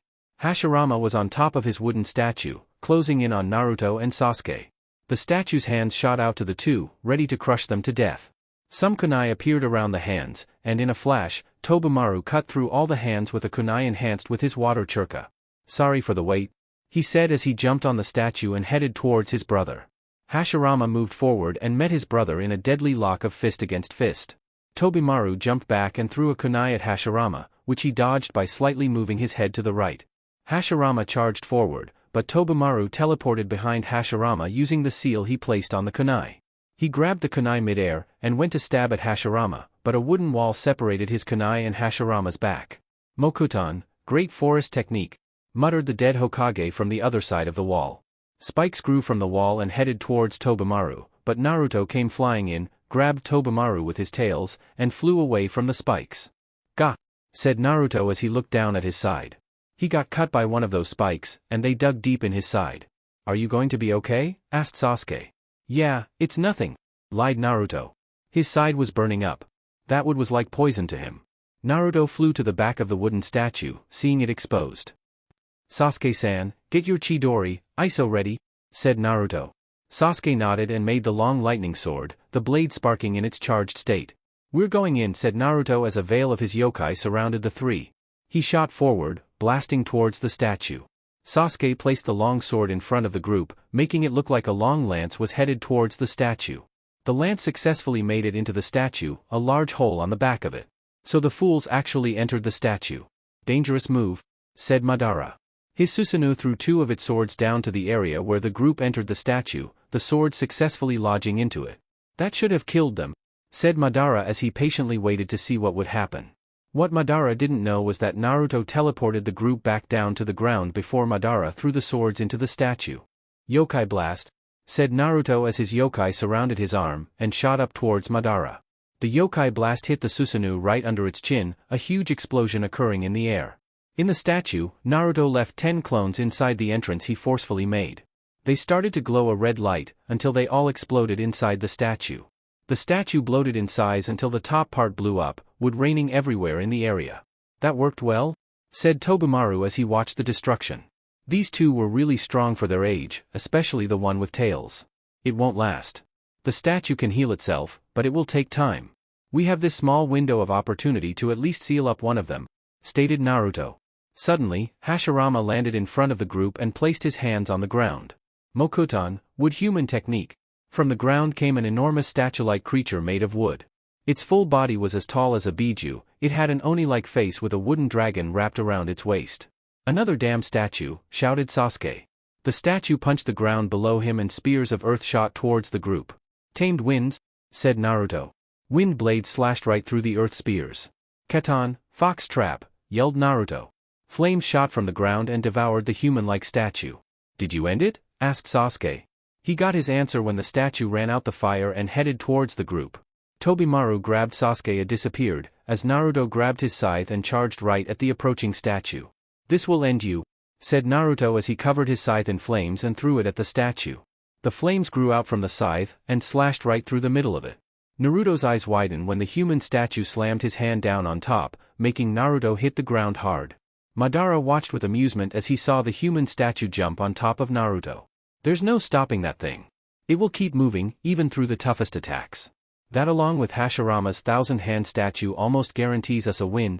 Naruto was looking around in the darkness he was in. It seems like the human statue covered itself around Naruto, entrapping him in the middle. What's the purpose of doing this? Naruto asked himself as he looked around. He could see in the dark, thanks to his Kitsune abilities, but couldn't find an exit out of his captivity. Suddenly, wooden spears shot out all around and towards Naruto. Tamed winds, yelled Naruto as his wind cut through the approaching wooden spears. They kept growing back to their original size, but Naruto slicked through them all, taking no damage at all. Keton, fox fire, yelled Naruto as he made a fox-shaped fire towards the walls. He was confused when he noticed that his fire was smaller than usual. When it made contact with the wall, it suddenly burnt out. What's going on? Naruto asked himself again as he took a breath. He tried to breathe, but he felt no oxygen getting into his lungs. Naruto fell to the ground as he felt weak all of a sudden. Damn it. I don't have any oxygen in here, thought Naruto. I burned it all up with that last attack. The wooden tendrils were still headed towards Naruto, and it was getting harder and harder for him to fight back against them all. Outside Naruto's wooden prison, Sasuke and Tobimaru watched as the wooden human was still curled up around Naruto. Shouldn't he have busted out of there yet? Asked Tobimaru. Yeah, he should have, said Sasuke as he looked down at the wooden structure. Sasuke got this feeling that something wasn't right, and he had to go help out. I think he's in trouble. Wood is his weakness after all, and being surrounded in it must be doing something to him, yelled Sasuke as he activated his Susanoo and flew towards the wooden human. He used his Susanoo's swords free Naruto. They all cut through the sense wood, and Sasuke kept hacking his way into the middle. Once he made it to the middle, he saw Naruto cut up by wooden spears. Naruto, he yelled as he went inside and grabbed him. He put him inside Susanoo's protective armor and flew out, away from the dangerous beast. Naruto, are you alright? Speak to me, yelled a frantic Sasuke. I'm okay, said Naruto as he shook his head, trying to ignore his pain. He had a couple holes in his back and one on his left thigh, some of the places where he got stabbed at. Take me down to the ground. Sasuke landed on the ground where Tobimaru awaited them. He deactivated his Susanoo and rested Naruto on the ground. Naruto, you really don't look good, said Sasuke, and he was right. Naruto wasn't able to recover from Mokuton-based attacks, and he took a lot of hits from inside his wooden prison. I don't care how I look, we need to keep fighting, said Naruto as he got up from the ground. If you say so, we have to dash. Suddenly a wooden spear appeared from the ground and impaled Sasuke. Naruto's eyes widened when he saw Sasuke's body rise up along with the wooden spear. No, Naruto whispered as he looked up. The wooden beam rose to the sky, now in front of Madara. I've been wanting to do that for a while, said a smirking Madara as he looked Naruto's shocked face. Sasuke's body was hung over the lance, now in front of the moon. You feel that? That's the feeling of having one of you friends, one of the people you consider brothers, die in front of you. Do you understand how it feels? For I had to go through that daily. Everyone died around me, and I had to face facts that this world would never change. You can't change the past, but I was damn sure going to fix the future, because of moments like this. Madara yelled at Naruto. Sakura looked over from her battle, hearing yelling, and saw Sasuke's body. She froze up as she saw her boyfriend's body, hanging limp over a wooden spear. Sasuke-kun, she whispered in disbelief. The demonic statue stood over Sakura and was about to crush her underneath its foot, but Rabi came in just in time to grab Sakura with one of his shadow arms and slithered away. Is something the matter, pink-haired girl? Asked Rabi, calling Sakura by her nickname. Sakura had tears streaming down her face, not even answering Rabi back. No, this can't be happening, she whispered. When Rabi looked in the direction in which Sakura was looking, he understood Sakura's mood swing. Oh, that isn't nice, said Rabi as he slithered over to Naruto's position, the demonic statue strangely not following after them. This is the reason why the world needs to be encased in my genjutsu. This world will never change. Death will always happen, yelled Madara. Naruto's feet left the ground as he slowly began to float up to Sasuke's body. Once he made it, he looked his dead face and pain shot thought his body. A tear leaked out the corner of his left eye and traveled down his face. Damn it. Uchiha, said Naruto. A wind blade sliced at the wooden spear. Naruto caught Sasuke's body and pulled the rest of the spear out of his body and threw the piece away. Naruto's seal that kept everyone out of the way started to flicker, until it vanished into nothing. Why did you have to save me, damn it, said Naruto as his flew off with Sasuke in his arms. Naruto landed next to his wave ninja and they all surrounded him and Sasuke. Naruto-kun, said Kurama as she hugged him. He didn't return it at all, just looking down at Sasuke. When Kurama released him, she also looked at the dead Uchiha. Are you going to be okay? She asked quietly. Naruto kneeled down next to Sasuke and put his head down on Sasuke's side. It's my fault I did this. I should have sensed the attack coming? Damn you, Uchiha, Naruto said. The wave ninja could see that he was trying to hold back his tears, but it wasn't working. A small stream of tears were on the ground, and Naruto started to shake. Naruto looked up to see Rabi and Sakura headed towards the group. The wave ninja all backed out the way as Sakura ran up to Sasuke's body. She broke down in tears and cuddled Sasuke's head in her lap. No. It shouldn't end this way for him. No. She muttered. Green chakra covered her hands and she started to heal where Sasuke was impaled. Mito and Menma arrived at the scene, Mito having Orochimaru wrapped up in her chakra chains, sealing away his chakra. Oh no. She whispered as she looked at Sasuke's body. Karen stepped up to Sakura and kneeled down next to her. She could sense that Sasuke's chakra network was gone, signaling his death. Pink-haired girl, listen. He's dead. He won dash. He can't be dead, shouted Sakura as he pumped more chakra into her mystic palm technique. He isn't dead, just hurt, she yelled. Karen slowly grabbed Sakura's hands and pulled them away from Sasuke's body. Sakura just lost hope and cried on Karen's shoulder, and all Karen could do was hold her, trying her best to comfort Sakura. Kurama was rubbing Naruto's back while his head was still positioned on Sasuke's side. This is all my fault, whispered the crying fox demon. Meanwhile, Madara had focused his sights on Obito. Obito was laying on the ground, blood oozing from the injuries he sustained from his fight with Tobemaru not so long ago. Seems like you're in a tough position, said Madara as he crossed his arms, looking down upon his ex-student. Madara. Help me, said Obito with a cough. No. You are no longer needed, said Madara. Suddenly, Black Zetsu appeared and covered the left side of Obito's body. Black Zetsu, what are you doing? Asked Obito. Just following orders. Sorry about this, Obito-san, said Black Zetsu. Zetsu controlled Obito's body and ran through hand seals. Outer Path Samsara of Heavenly Life Technique, both Obito and Black Zetsu said. The King of Hell came from the ground and opened its mouth. A single green stream of light came from its mouth and hit Madara. Madara smirked as he felt his body regain its regular body heat, and his skin color was now a nice tan instead of the gray cracked skin he had while under the effects of the Edo Tensei. Finally back, said Madara. Madara's old eyes started to flack away, until he had no eyes at all. Do you have the Rinnegan? He asked Black Zetsu. Got it right here, said Zetsu as he raised his hand to show an eyeball with the ripple pattern of the Rinnegan. How did you find that? Obito shouted out weakly. I know where you hid it. You didn't even notice my presence when I saw you hide it? Said Black Zetsu. Madara grabbed the eye out of Black Zetsu's hand and put it in his eye socket. He opened his right eye to show the Rinnegan. Good, said Madara as he looked down at Obito. Now for the other eye. Naruto lifted his head from Sasuke's body and looked up at Sakura. Sakura-san. I'm sorry I couldn't stop this. No, don't blame yourself for what has happened to Sasuke-kun, said Sakura. Yes, this isn't your fault, said the newly arrived Tobemaru. Death happens to everyone. May it be from natural causes, sickness, or in this case, killed by the enemy. Killed by enemy, Naruto muttered out. Yes, Madara team did this. Such a poor soul. He wasn't corrupted like the other Uchihas. I would have liked to get to know this young Uchiha you call Sasuke, said Tobemaru. Naruto wasn't listening to what Tobemaru was saying at the moment. He was still stuck on what he said about Madara. Enemy. Killed him, said Naruto, making everyone look at him. Naruto-sama. Are you going to be alright? Asked Suigetsu. Naruto looked down at his hands, seeing Sasuke's blood on them. The enemy. TCH, you think you can teach an Uchiha? Think again. I'm weak. I'm just a weak Uchiha who's just using his family's name to make myself superior to others. Damn it, Naruto. Do we really have to do all this training? I know I can't defeat you, but I won't run away. Let's go, Naruto. You're really leaving, huh? Take care of yourself, Naruto. What happened to you, Naruto? Incoming, Naruto. I appreciate the help, Naruto. You're my best friend, Naruto. Best friend? Best friend? Best friend. My best friend just died. Died. By the hands of the enemy, said Naruto. Naruto's tail straightened out, frustrated by the situation he was in. The enemy killed Sasuke-san. He did it. My best friend, yelled Naruto as he stood up, looking down at Sasuke. Sage Art, Gate of the Great God, shouted Hashirama's voice.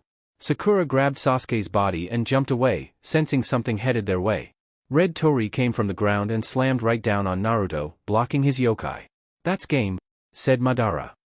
You won't be able to get out of that. Those Tori are able to hold down all Biju. You are no exception. Naruto's body started to feel weak. He couldn't access any of his yokai, and his cuts were dripping blood. Kurama ran up to Naruto and tried to pull him out, only to hiss in pain. She looked at her hands to see they were burned. I can't do anything, Naruto-kun, she cried. She could only see his blonde locks, and his tails were suspended by their own Tori, powerless against the seal placed upon them. Naruto-kun, are you dash? Naruto looked up to Kurama to see her frozen in place. He looked around him to see everyone around him, frozen. Everything started to turn gray, and then white, until the Naruto was in a world of white. There was no sense of direction, nowhere them with him, just blank world. That feeling you have, said a voice behind him. Naruto turned to see Wicked standing behind him with that same smirk he always had on his face. It's the same feeling that made me. The strong sense of hatred and the want to get back. The feeling of self-pity, knowing that you could have done something different. That is what I'm made of. The feelings you have now, are the exact same as mine's. What's happening? Asked Naruto as he wiped his eyes. Wicked's smirk only got larger. He put his hand on Naruto's shoulder and looked him in the eye. We're becoming one, finally. You understand how I feel, and there is no reason to stay separate anymore. We have the same thoughts, or minds are only focused on one thing only. Which is? Asked Naruto. A red light consumed Naruto and Wicked's body, but they didn't react to it at all. Revenge. Revenge on the person that was the start of it all, said Wicked as he faded away. Naruto's world gained back its color and his eyes shot open. Red chakra exploded out of him and started to creep into the Tori. Anti-seal corrosion? Whispered Naruto. The Tori started to turn black, and cracks appeared all over the seal. When the cracks reached the top, they all broke down, turning into dust. A red circle of yokai surrounded Naruto as his body rose from the ash that covered him. His eyes glowed a dangerous crimson as they looked for his target. Madara flew over in his Susanoo and landed 20 feet away from Naruto. Naruto gained a deadly look in his eyes as he looked over at Madara. You were the start, he said in a deep growl. The person that made me this way. The start of it all? Maybe, but a little power-up won't help you. You're wounded. Badly, I must add. You can't win. Your friend is dead. You don't have the manpower. This so-called shinobi alliance? A waste of time and chakra? Said Madara as he pointed to Naruto. It's time for you to get in the damned statue. Submit to me, now. Naruto lifted up his right arm and pointed it at Madara. All of Naruto's tails curled around him, making him look intimidating. I don't listen to you, Naruto said while maintaining direct eye contact with the revived Uchiha. Oh really, laughed Madara. And what can you do that can defeat me, Hashirama, that snake man over there, and the demonic statue of the outer path all in one? Asked Madara, his Rinnegan glowing. I'm glad you asked, said Naruto with a smirk. A small flame appeared in front of Naruto's hand, and all the Wave Ninja's eyes shot open when they saw it. That's, muttered Kurama. We need to get out of here. Now, yelled Karin. He's using it. What the hell is it? Asked Suigestu. No time to explain. Just run, shouted Kurama. All of the other shinobi took the hint and ran back, getting a good distance between Naruto and themselves. Seems you have everyone scared of you, said Madara. What is this move you're about to use? Nothing special, said Naruto as the small flame got bigger. You shouldn't even be worried. Madara squinted his eyes at Naruto, before jumping back, taking heed that Naruto was lying. The flame in Naruto's hand started to get bigger, and Naruto's tail started to emit yokai into the mid-sized fireball. Hashirama ran through hand signs and slammed his hands on the ground. Summoning, quintuple Rashomon, he shouted. Suddenly, 5 Oni-like barriers appeared in between Naruto and Madara. Hashirama's wood human and his several thousand-hand statue also stood in Naruto's path. Nothing will live. Revenge and destruction are welded in this move, said Naruto. The fireball started to grow, and Naruto now placed it over his head. His tails danced all around the fireball, sending his destructive yokai into the glowing fireball. Madara watched Naruto as he added more chakra into his technique. That isn't a regular fireball, correct? Said Naruto's mutated voice. It isn't at all. Rabi came from the ground next to Naruto and wrapped around him, sending its chakra into him. Black chakra mixed in with Naruto's red as he sent it into his fireball. This isn't just a regular fireball. What I'm holding in my hands is a sun, said Naruto, shocking all listeners. Impossible. There's no such move that creates a sun, shouted Madara. There wasn't one until I invented the move, said Naruto as the sun got bigger. The ultimate Rasengan, mixed in with my fire chakra nature and my kitsune abilities. A star, in the hands of a demon? The mini-sun stopped growing, and a red light shone from it, almost blinding Madara, even from the distance he was from it. The temperature around him could only be compared to an oven. He looked down at his skin to see it flaking up, the moisture drying up instantly. Fear me. And my power? Said Naruto as he planted his feet in the ground and pointed the sun to Hashirama's summonings. Kitsune's secret art. Katan, flaming purgatory, yelled Naruto as the sun blasted forward, approaching the first Rashomon. The first shield had no chance in surviving, the heat of the technique alone burnt a hole right through. It was the same for the next one, and the next one. And the next one. And the last one. The destroyed Rashomon turned into ash as the sun pushed through and headed towards Hashirama's wood human. The human statue placed both its hands forward, ready to block the approaching sun. The sun made contact with the wood human and proved to be hundreds of times stronger than the statue as it ripped right through it, burning it down to the ground. Hashirama's true several thousands hands was the sun's last obstacle. The statue's 1,000 hands all shot forward, ready to complete its task of stopping the sun from headed any forward. The sun made contact with the dense wooden hands of the statue and locked in combat with it. The statue was being pushed back, not being able to stand the heat and fire of the deadly sun. Naruto ran through hand signs and stopped with the release hand seal. For Sasuke. Flaming purgatory, supernova, shouted Naruto. The sun gained a large crack on its side, until it blew up. The indescribable explosion swallowed everything. The remains of Hashirama's past summons had no chance of surviving the explosion that even burned the earth itself. The flash of the explosion blinded everyone within miles of it, and the sound of the explosion left everyone deaf while it lasted. Madara was, unfortunately, in range of the blast and was doing everything in his power to stop it. He had his Susanoo active and was absorbing the chakra that was surrounding him, but it was getting to be too much for the old Uchiha. After what felt like forever, the blast slowly, but surely, ended. What it left behind it was a crater whose bottom couldn't be seen, molten rock, and heavily damaged Madara Uchiha. That was too close, said Madara as he looked down the crater Naruto's son made. Such a deadly technique must be considered one of the most powerful moves in the world. The destruction of the move even made Madara's Amaterasu look like child's play. Madara looked to his left to see the demonic statue of the outer path dig itself out of a sea of ashes and rocks. The statue had scars all over its body, and Madara knew that it wouldn't be able to handle any kind of damage like that anymore. Naruto stood in front of the crater he made with a smirk. He knew that what he did was legendary. To permanently mark the earth, with a sun no less, is something people will forever remember him by. Naruto looked up at the demonic statue and his smirk faded away from his face. It's time to end you, said Naruto as he walked over to the demonic statue. Madara saw Naruto approach him and instantly got into a taijutsu stance. What you did is surprising, but that doesn't mean that I'm not scared to fight you. Madara watched as Naruto paid no mind to him as he passed by him, headed straight for the demonic statue. What are you doing? Asked Madara. Naruto still didn't reply and kept heading towards the statue, a casual pep in his step. Kurama, along with all the wave ninja, recovered from the aftermath of Naruto's technique. Couldn't Naruto-sama held back a little? I've got all this dirt in my hair, complained Fuka. What is he doing? Asked Kurama as he looked at Naruto walking towards the statue which held the rest of the Biju. I don't think he's stopping, said Yugo. Maybe he's under a genjutsu, shouted Haku. Madara could have his control over Naruto-sama. After hearing this, everyone jumped up and shot after Naruto, also forgetting the fact that Naruto could dispel any genjutsu placed on him. Stop, Naruto-sama, shouted the wave ninja. They all started to run towards the demonic statue, except for Yugo. He was staring down at Sasuke's body, squinting his eyes at him. Maybe I could do something. Naruto paid his wave shinobi no attention as he floated from the ground and right in front of the statue's open mouth. Naruto looked up at the moon to see the same pale-skinned woman he usually saw at night. She had a smile on her face as she looked down at Naruto. "Go, Sochi-san," she whispered before disappearing. Naruto just nodded and faced the statue. "Naruto-kun. Stop. Don't do it," yelled Kurama. "You wanted me, and now you got me," said Naruto as he walked inside. The statue's mouth closed and a purple barrier appeared around it. "Nuu," yelled Kurama as she slammed against the barrier, too late to save his mate. "Damn it. Again. I can't do anything again." They all watched from the outside of the barrier as the statue's eyes started to bleed, and a pupil appeared in the ninth eye. Madara watched with curiosity, wondering what was going on. Black Zetsu, who now had control of Obito's body, jumped next to Madara. "What's going on?" it asked. I don't know, honestly," said Madara.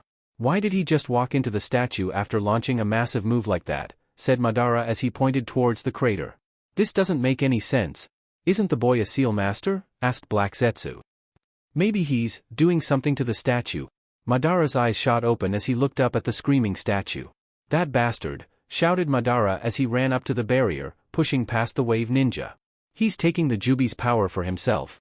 "What?" asked Kurama as she turned her head, seeing Madara place his palms against the purple barrier.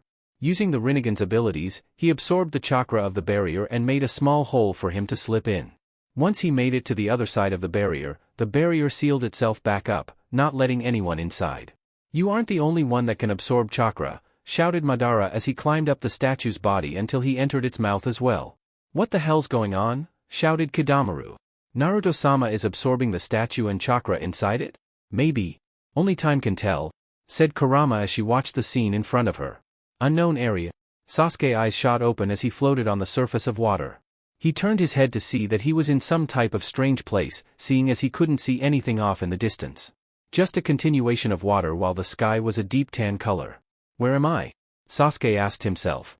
"In your mind?" said a voice. Sasuke got up from his laying position to see an old man in all white, floating above the surface of the water. He had a black cane in his hand, and two Rinnegan eyes that were staring at Sasuke with interest. "I'm in my mind," said Sasuke as he looked around. "Aren't you concerned about who I am?" asked the old man. "Yes, but I know you'll just tell me anyway, even if I didn't ask about who you were," answered Sasuke, making the old man smirk. "That Uchiha attitude. You really do remind me of Indra-san," the old man said. "Who is that?" asked Sasuke, turning towards the sage-looking man. "My son," he answered. "And you are? Since you still haven't told me about yourself," said Sasuke. "I am Hagoromo Otsutsuki. You may know me by the Sage of Six Paths." Sasuke looked at the man with an unsure look on his face. This man? The Sage of Six Paths? Sure, he had the Rinnegan, and he looked old enough to be the sage. "I can hear you," said the sage. "It's just my observation of you. Meeting such a person who claims they are the Sage of Six Paths isn't every day, and having a meeting with said person in my mind just sounds unusual," said Sasuke. "Your words are true, but I assure you, I am the Sage of Six Paths," said Hagoromo. "So what do you want with me?" "Aren't I supposed to be dead?" asked Sasuke. "Yes, but someone outside is keeping your body alive to the minimum. I brought you here to talk," said the sage. "About what?" asked Sasuke. "You, the war, the Kyuubi, and Naruto," said the man. Sasuke straightened up when he heard all the topics the man said, making him chuckle. "You really do care about that boy. It's the first I've seen in one of the two reincarnations get along so well," said Hagoromo. "Reincarnations?" asked Sasuke. "Correct.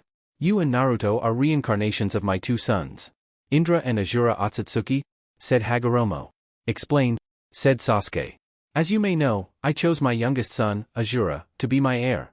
Indra disagreed with my choice and fought against Azura to take up the role as heir to the clan. To his shame, he never won.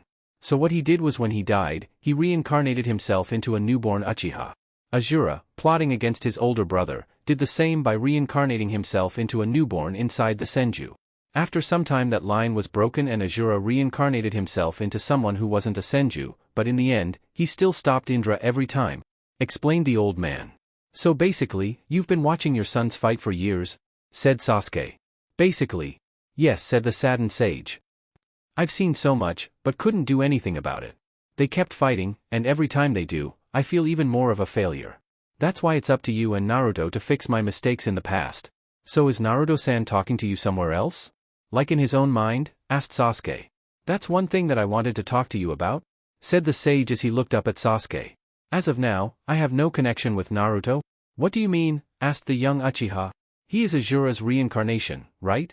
Correct, but something else has him, something I fear, said Hagoromo. Which is? Asked Sasuke. My mother, said the sage. You mean Kagaya Otsutsuki? Said Sasuke. Correct. I don't know why, but something happened to where I wasn't able to contact Naruto-san at all. Azura's chakra in him is mutated. In some way. Mutated? How could his chakra change? Asked Sasuke. Well, first, Kurama-san, which you may know as the Kyuubi, turned young Naruto into a half-demon. That transformation changed his chakra signature, since it never has happened where a human with regular chakra turns into a demon and that chakra is changed into yokai. Such a transformation could have affected Azura's chakra in a negative fashion, said Hagoromo. Anything else? Asked Sasuke. Yes, and this is the scariest to me, said the sage as he took in a deep breath before continuing. Naruto-san has a small amount, even if it is a small amount it is still dangerous, but a small amount of my mother's chakra in him as well. And why is this scary to you? Asked the curious Uchiha. If she has some of her chakra in him, then she would be able to contact Naruto-san sometimes. It would be brief, but thinking back on Naruto-san's past and how he was treated, he could be easily manipulated into finishing my mother's plans in activating the eternal Tsukiyomi. That's impossible. Naruto is said to be the child of prophecy, the one to save the world. Isn't it bound for him to save the world, not trap it forever in a fake world, said Sasuke. That in itself is another problem. That prophecy was never supposed to be worded that way. The present prophecy is said that Naruto and Kurama would be the beings to save or destroy the world, while the one I had planned was that only Naruto would save the world. Apparently, your current Hokage mixed up who the prophecy was talking about, and believe his other children were the two heroes, which is wrong. Because of such thinking, Naruto-san suffered such a terrible childhood, and is still struggling mentally as well, explained the sage. Sasuke just took a deep breath and placed his hand on his forehead. This was all too stressful. For Naruto to be such an important factor to the result of how the world would be, he really was treated in the way where he would most likely destroy it then save it. So we don't know how feels about the situation of the world right now? Asked Sasuke. Correct? Said Hagoromo. And what if he chooses to side with your mother? The sage just looked off in the distance, not liking the question one bit. Your answer, please, said the impatient Sasuke. I would have to seal him up along with my mother, said Hagoromo. Sasuke glared at the man and he sighed as he got ready to explain. If Naruto-san does actually follow my mother, then there would be no convincing him to stop. You know how stubborn he is. Azura is also like Naruto, always finishing something he started. He will be dedicated to what he does, even going so far to almost killing himself in order to do so. You saw how he was when he tried to destroy Konoha, said the sage. Sasuke closed his eyes, thinking back to that time. They hardly won that battle, both sides taking heavy damage by one person. If he were to do so, I would have you to seal him with my power, said Hagoromo. Me? I can't do that. Naruto is my best friend. Doing this would kill him, shouted Sasuke. There are things you must do that you don't wish to do. That's how the shinobi world is. I can't have the whole world dying over a personal conflict with one's feelings about the person in question, countered Hagoromo. So you don't want to understand Naruto, just trap him? Asked an angry Sasuke. As of right now, yes. Then all you're doing is making another mistake with your son. Hagoromo's eyes widened when he heard this. Another mistake wasn't something he needed, and after thinking back on his plan, it did sound like the one he had long ago. It sounds like you're focusing so much on Naruto and just predicting on what he's going to do, and you're not analyzing the other choices that are possible. Don't mess up again and see your sons fight again, said Sasuke. Hagoromo stroked his beard in thought. What Sasuke said is true, only focusing on one option than them all. Looking at all possible outcomes would only be helpful to him and his decision in the end. So you believe in Naruto-san, knowing that he will choose the right path that will, in the end, save humanity? Asked Hagoromo. I completely trust Naruto-san. He has my respect, and will always do what is needed to protect his precious people. He is on our side, stated a confident Sasuke. And what are your thoughts on the current situation that we are in? What do you wish to do? Asked the sage. I want to protect my precious people, too. Naruto is one of them. He has gone through so much. He doesn't need anyone else to betray him anymore, stated Sasuke. Hagoromo smirked at Sasuke as he nodded his head at Sasuke. Wise words. You even have me, the Sage of Six Paths, creator of Ninshu, surprised at the words you've spoken to me. Come now, and reach out with your dominant hand. I will give you power that can and will help you achieve your goal, said Hagoromo. Sasuke nodded and reached out to Hagoromo. As he touched his staff, a bright light covered over him, swallowing him in its warmth. Unknown area. Naruto looked around with his crimson eyes as he took in the sight of a white world. Why does it feel like I've been here before? Said Naruto as he continued looking around at blank space. He turned around when he felt a chakra source. A powerful chakra source. Once he turned around he made contact with a familiar woman. Look what we have here, said Naruto as he glanced at the pale-skinned woman in front of him. She had on a long white kimono that was just as long as her white hair. Her blank eyes gleamed a little and her third eye's jujutsu hypnotically spun around slowly. Hello, Sochi-san, said the woman. Didn't we have this discussion? You aren't my mother? Said Naruto as he crossed his arms across his chest. You just don't know any better, said the woman. I am not your mother by blood, but I have been there when you needed me most. At your weakest moment? And when was that? Asked Naruto. Do you remember when you were locked up for the second time? The seal was on the back of that Jonin's vest. You should know better that that wasn't a coincidence, said the woman. Naruto looked at the women before replying, I've always had my thoughts on that slip-up. The first thing that seemed wrong to me was that the person that came in the room wasn't my regular caretaker, which was usually en route ANBU, run by Danzo. Secondly, everyone in that damned village knows good and well that I am a seal master, so why present me the seal that can give me freedom, explained Naruto. Correct. One of my subordinates was the Jonin that walked into that room. He put the seal on his back because I knew you would see it, said the women. Who are you? After all these years of seeing you, I still don't know who you are, said Naruto. My name is Kagaya Otsutsuki, and I am the mother of the Sage of Six Paths, said Kagaya. Naruto just looked at the women as she told him her identity. The mother of the Sage of Six Paths, eh? Seems too good to be true, said Naruto. What do you want me for? Because you are my champion? Said the white-haired woman.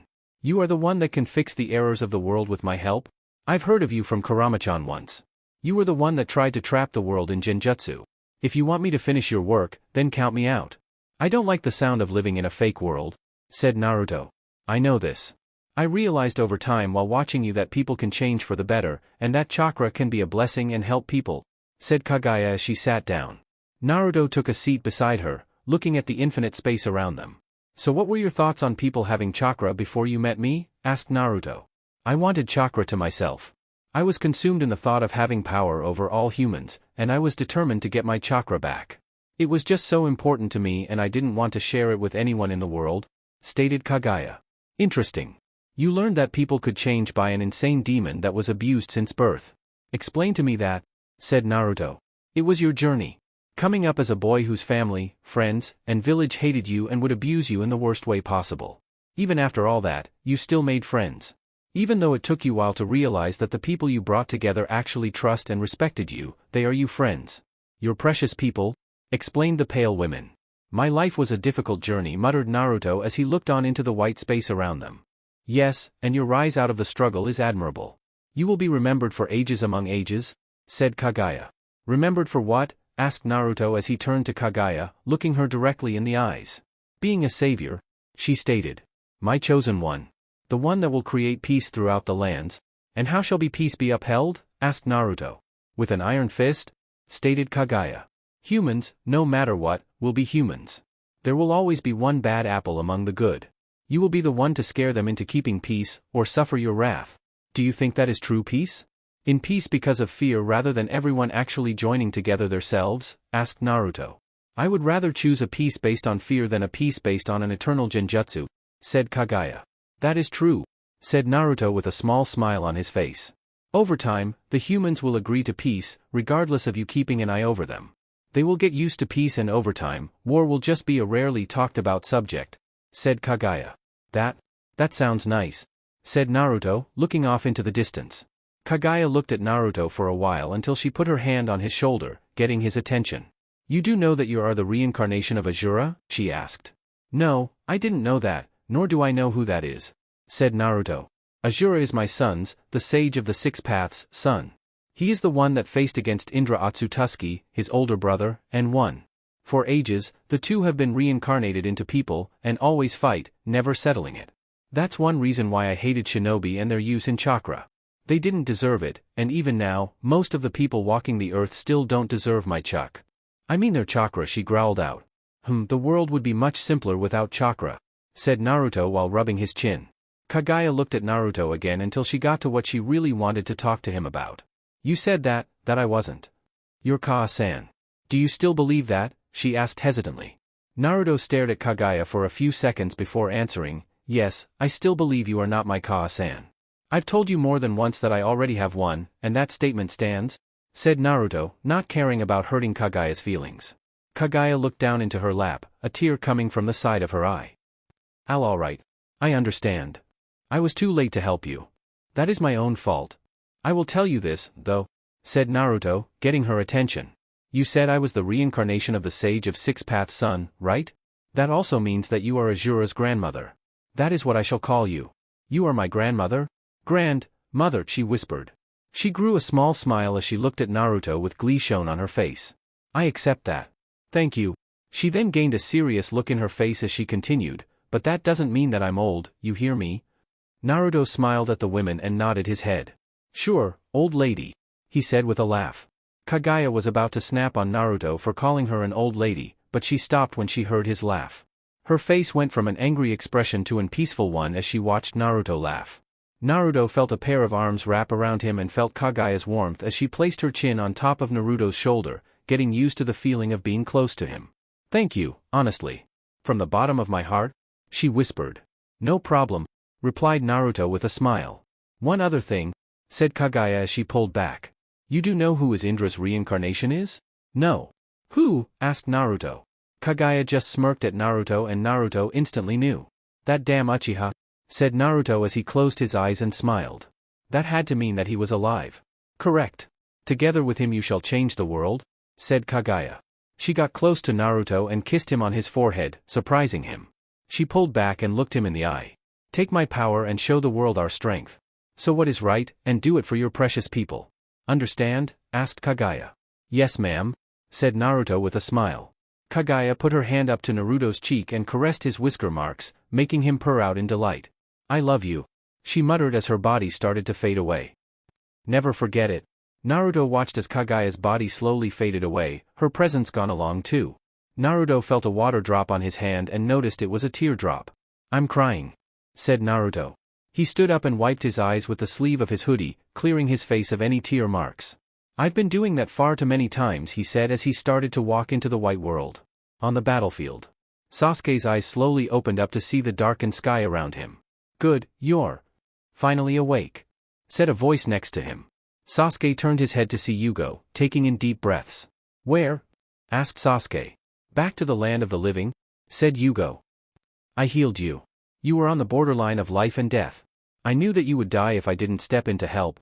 Thank you, said Sasuke as he stood up from the ground. Yugo also did the same, but Sasuke noticed something about that changed Yugo a lot. Weren't you taller? What happened? Asked Sasuke as he looked down at Yugo. When I healed you. It took a lot of chakra and with it, some years off my body, said the younger, childlike boy. Why did you do this for me? Asked Sasuke. Because Naruto-sama was sad that you were dead.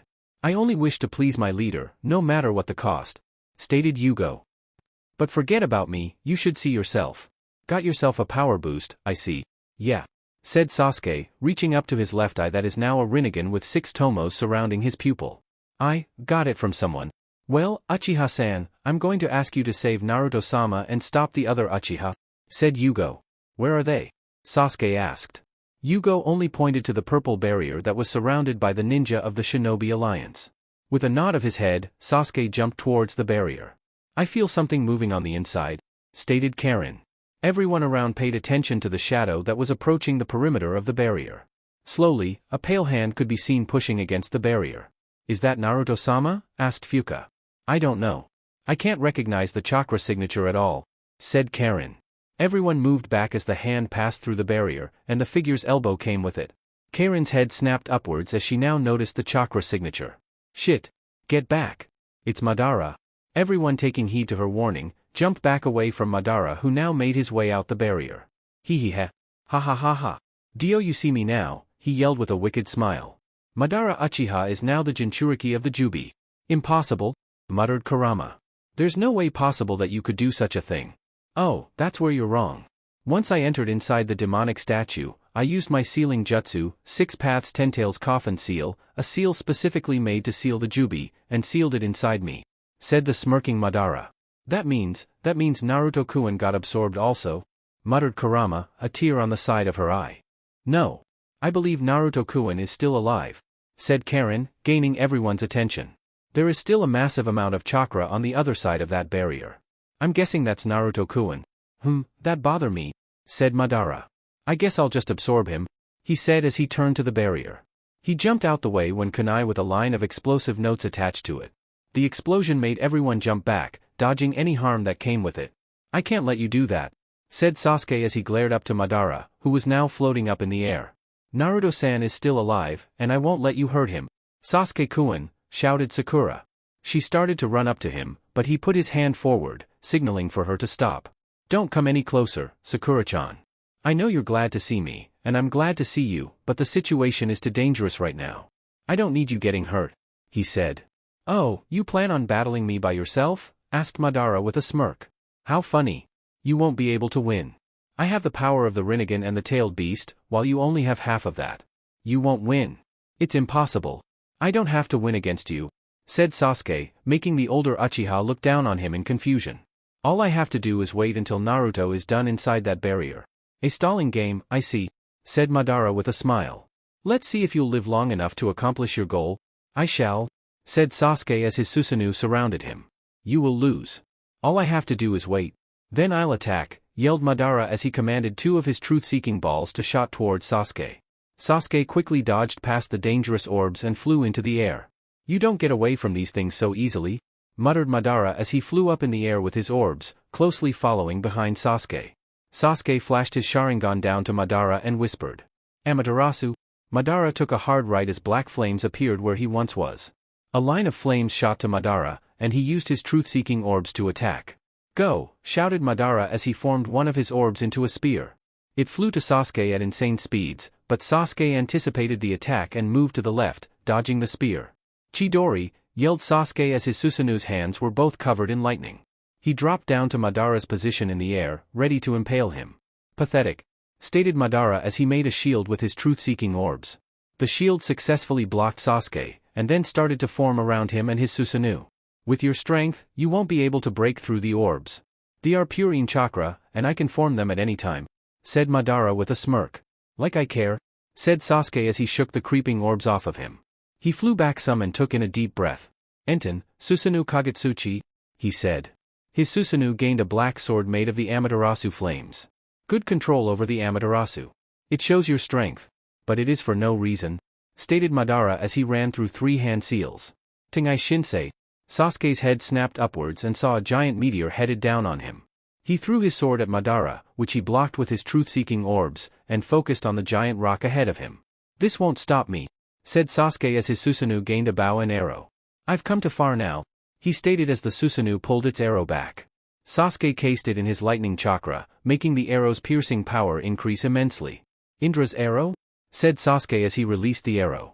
The arrow, at speeds that couldn't be seen by a normal human's eye, shot towards the meteor and slashed right through the middle of it. "Susanoo Kagetsuchi," said Sasuke. Sasuke manipulated his Amaterasu to form into giant shurikens and launched them one by one to the 2 halves of the large meteor. As soon as the shurikens made contact, huge explosion broke out in the sky and rocks were falling down from the ground. "Good job at stopping the meteor," said a voice from behind Sasuke. He was kicked downwards as Madara was seen behind him with his right leg outstretched. "Lucky hit," said Sasuke as he flew back up to Madara. Madara just smirked and ran through hand seals. "Sage art, release lightning dispatch," he said. Purple lightning came from his hands and shot down towards Sasuke and his Susanoo, trapping him. "You forget, I have the Rinnegan now," said Sasuke as he absorbed the chakra from the technique, adding the extra chakra to his already large reserves. "You're going to have to do better than that." "No problem," stated Madara. Madara's chakra spiked and he smirked down at Sasuke. "Limbo, border jail?" Seeing with his Rinnegan, 5 Madaras appeared out of nowhere, confusing Sasuke. "What's going on?" he muttered as he squinted his eyes. 2 of the created Madaras blasted towards Sasuke with their hands cocked back. Sasuke weaved around the 2 and used his Susanoo arms to counter, but the 2 Madara caught the arms with ease. Two of the other Madara shadows dropped down on Sasuke and hit him with a double Sage Chakra-enhanced kick. Damn, said Sasuke as he was hit back down, closer to the ground. This just isn't getting it. Seems you're having second thoughts about victory, stated Madara. Seems like you won't win after all. Sage Art, Storm Release Light Fang. A small purple stream of light shot down from Madara's mouth to Sasuke. Sasuke saw the chakra packed into the laser-like move with his Sharingan and quickly moved out the way. The beam came in contact with the ground below and broke the surface like it was nothing. That isn't good, said Sasuke as he watched the damage it did. He turned his head forward to see one of Madara's shadows headed his way. Enten, Susanoo Kagutsuchi. The Madara shadow was ready to hit Sasuke with his truth-seeking balls, but Sasuke spun around it and stabbed his newly made Amaterasu sword into the shadow, killing it with the everlasting flames. That's one, said Sasuke as he kept dodging the small but deadly laser that Madara was shooting at him. He looked down back at the ground when he felt a large chakra spike coming from the purple barrier. He'll be out soon, thought Sasuke as he continued his battle with the ex-Uchiha leader. He dropped to the ground as he met up with another one of Madara's shadows in hand-to-hand combat. Sasuke kicked at the shadow with his right leg, but the shadow blocked it with his truth-seeking orbs. Shadow Madara jumped over the shield and cocked his fist back and punched at Sasuke. Activating his Susanoo, one of its many ribs protected him from Madara. Sasuke circled around Madara and grabbed his legs and threw him into one of the rocks that fell from the meteor Madara made not too long ago. Chidori, shouted Sasuke as he appeared in front of the fallen Shadow Madara in the blink of an eye. He sent some of his Six Paths chakra into his Chidori, making it black. He pierced right through the heart of the Shadow Madara, causing it to bleed out and fade away. Two down, thought Sasuke as he felt another large chakra spike coming from the purple barrier. Small cracks started to form around the barrier, signaling that Naruto was soon to come out. Madara also noticed the chakra spike and frowned. He's going to come out soon. I need to end this useless battle now and start the plan. Sasuke looked around him when the three remaining Shadow Madaras landed around him in a triangle, leaving him in the middle. Let's get this started, shall we? Said Sasuke as he unsealed his Kiba swords. He made a Chidori with Sage Chakra, creating a black lightning that encased his Kiba swords. All three of the Shadow Madaras manipulated their truth-seeking orbs into spikes and sent them to Sasuke. Sasuke slashed at all them, cutting them all into little pieces. In case, muttered one of the Shadow Madaras. The small black pieces started to form together around Sasuke until he was trapped inside a black ball made of Yin Chakra. Mokutan, Great Forest Technique, stated the other two Madaras. Their right arms were changed into a long wooden lance and charged towards the black sphere. Both stabbed into the sphere, impaling whatever was inside. That the second Madara was cut off as a sword was impaled into his stomach, along with the other Madara that had its arms stabbed into the black sphere. How are you moving so fast? And to get out the sphere we made should be impossible, asked the last Madara as the other two faded from existence. Amenoda Jikara, said Sasuke. One of the moves my Rinnegan came with. I can instantly appear in places close of my range, making it the best for surprise attacks against the enemy, stated Sasuke. And why did you just tell me how your attack worked? Asked the real Madara as he floated down to the ground. Because I won, he stated, confusing Madara. What do you mean by that? Asked Madara. You're Naruto's problem now, said Sasuke with a smirk, making Madara turn his head to the purple barrier that was covered in cracks. Kurama was watching the battle of Sasuke and Madara until she felt a searing pain. "Ah!" she yelled out as she fell to the ground. The wave ninja reacted instantly as they surrounded Kurama. "Kurama-sama, are you alright? Where did you get hit at?" asked Kin. What's going on?" she muttered as she clutched her shoulder. She lifted her hand off her shoulder to reveal her mate mark glowing a dangerous red. "Your mark, it's going crazy," muttered Gyurin. Suddenly, Kurama's mark changed from the kanji 9 to 10. "He's changed," said Kurama as she took in a deep breath, the pain slowly disappearing. "He's coming back." The purple barrier suddenly exploded, dust flying everywhere. A very dark presence filled the area, scaring everyone in range of the demonic, monstrous Ki. What is that?" Minato whispered as he felt the Ki that chilled him to the bone. Kushina and the other Kages also felt the Ki, wondering the same. "It must be Naruto-sama," whispered Mei, the feeling of despair washing over her. She never felt this way in her life, and she wondered if the owner of the Ki she was feeling was on the allied shinobi's side. Madara's eyes squinted as he made out a silhouette in the dust cloud, floating in the air. "So you've returned?" said Madara, looking up at the shadow with his Rinnegan eyes. "Seems like another flaw in my plans." Sasuke looked up at the shadow as it slowly lowered itself down onto the ground. The sound of sandals hitting the ground echoed throughout the battlefield. Naruto. Is that you? Asked Sasuke, his voice reaching out to the approaching shadow. Yeah, I'm glad you're alive, Uchiha, said the now identified Naruto as he stepped out the smoke cloud. Naruto now had on a long white robe that was many sizes too large for him, his arms hidden among the sleeves. 10 black balls, which Sasuke knew them to be truth-seeking balls, followed behind Naruto wherever he went. His tails were the most noticeable thing in change. The tails all grew in length, and most importantly, he had grown a 10th tail. Naruto walked up to Sasuke's side with his eyes closed. He stopped once he was near Sasuke and continued his conversation with the Uchiha. You've done well. You really have gotten stronger. Yeah, but I guess now's the time where you show out and make my power look like child's play, said Sasuke with a smirk. Correct again, said Naruto as he opened his eyes. Madara's own eyes almost shot out his head when he looked at Naruto's face. No. There's no way possible, muttered Madara as he stared at Naruto. I feel so complete, muttered Naruto as he stretched out his arms. I feel at peace. The voices in my head completely gone, it feels like. I've gained control, said Naruto. Control? Over what? Asked Sasuke. My sanity, said Naruto as he faced Madara with his new Rinne Sharingan eyes. The eyes of the Kyuubi, said Madara in fear. He really wasn't expecting this to happen. For the boy to awaken the Rinne Sharingan in both his eyes is the most impressive and powerful ability a man could have. I'll leave you to it then, said Sasuke as he took a couple steps back. Naruto took in a deep breath and looked at his arm. He could see the chakra flowing through him like floodwaters taking over anything within its way. Naruto faced the scared Madara and smirked. This is my world you're messing with. I don't want you here anymore. Madara quickly commanded all his truth-seeking balls to attack Naruto. The blackine balls flew towards Naruto with blinding speeds, naked to the man's eye. Naruto, on the other hand, just used all his tails to catch all the orbs like they were a child's rubber ball. This is also my chakra you're throwing around, said Naruto as he slowly started to absorb the Yin chakra. I'll take that back as well. Impossible, shouted Madara, watching the scene of his truth-seeking orbs absorbed easily by Naruto. That shouldn't have happened. None of this should be happening. Nothing is impossible now, muttered Naruto. Madara whipped his head behind him as he came face to face with Naruto. I am invincible. Madara's eyes bulged out his head as Naruto punched Madara in his stomach, blasting him in the air.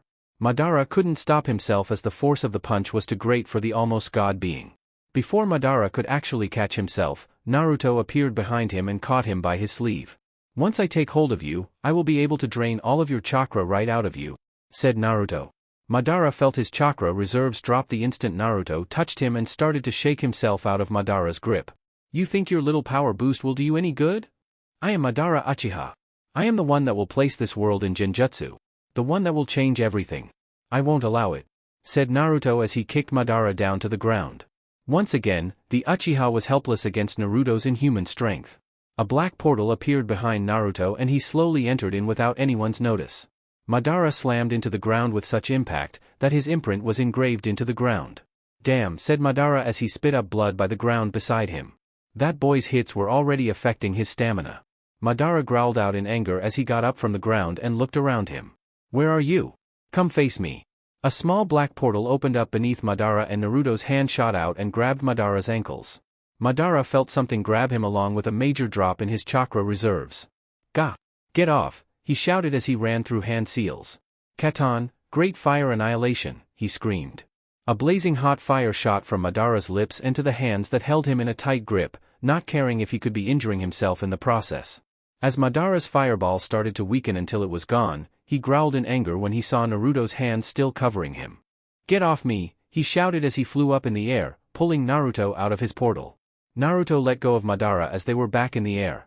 Madara was taking in deep breaths, his chakra reserves taking a huge fall. I don't care if you have those eyes. You aren't the only one, he shouted as he pulled off the headband on his forehead, revealing a slit right underneath. It opened up to show a single Rinne Sharingan. You think you've won. There's no such thing as beating Madara Uchiha, he shouted. Naruto looked around him to see a dozen Shadow Madaras made from the original's limbo, border jail. You still wish to fight? Then come, said Naruto. 2 of the 12 rushed forward to Naruto, in which he was ready for. Both made a small sword with their own truth-seeking orbs and pointed it at Naruto. Naruto caught the blades and broke them in half easily. Fake shadows, muttered Naruto as he grabbed the Shadow Madaras with his 10 tails. Each tail grabbed a limb. legs, arms, and even his head. With no mercy, Naruto pulled his tails with a tremendous force, also pulling the limbs off while doing so. The Madara shadows faded away, dead. Next, said Naruto. 5 other shadow Madaras surrounded him in a circle. 3 then flew forward with their hands outstretched. Naruto caught each punch with his tails and wrapped themselves around the Madaras.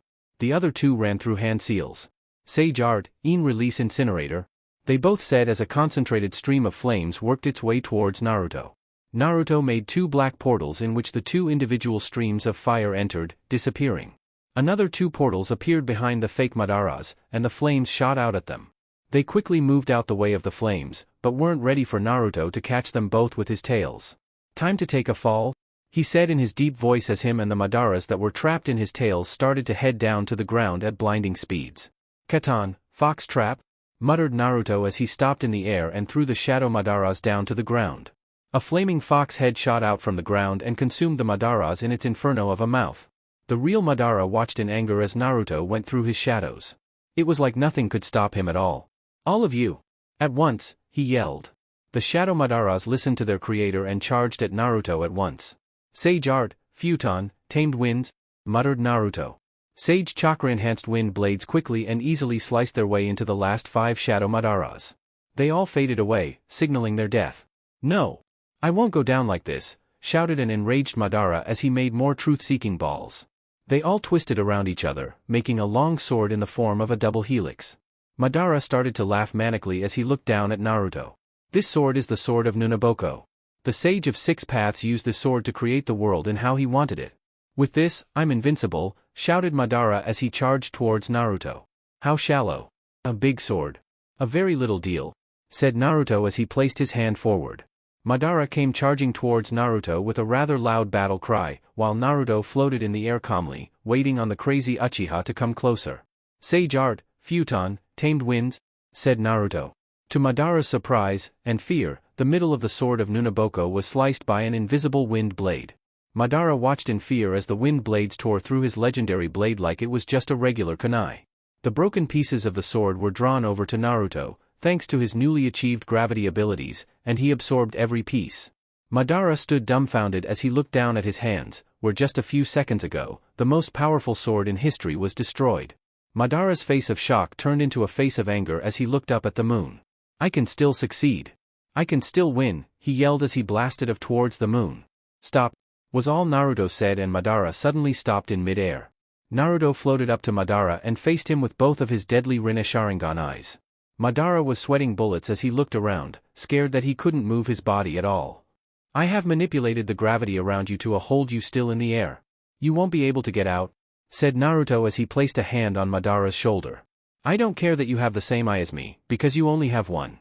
My eyes, however, are more advanced, and I can control them better than you ever will, said Naruto as he took off his wave headband, revealing his own slit on his forehead. It opened up to reveal yet another Rinne Sharingan, making Madara even more scared for his life. You have been a nuisance to me. Directly and indirectly. I want you out. Out of this world, out my life, and out the life of my precious people, said Naruto as he talked to the still frozen Madara. My Rinne Sharingan has a special ability. The regular Rinnegan allows the wielder to absorb the chakra of anything physically touching the user. My Rinne Sharingan does that and allows me to close your chakra pathways, permanently, whispered Naruto to the wide-eyed Uchiha. I have the ability to end a shinobi's career without killing them, said the calm Naruto. No, Madara managed to whisper out. Yes. You should have known this was going to happen. You shouldn't have possibly believed that you and your stupid idea of trying to place the world, my world, into an eternal genjutsu. Your hatred got the best of you. All the planning you've done, for nothing. All the work you've done, for no reason. All the manipulating. The lies you had to be told, only to be shoved right back down into your face, said Naruto to the shaking Madara. That feeling you have, the one that about to burst you heart open. Your hatred. It's turning into despair. You won't win. You can't win, because you failed. Almost 100 years of work, destroyed. I am the master of all negative feelings, seeing as my whole life was formed around them, and I know when one is experienced them.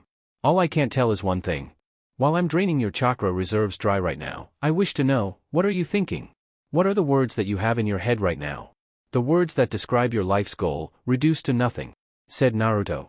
Madara's lip was quivering and a small tear appeared on his right eye. It slowly trailed down his cheek, reaching his chin, before falling down to the ground. You have nothing to say?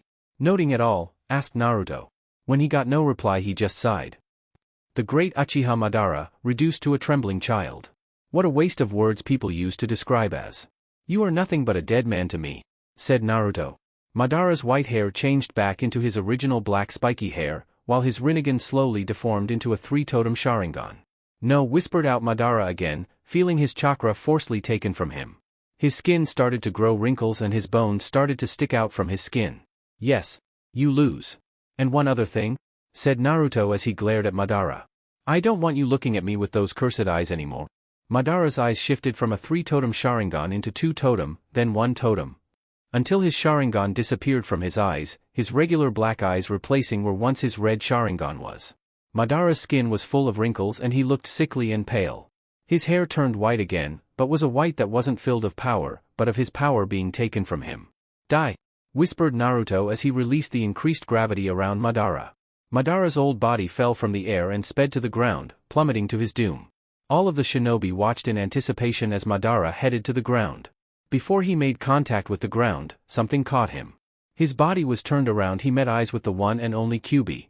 You're not going out like this, she said with a smirk. You're dying by my hands. Kurama covered her hands in an intense fire. It quickly encased Madara, slowly burning the man alive. Naruto dropped down in front of Kurama with a smirk on his face. She smiled and threw the burning corpse on the ground and grabbed Naruto's hand. You look good, she said. Feel good. I feel like I finished things, he said. You did it, shouted a voice. Naruto turned his head to see Anko and Yakumo running up to him, finally making it back from their battle with Kabuto. Kurama smiled as she watched the two tackle Naruto down to the ground, hugging him. You did it. You did it. You crushed that fucked up Uchiha, yelled Anko with the widest smile on her face. She was rubbing her cheek against his, not caring about anything else around her. You were amazing. You came out the black thingy. And then you did some other stuff that I can't explain. You were amazing, shouted a very excited Yakumo. Naruto-sama, shouted a herd of people. Naruto looked up to see all of the wave ninja running towards him. We won. We actually won, shouted Suigetsu as he joined in the dog pill. We're not dead. Thank God, yelled Kadamaru. I can continue to get pussy, yelled Zaku, crying in happiness. I still have to deal with this dumbass, said Kin as she hit Zaku upside his head, trying to hold back the smirk appearing on her face. I get to see Tsunami-chan again. Everything turned out for the best, said Zabuza as he took in a deep breath of satisfaction. The wave ninja were having their own little party in the middle of the battlefield, while the rest of the allied shinobi force were having their own little way of celebration. I'm alive. Yes bitch, shouted Kiba as he held on to himself. Everyone around him were either hugging or shaking hands with someone.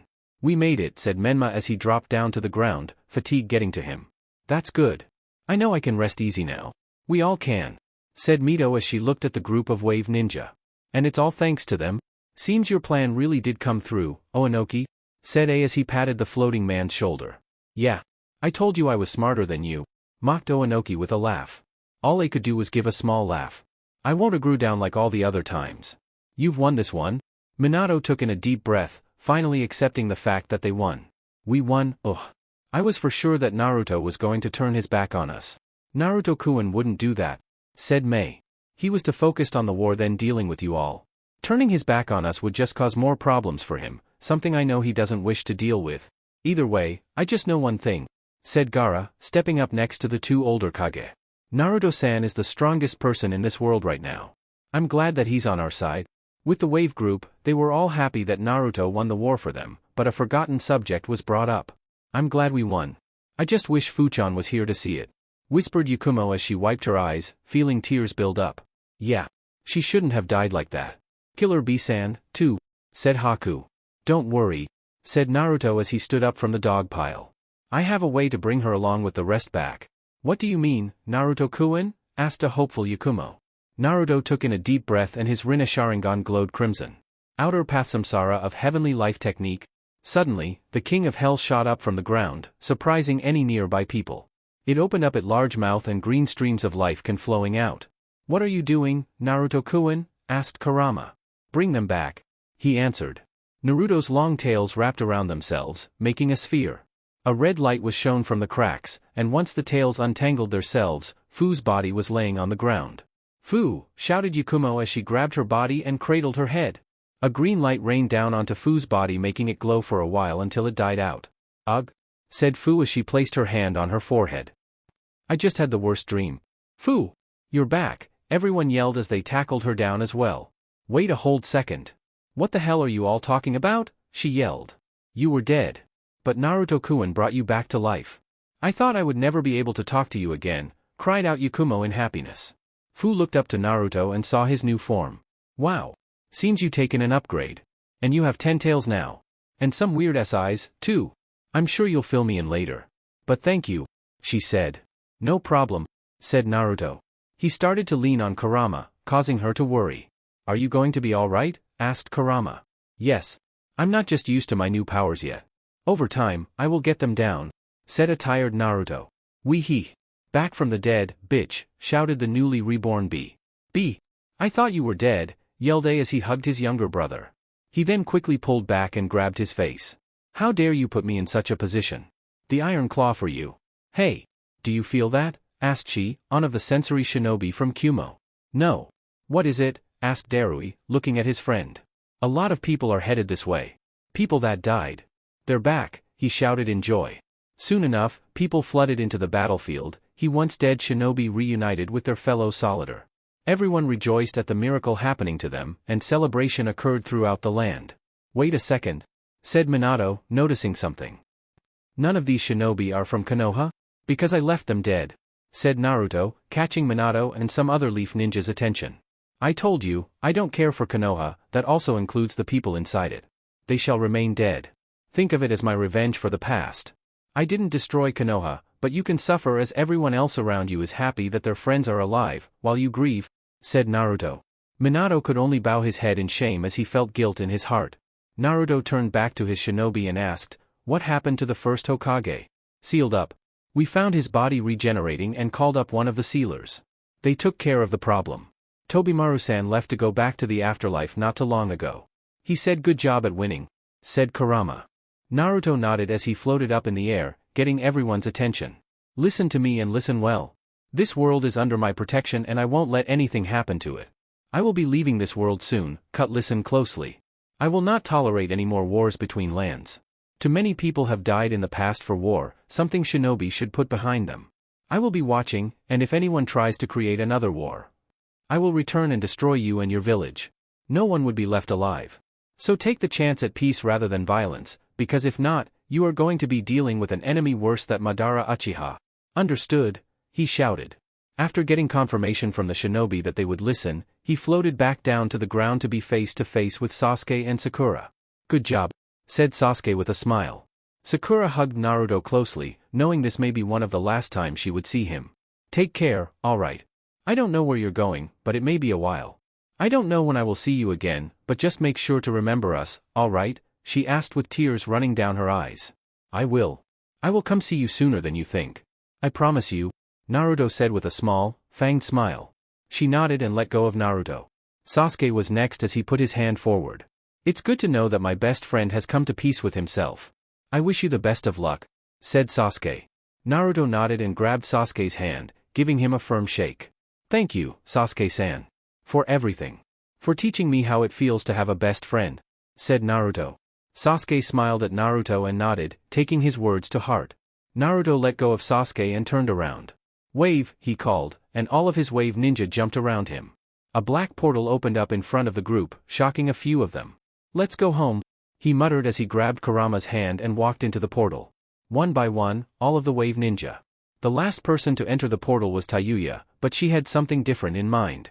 Tayuya turned to the rest of the shinobi force and threw up both of her middle fingers, shocking the crowd at her disrespect. "Fuck all y'all fuckers. Wave ninja for life, bitch. Fuck the leaf, cloud, mist, sand and rock. Waving this bitch taking SHT the fuck over. All y'all just some pussy-ass little boys. Dick in the body having ass bitch. Wave gang in the bitch. We made it. Y'all just some bystanders.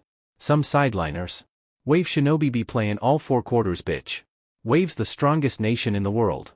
We got it dash." A tail shot from the portal and pulled Tayuya inside, ceasing her curse feast. "Sorry about that. Please go about your business, said Naruto as his head retreated back into the portal. Slowly the portal closed itself, the wave ninja's presences disappearing with it. 3 days later, Naruto and Kurama stood on a large hill that was facing the one of the many beaches of wave. They were both relaxing in the sun, taking in its heat. I should start the process now, said Naruto as he picked himself up from the ground. Do you have enough energy to do something like this? Asked Kurama. Don't worry. I have energy now, but I'll be tired for a while after it. I can recover from it quickly as well, said Naruto. 9 of Naruto's truth-seeking balls floated in front of him as he placed his hands forward.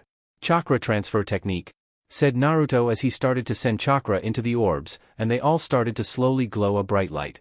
Naruto grunted as he started to add more chakra into his technique, and a veil of yokai surrounded him. Slowly the 9 black orbs started to take shape as small creatures. The beast continued to grow and grow, their chakra reserves also increasing in size as well.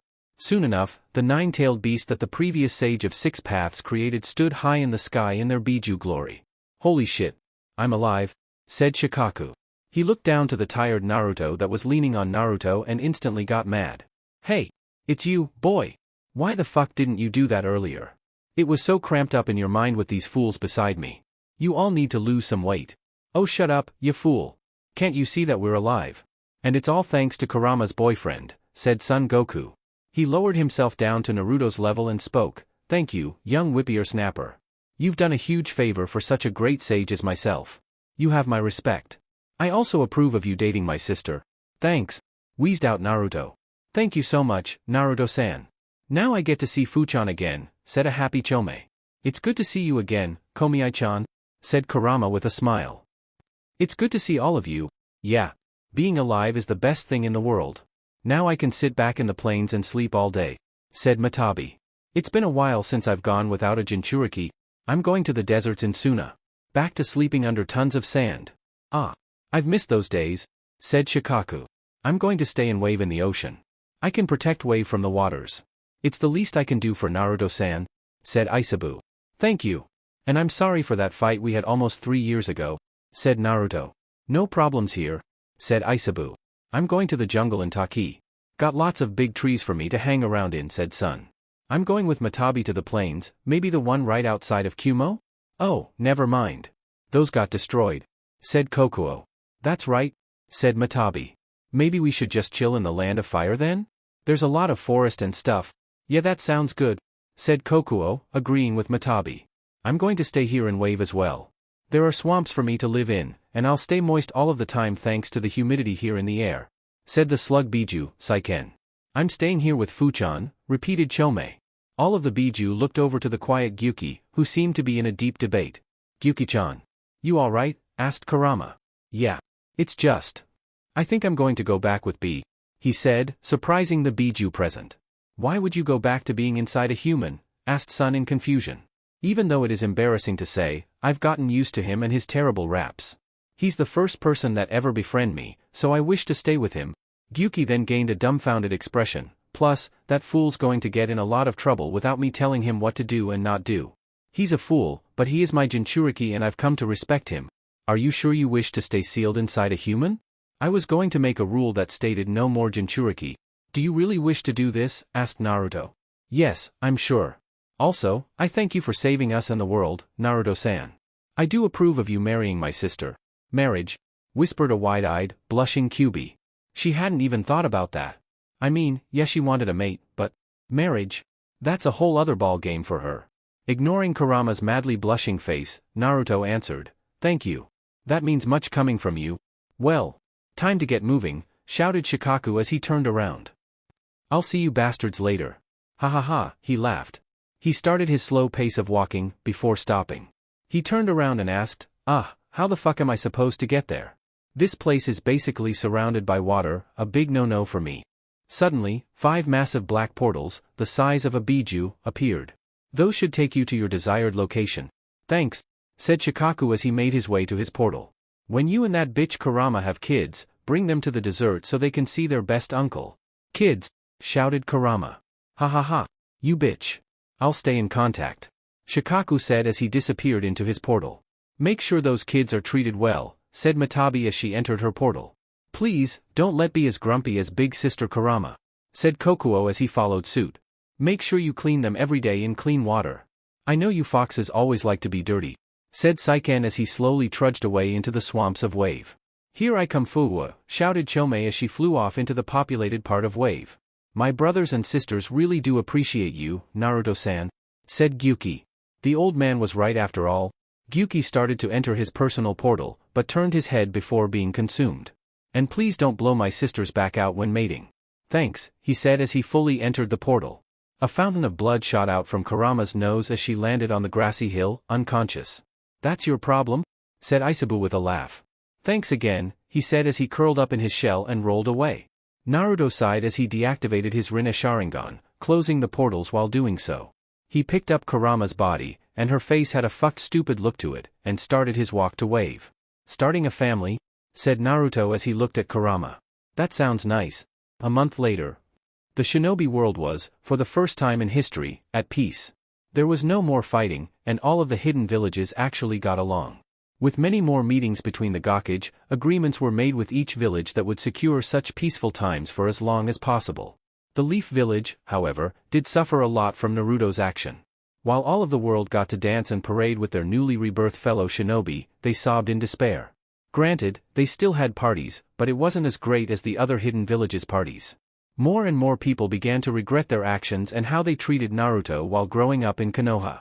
Another thing that surprised many people were the reappearance of the Biju. They all thought that Naruto absorbed them all, but he explained that he released them all, only saving a tiny bit of each of the Biju's chakra so he could keep his Rinne Sharingan and Six Paths chakra. Naruto announced to the whole world that the use of Jinchuriki was forbidden, unless the Biju wished to be placed in a person that they choose themselves. He stated that if anyone were to break his law, the person who sealed the Biju into someone would die a terrible death, and their home village would also be destroyed by Naruto personally. Everyone, knowing how powerful Naruto actually is, took heed to his word and left the Biju alone. The only exception to this was Gyuki and Killer Bee. After being reunited with each other when Gyuki suddenly appeared in front of Kumo's front door, the two talked for a while until Gyuki went back into the open seal that was upon Killer Bee's stomach. Gyuki actually smiled from the inside of the seal when he heard Bee's terrible raps, and felt at home and at peace. To repay Wave and her shinobi for all their hard work and major effort in the war, all 5 major villages had to sign long-term agreements that stated they would send more business with Wave and would give anything that Wave needed. The village that was most in debt to Wave was Mist, since Mei still hasn't paid off those annoying favors that Naruto did for her. Wave Country was now considered the strongest nation in the world. The small island of Nami no Kuni made all of the great 5 nations its bitch. Tayuya was very pleased in Wave's position. What happened in Wave was probably the best thing that came from winning the war. In honor of Naruto, they made a golden statue of him in the middle of town, all of it coming from the gold they found in one of Gato's old hideouts. Naruto smiled at the sight of everyone drunk off their asses during the parties, and really did feel good about saving his people. And now, after a month of peace, we meet with all of the Wave Ninja, Tsunami, Tazuna, and Inari were all facing the Great Naruto Bridge, where Naruto and Kurama were standing. They both had backpacks on and were holding hands as they looked at their people. Do sniff do, asterisk sniff sniff asterisk do you really have asterisk hic, sniff asterisk have to leave, cried out Inari, looking at Naruto and Kurama who were standing at the entrance of the bridge. Yes. I am needed elsewhere, and Wave is finally at the top of the world. It no longer needs me to watch over it, said Naruto, looking down at Inari. Inari shouted out in sadness as he ran up to Naruto and Kurama, a river of tears coming from his eyes. He engulfed the 2 demons in a massive hug, crying in Kurama's chest. Doin ttttttttttgg, he cried out. Kurama sighed and patted Inari's head in comfort. Don't worry, Inari-chan. I told you we'll come visit sometimes. This isn't the last time you will see us, said Kurama. Inari slowly nodded and let go of the couple. Naruto smiled at the scene and looked towards his Wave Ninja. It's been a long journey, but we did it. We are the strongest nation in the world. A nation that holds a handful of now all S-rank ninjas, said Naruto. Except for this bitch, said Anko with a smirk as she placed her arm on top of Hanabi's head. Hey! I could be considered S-rank if Naruto-sama gives me more of his chakra, she shouted. She held in a scream as Naruto appeared in front of her with his Rinne Sharingan activated. You plan to go back to Konoha one day, don't you? What? No. I would never. You're lying. I can tell you're lying. I'm not lying. You wish to see someone in Konoha, don't you? No. It's a boy. You plan to go back to Konohagakure one day, right? Just to visit. You can be our representative then. I know you have family in Konoha, so I will allow you to live in both Wave and Konoha, said Naruto. Hanabi jumped on Naruto and engulfed him in her own hug. Thank you. Thank you. Thank you, she shouted, happy that she got to see her family, friends, and her not-so-secret crush on Konohamaru. After prying Hanabi off him, he returned to his position next to Kurama. Zabuza, I leave you in charge of Wave. You are Wave's first Kunikage. Take care of everyone, said Naruto. I promise you. I'll take care of Wave, said Zabuza, trying his best to hold back the stream of tears threatening to come down his eyes. Haku was beside him openly crying her heart out. You will come back one day, right? She asked. I promise, said Naruto. You better, said Tsunami as she walked up to Naruto and Kurama and hugged them both. I've seen you two grow so much during these past few years, and I'm so happy to see you two get along with each other. You two take care in Makai, you hear me? Said Tsunami as she silently cried. We will, Kaa-chan, said Naruto. Thank you for everything, Tsunami-san, said Kurama. Tsunami let go of the two and walked back to her position beside Zabuza and leaned on his shoulder. He wrapped his arm around her, comforting her. If you do anything to my Kaa-chan, I'm coming back to kill you. Understood, said Naruto. Yes, sir. Zabuza saluted. Good, said Naruto as he turned around with Kurama, facing away from Wave. Then this is goodbye. I'm glad to know every one of you. Thank you for helping me and believing in me as well, said Naruto. He and Kurama started to walk on the bridge, slowly creating distance between them and the Wave shinobi. You better come visit someday. I'm gonna tell all the pussy stories I can when you do, shouted a crying Zaku who got hit upside his head by a crying Kin.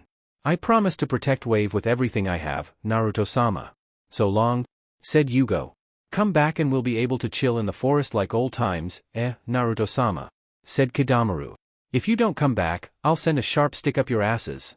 A very, very sharp stick, cried out Tayuya as she waved at the retreating couple. No. You can't leave yet, Naruto-kun. You haven't yet realized your love for me, cried Fuka. You're finally at peace, Naruto-kun. I can feel it by how your chakra feels to me. Take care, said Karen. When you come back, we'll go back to that all-you-can-eat buffet that just opened up not too long ago, said Jirobo. Thank you for freeing me from Orochimaru's wrath, Naruto-sama. Take care, said Isaribi. We'll see you soon. I know we will, said Guren. Thank you for saving a fellow Jinchuriki like me, Naruto-kun. I wish you well, said Fu. Because of you, I've gotten strong and feel more confident in myself. Thank you, Naruto-kun, said Yakumo.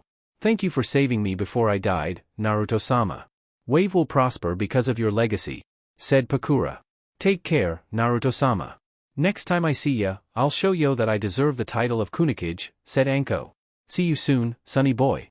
Thank you for everything you did for Wave and its people, said Tazuna. Tsunami watched as the two started to fade from her eyesight, the two becoming smaller and smaller. She cried out more with a smile on her face, knowing that Naruto was happy for what he's done. Thank you, Sochi-san. I love you, she muttered. Naruto and Kurama were walking the long bridge that seemed to take forever. Kurama was leaning on Naruto's shoulder while looking towards the approaching end of the bridge. You've done good, she said. I'm glad that we've gotten this far, she said. Yeah. It's been a long and hard 16 years, said Naruto. Kurama looked up at Naruto and her eyes widened. Holy shit. We missed your birthday. It was the day we won the war. That was a month ago, she said in surprise. Oh yeah? I guess I forgot about it.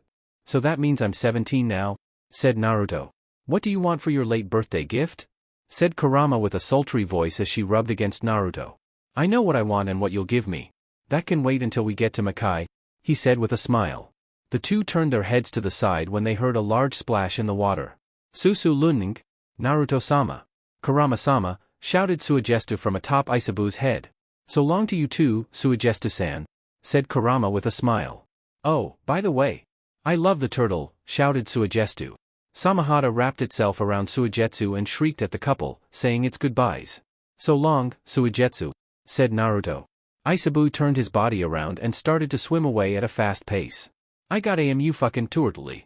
WWWWEHHHH, shouted the vanishing Suigetsu, sounding much like B. Kurama and Naruto continued their journey until they finally made it to the end of the bridge. Once they stepped over it, Kurama felt Naruto tighten his hold on her hand. She turned her head up to him to see tears falling down his eyes. Don't worry, Naruto-kun. I know you'll miss them. Yes. I really will. Said Naruto as he whipped his tears away. I need to stop by 2 more places before we leave. Nighttime Konoha. Sasuke and Sakura were in bed, sleeping. They were both respected for the efforts for the war, and became well known as 2 of the most powerful shinobi in Konoha. Sasuke woke from his sleep as he heard a light tapping on his window. Sakura also woke from her sleep, hearing the tapping. She instantly got into a taijutsu stance, believing it was an enemy, but Sasuke stopped her. Wait, he said as he looked at what was tapping his window. He noticed that it was a red tail, a long red tail. There were only 2 people in the world he knew with tails like that. He grabbed Sakura's hand and they both walked outside their house to see Naruto and Kurama standing in their front lawn. Naruto? Kurama? What are you doing here? He asked. I've come to say goodbye, said Naruto. Where are you going? Asked Sakura. Back to Makai. Where I belong, answered Naruto. What about Wave? Asked Sasuke. Zabuza-san is in charge now. Naruto-kun made him into the new Kunikage, said Kurama, answering the young Uchiha's question. So you really are leaving? Said Sakura as she started to sniff. I had a feeling something like this was going to happen. You were always the smart one, pink-haired girl, said Naruto with a smile. He used his tails to wrap around Sasuke and Sakura's waist, pulling them close to him. The tree shared a group hug, the last one Team 7 would have in a long time. You two take care. I thank you for being the first friends I ever had, said Naruto in the hug. They both smiled at their friend, knowing he was sharing his honest opinion. Naruto let the 2 down and went into his pocket to pull out a kwani with the kanji 10 on it. If you ever need me, add chakra into this kunai, said Naruto. But Naruto, we already have one of your kunai, said Sasuke as he and Sakura looked down at the new kanji on it. Wouldn't it just be a waste? Sasuke looked up only to see Naruto and Kurama gone. That sneaky bastard, cried out Sakura as tears ran down her cheeks. Sasuke hugged Sakura as he looked up the full moon. Don't worry. We'll see him soon. I know we will. Uzunamike's mansion. Minato jumped out his sleep when he heard glass shatter from inside his house. Kushina, who was sleeping beside him, jumped out the bed and quickly grabbed her sword, ready to battle in her nightgown. The 2 opened their door to see Mito and Menma in similar positions, in their night cloths with their signature weapons. It came from downstairs? Whispered Minato. They all nodded and silently made their way downstairs. They entered the living room to see one of the windows broken and a rock on the ground. Kushina picked the rock up and saw that there was red markings on the rock. Look up, said Kushina, reading what was on the stone. They all looked up, see Naruto and Kurama sitting on the couch. Holy shit, shouted the family, scared at the sudden appearance. Naruto, what are you and Kurama doing here? Asked Minato. I'm here to tell that I'm leaving to go to Makai. You won't hear or see of me for a long while, said Naruto. I thought that you didn't want anything to do with us. Why else are you here? Asked Kushina. You're right, I don't want anything to do with any of you, but this is the last opportunity one have of making you all feel bad about yourselves, said Naruto as he stood up from the couch, Kurama right behind him. I've become my own man now, and I've become the most powerful being in the planet. After everything you all put me through, I pushed through your expectations of me staying a failure and weak all my life. I am better than what you thought I would be, said Naruto, making the family feel bad again about their past with Naruto. Many people respect me, and many people fear me. You should be the people that fear me, because I don't have any love for any of you. You made a mess of my life, and I did what I had to do to make something out of myself. You called me a monster when I was born, but now I know I'm not. I'm just better than you. People fear what they don't understand, and that's why you all did everything in your power to put me down. You didn't expect what you see in front of you today. Let this be a lesson. Don't lie to your family. Don't make anyone seem like the bad guy in the story, when the bad guy is you yourself. And finally, don't underestimate the power of Naruto no Yoko, said Naruto as his Rinne Sharingan flashed crimson. Every glass item in the whole house broke instantly when his eyes glowed, scaring the family. Now clean this mess up, he said as he walked out the door. Goodbye. Kurama stood up from the couch and followed Naruto. Before she left out the door, she turned her head back to the family. Fucking pussies, she said as she slammed the door. Midnight Valley of the End. Naruto and Kurama stood on the water in front of the large crashing waterfall. Naruto took in a deep breath before slamming his hands on the water's surface. Summoning, gates of Makai, he said. The large demonic gates erupted from the water and the chains over it fell to the ground. The gate opened, giving the 2 a glimpse of Makai. Ready? Asked Kurama. Ready, said Naruto as they started to walk to the gate. Wait, shouted a voice. Naruto turned his head to see a small black blob of darkness with 2 white eyes and a set of sharp teeth. "What are you?" asked Naruto. "I am Kaa-chan's son. The one she spoke about that helped you escape by putting that sealing tag on that Jonin's back to show you." "I am Black Zetsu," said the black blob. "You were a part of the Akatsuki?" said Kurama. "But I was always under mother's orders." "Her orders now are to come with you," said Zetsu. "I have no place to go now that the war is over, and no purpose at all." Naruto looked at the floating, frowning black blob for a moment before answering, "Sure. I still owe you for what you did." With a toothy smile, Zetsu jumped up from the water surface and into Naruto's sleeve. "Thanks a lot, nephew," said Zetsu as he retreated into his sleeve, taking a nap. "Nephew?" asked Kurama. "Don't ask," said Naruto as he slammed his foot down. Summoning, Rabi, in his regular form, appeared in a cloud of smoke and looked at Naruto. "Time to go?" asked the leech. "Yes. Let's go," said Naruto.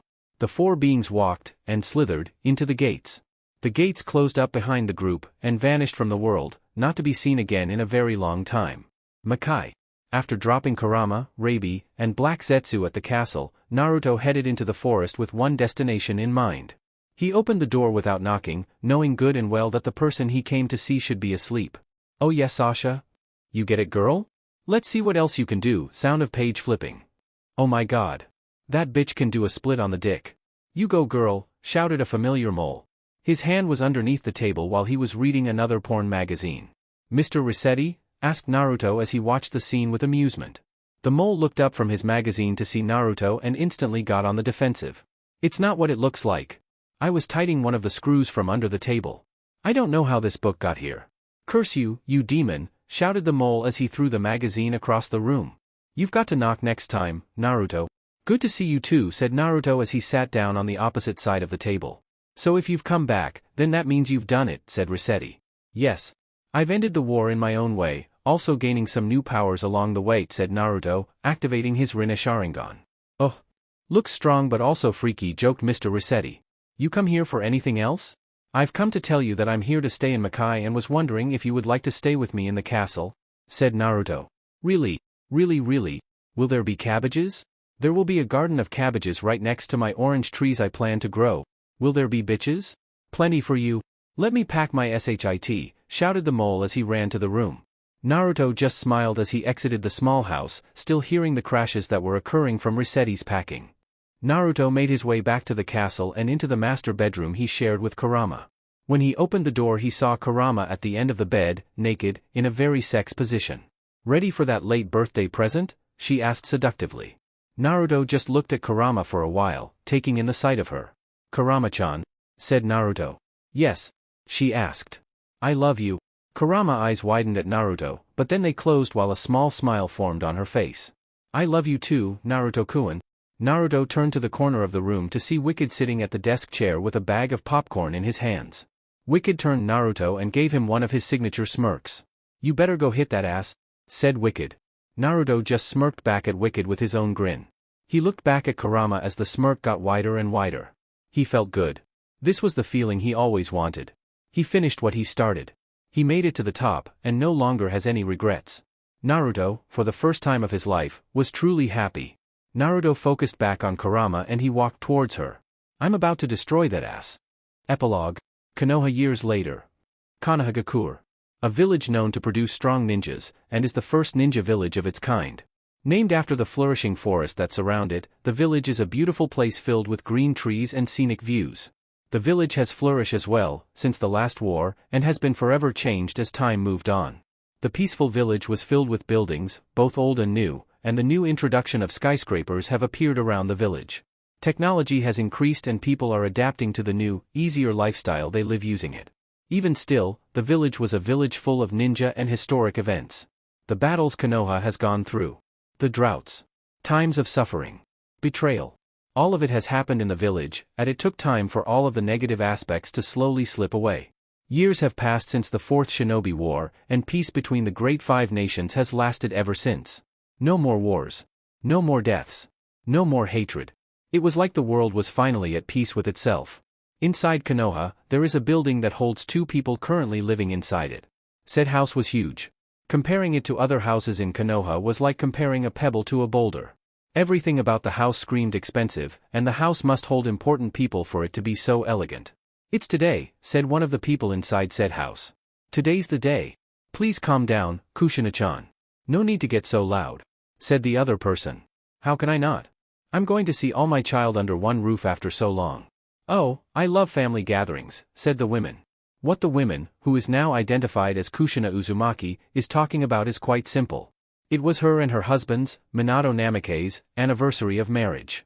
30 years of marriage, that is. Damn, that's a long time. Especially with all the bullshit that went through their lives, I'm surprised they're still married.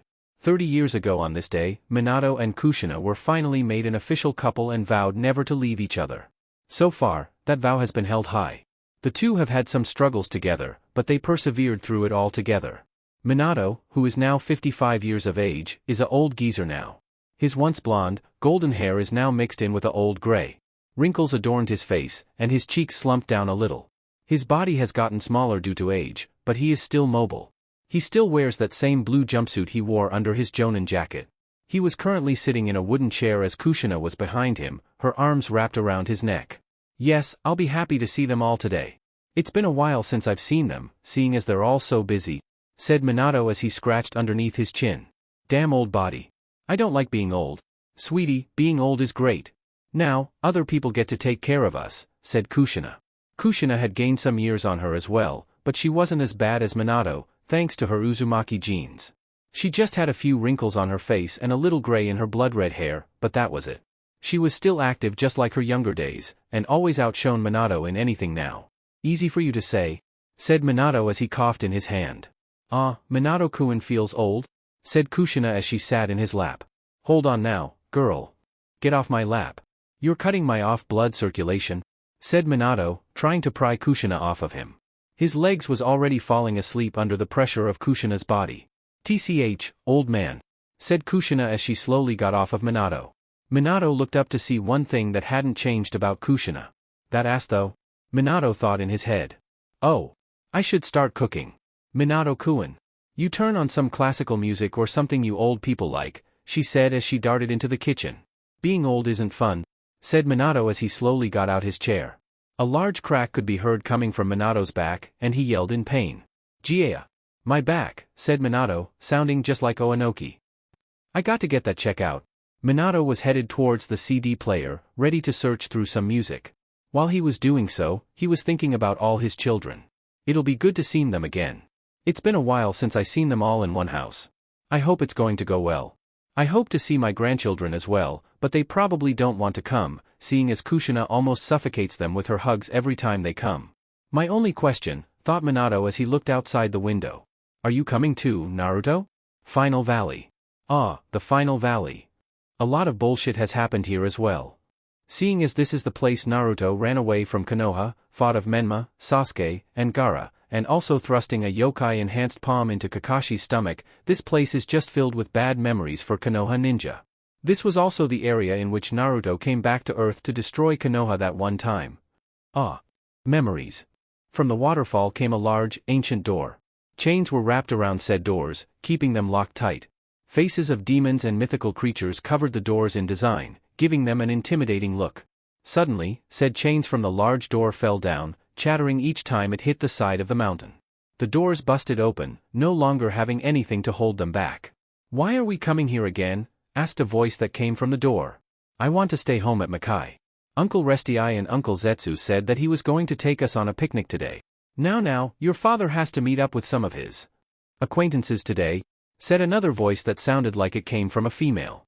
"Tusan, who are these people we are going to see?" said another voice. A deep, firm voice answered the lighter one. "Old friends. The people that were coming from the demonic gate was the royalty of Makai, holding the strongest being alive inside the family. Naruto no Yoko, Kurama no Yoko, and their 2 twin daughters. Yeah, I gave them twins. How you like me now? Akane no Yoko, first child to come out of Kurama's womb, had an gorgeous red hair, just like her mother. She had a small frame, seeing as she was only 7 years of age, but was smart and mature just like an adult. She was currently wearing dark red kimono that covered her in a silky smooth material. Akira, the second twin, obtained her father's blonde hair, but was long and was in 2 individual pigtails. She was wearing her own elegant kimono, which was orange and black in color. Her small frame was just like her twin sister's, and she was also just as smart as she was. "Oh," said another voice. "Do they have swings in Konoha?" "Huh? Ha, Naruto-sama. If they do, can Jinji-san swing on them?" said the excited voice. Naruto took in a deep breath as he looked at his shoulder, more particularly the living creature on his shoulder. Introducing Jinji, the family pet. Jinji was made because Akane and Akira wanted a pet to play with while their parents were taking care of business. Seeing no harm to it, Naruto made Jinji, which was actually a miniature Kyuubi. It was white with small little arms and legs. In the middle of its face was one Rinna Sharingan eye, something Naruto placed into Jinji just in case something bad happened with his daughters while he wasn't around. The only thing that Naruto hated about Jinji was that he talked way too much. Sure, he was funny and entertained his daughters, but the little creature got on his nerves way too much. All it did was talk and tell corny jokes. He was about to destroy the small Kyuubi many times, but his children's pleas of denial stopped him. "Yes, they have swings at Konoha?" said Naruto with a growing tick on his forehead. "Really? Yawa. That means Akane-sama and Akira-sama can play with me. This trip is going to be the best," said Jinji as he floated around in the air in excitement. Kurama laughed at Naruto's growing anger. "You'll deal with him just a little bit longer, all right dear," she said with her melodic voice that calmed Naruto down instantly. "I just hope that this walk doesn't take too long," said Naruto as he and his family trudged on to Konoha. Konoha Gate.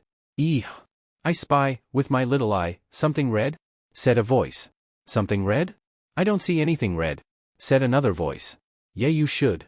See, it's moving this way," said the first voice as the owner of the voice pointed in a certain direction.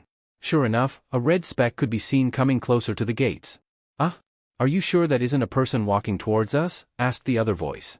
"No, it couldn't be." The voice was cut off when a malevolent feeling of death spread around its body, the same for the owner of the other voice. "What's going on?" asked the second voice, sounding very shaky. "I don't know, but I remember this feeling. Only with one person." "Izumi," said one voice. "Yeah, Kotetsu," said the newly identified Izumi. "That's Naruto no Yoko headed our way." "We're all going to die," shouted the man in despair. "Wait a second, the death-like feeling is gone," said Kotetsu. "Sweet Jesus. Help me, Lord. I can't die yet. I'm still a virgin." "Huh? I thought you said you hit what's her name?" "I lied. Oh Lord God. If you help me today I will be forever faithful. TCH, whatever. They're here now? Naruto-sama. Please don't kill me. Have him instead," shouted Izumi as he pointed to his forever gate guardian brother. "Way to do your best, friend," said Kotetsu with a sweat drop. He turned to Naruto and bowed. "Please forgive him, Naruto-sama. Your power is still feared throughout this land." "As it should be," said the newly arrived Naruto with his family. "Who is the weird man, Tusan?" asked Akira, pointing towards the shaking Izumi. "Just a man that knows who to fear," said Naruto as he looked at Kotetsu. "I am here to see them, as expected. Kushina-sama and Minato-sama wondered if you would even remember," said Kotetsu. "He didn't. I had to get him out of bed and tell him what today was," said Kurama with a smirk as she looked at her husband. "I only wanted to go to Wave," said Naruto. "No matter. Have things changed since my last appearance here at this place?" asked Naruto.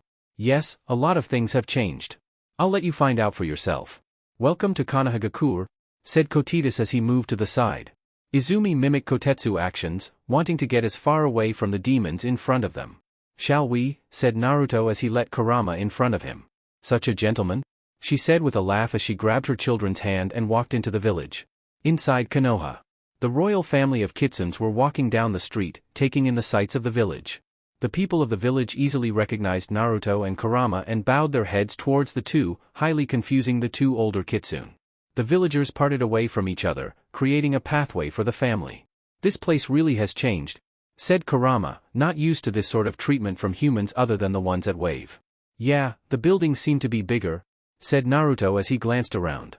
"Back home is better," said Akane, flipping her long red hair. "The castle makes the village look small. Humans don't know true architecture until they come to Makai," said Akira. Kurama glanced around until her eyes landed on the Hokage rock. She smiled as she nudged Naruto's shoulder. "Look." Naruto followed Kurama's eyes to the Hokage rock and his eyes widened. "The Hatake became Hokage," he said out loud.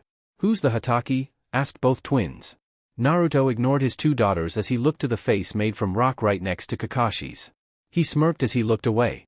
So that fool actually became Hokage? I really didn't believe that he could do it. He said to himself as he walked off away. Kurama-chan, take the two to her house. I know you caught her scent. Understood, said Kurama as she wrapped her children in her tails. Let's go.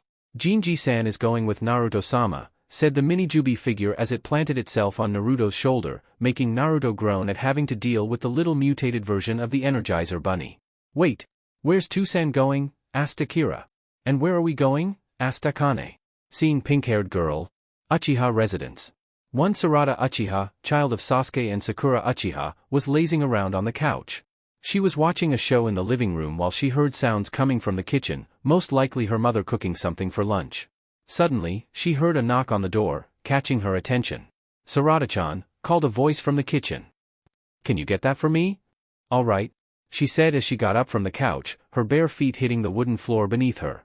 She slowly made her way to the door and opened it, coming face to face with a beautiful red-haired woman and two girls that looked well below her age. Who are you? Asked Sarada with a little suspension in her voice.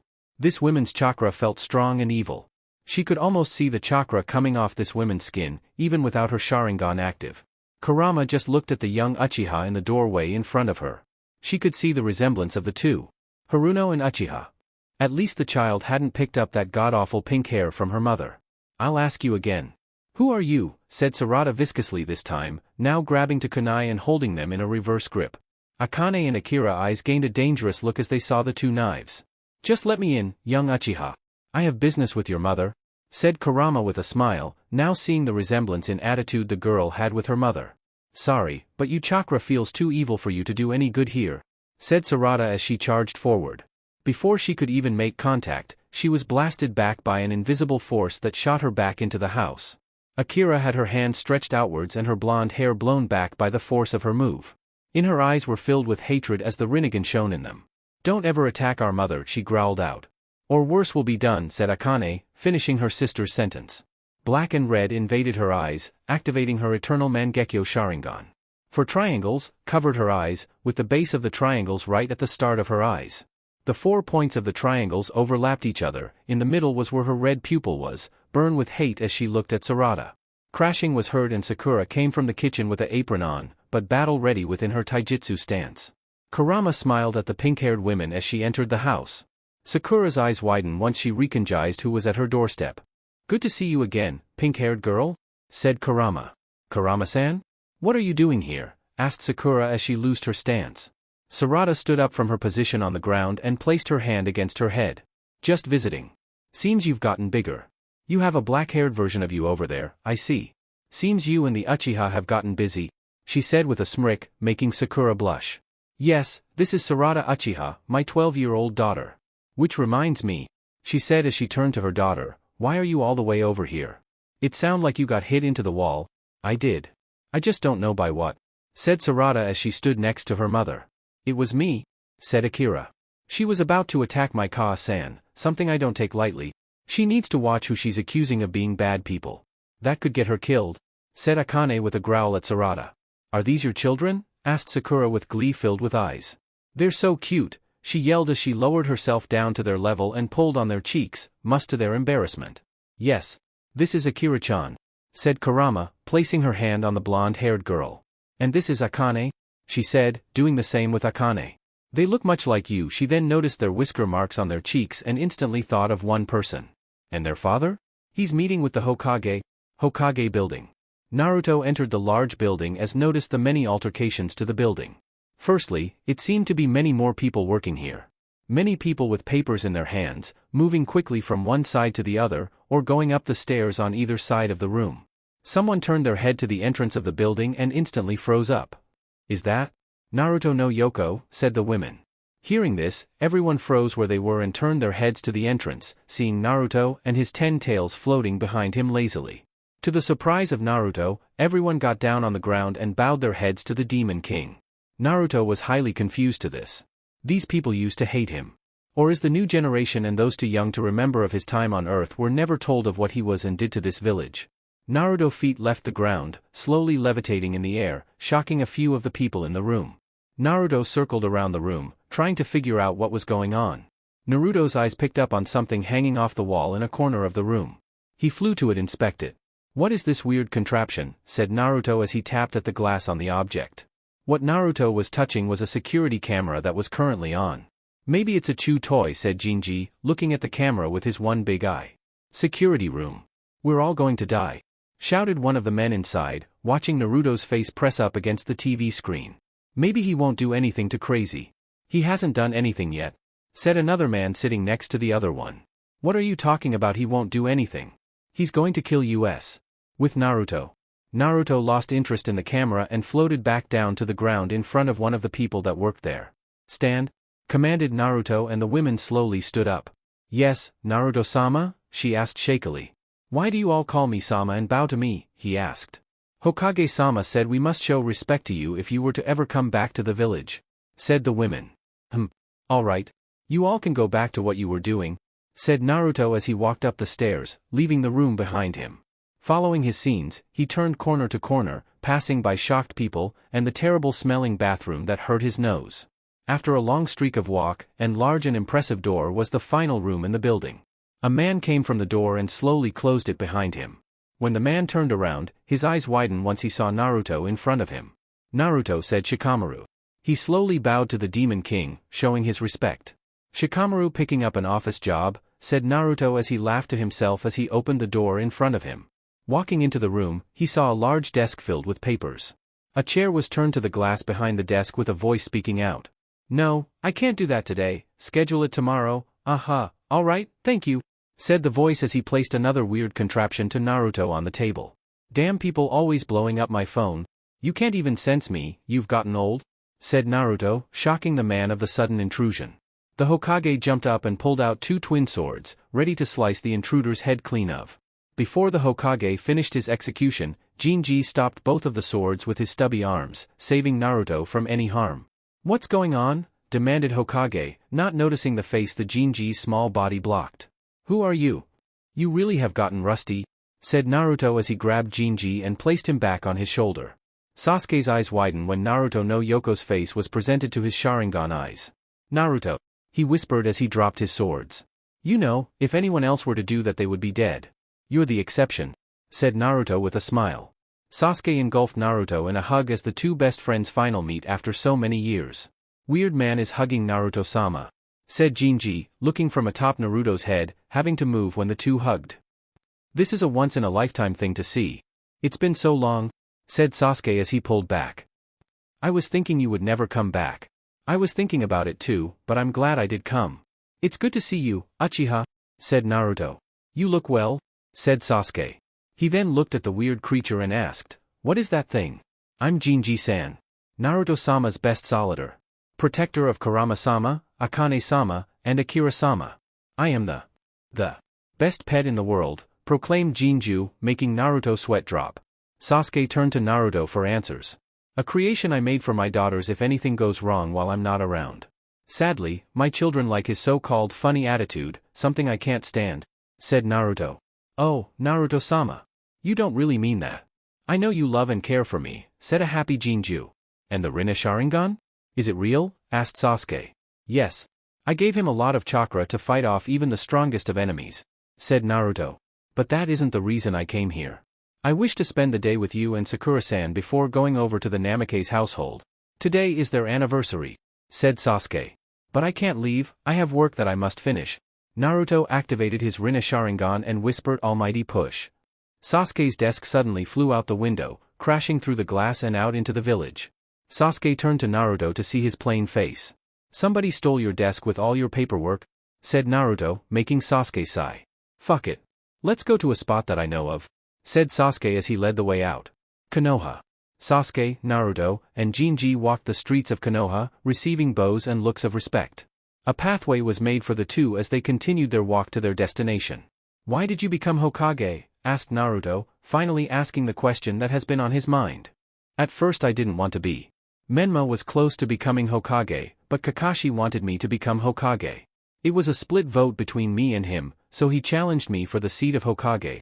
I know how that went," said Naruto. "He was in the hospital for 2 weeks, but he still believed that he was strong. He now serves as an ambassador between leaf and sand, said Sasuke. What of Mito? Asked Naruto. Sasuke just smirked as he kept walking. You'll see. The two walked in front of a very large restaurant that Sasuke suggested.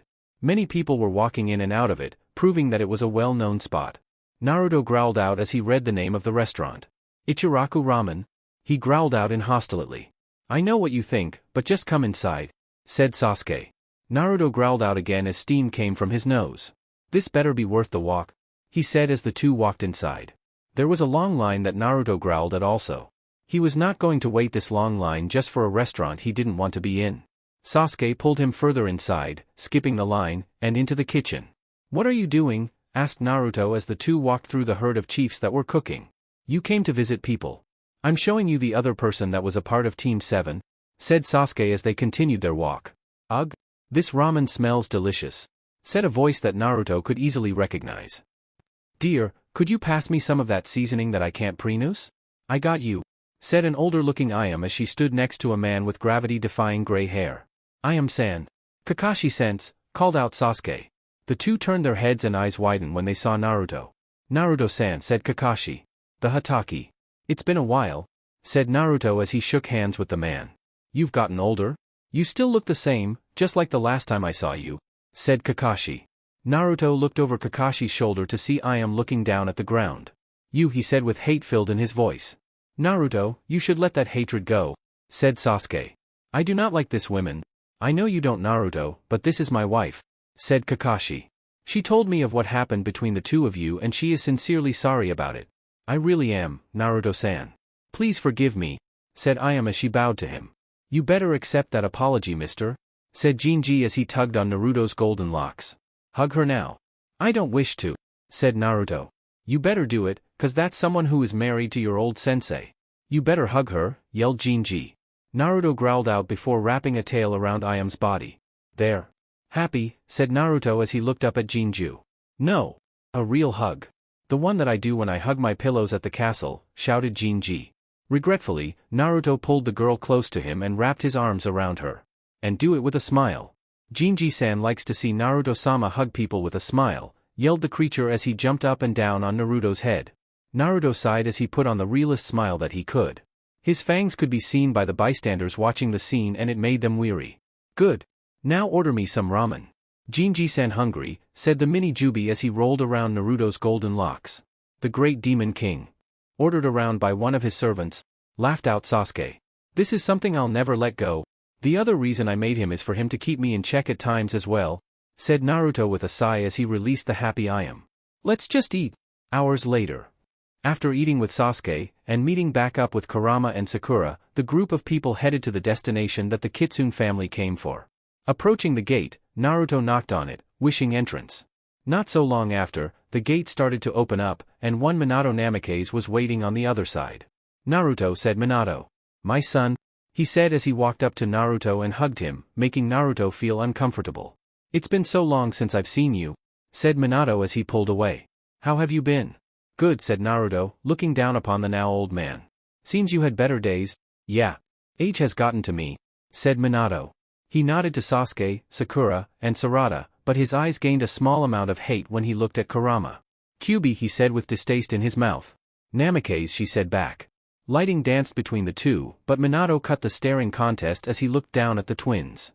And who might you two be? Asked Minato, using the voice he uses when talking to children. I am Akane no Yoko, and this is my twin sister, Akira no Yoko, said Akane, presenting the two of them. And I'm Jinji, said Jinji, hopping on top of Akira's head, making the little girls giggle. Okay. Hello there, said Minato with a wave, not really knowing what the hell he was looking at. Are you our grandfather? Asked Akira. Minato looked up at Naruto, who was looking down at him with a blank stare. Yes. By blood, that is, said Minato regretfully. He knew that Naruto wouldn't like it if he went any further. You're an old man, said Akira, making Minato sweat drop. You look like your back may break any second? I bet he can hardly see, his age getting to his eyes, said Akane. Probably can't even get in the shower by himself either. Gray and blonde hair is a terrible combination. Choose one of them, old man. I hope you didn't fall too many times trying to open up the gate. When you leave the house, do you bring a walker with you? Your chakra is so small. I thought you were some feared ninja. Jinji-san can beat you easily. Why are you so old? The twins said at the same time. Their line of complaints of Minato old age made his sweat drop get larger and larger, and Kurama was laughing all through the two's conversation with their grandfather. Let's just go in, said Minato turning towards the house. Don't go too fast now, said Jinji, getting in on the joke on Minato's age. We all know your ankles hurt from just walking out here. A depressed Minato entered the house, followed by the Uchiha family and the Yokos. When Kushina eyes met Naruto, happiness filled her body. Naruto-chan, she yelled as she jumped on the man. Naruto caught her with one of his tails, but that didn't stop her from rubbing her cheek on his. Oh, it's so good to see you. How have you been? Are you living in a big house? You haven't killed anyone lately, have you? Do you dash? Kushina said Kurama, catching her attention. I don't think my husband likes the close proximity between you two, said Kurama. Blushing in embarrassment, Kushina pulled of the heavily uncomfortable Naruto. Kushina's ears registered what Kurama said and her happiness instantly perked back up. Husband? She asked. Kurama smirked as she showed Kushina her ring finger. To see a big ASS ruby. Akane, Akira, and Jinji crowded around Kurama's ruby. Shiny, they all said, Akane and Akira's kitsune blood and love for shiny things activating. Jinji only followed his favorite people and also liked the red rock on Kurama's finger. Oh my gosh, my boy's a married man, she yelled as she jumped on Naruto again. Oh, I'm so happy. She looked down at the kids and pushed off Naruto. And this are the children? Hi. I'm Kushina Uzumaki Namikaze. Your grandmother? Grandma, both the twins said at the same time. Yup, she said. She looked at Akane and her eyes sparkled at her red hair. Your hair is beautiful. Just like your grandmother's? My hair is not like your plain hair, scoffed Akane. My hair is like my mother's. She is the only person with better hair than me and Akira. Yeah, who are you, trying to compare my sister's amazing hair to your dirty red mop? Said Akira, glaring at Kushina. Why does she remind me of a tomato? Asked Akane. Why you little brats? Growled out Kushina. Sorry Kushina, but my children really don't like outsiders, said Kurama. Aoka-san, yelled an approaching voice. Do you know where I left my underwear? Said the newly arrived Menma. Menma, said Naruto, looking at his younger brother. Naruto, said Menma. The two had a small staring contest, just like how Kurama and Minato were having not too long ago. Tusan, said a voice behind Menma. Who is that man? This is your uncle. Naruto no Yoko. Boruto eyes widened when he heard this, knowing good and well who this man was. You mean the man that you said bet you done effortlessly in the Chunin exams? Asked Boruto, making Menma sweat drop. That would be the one thing that he would know about Naruto. Yes, Boruto. That's him, said Menma. Boruto, said Naruto as he looked down at his nephew. Why does his name sound so much like mine? Asked Naruto as he glared down at Menma. Hee. Well, you see, I wanted him to be strong when he grew up. And seeing how you're strong, I wanted his name to be like yours. I didn't give him your same name because I knew you wouldn't like it, said Menma as he scratched the back of his head. You're Naruto no Yoko, said Boruto as he walked up to Naruto. I hope I can get to your level of strength one day. I know I will. Naruto stared down at his nephew, seeing the determination in his eyes. Good luck. It'll take lifetimes doing that, said Naruto as he passed by the boy. Hinata and another young girl came down the stairs. The girl could be seen clutching onto Hinata, seeming to be scared. But Ka-san? I don't want to go down there. That man's chakra is so dark, said the little girl. Don't worry. Nothing will happen, I promise, said Hinata. Naruto stopped once he saw Hinata approaching him with the trembling child. Hello, Naruto-san, she said respectful. Hinata, he said as he nodded to her. Hinata was probably the only person in this house that he didn't have that much of a problem with. Good ahead, said Hinata as she placed Himawari in front of her. Say hello.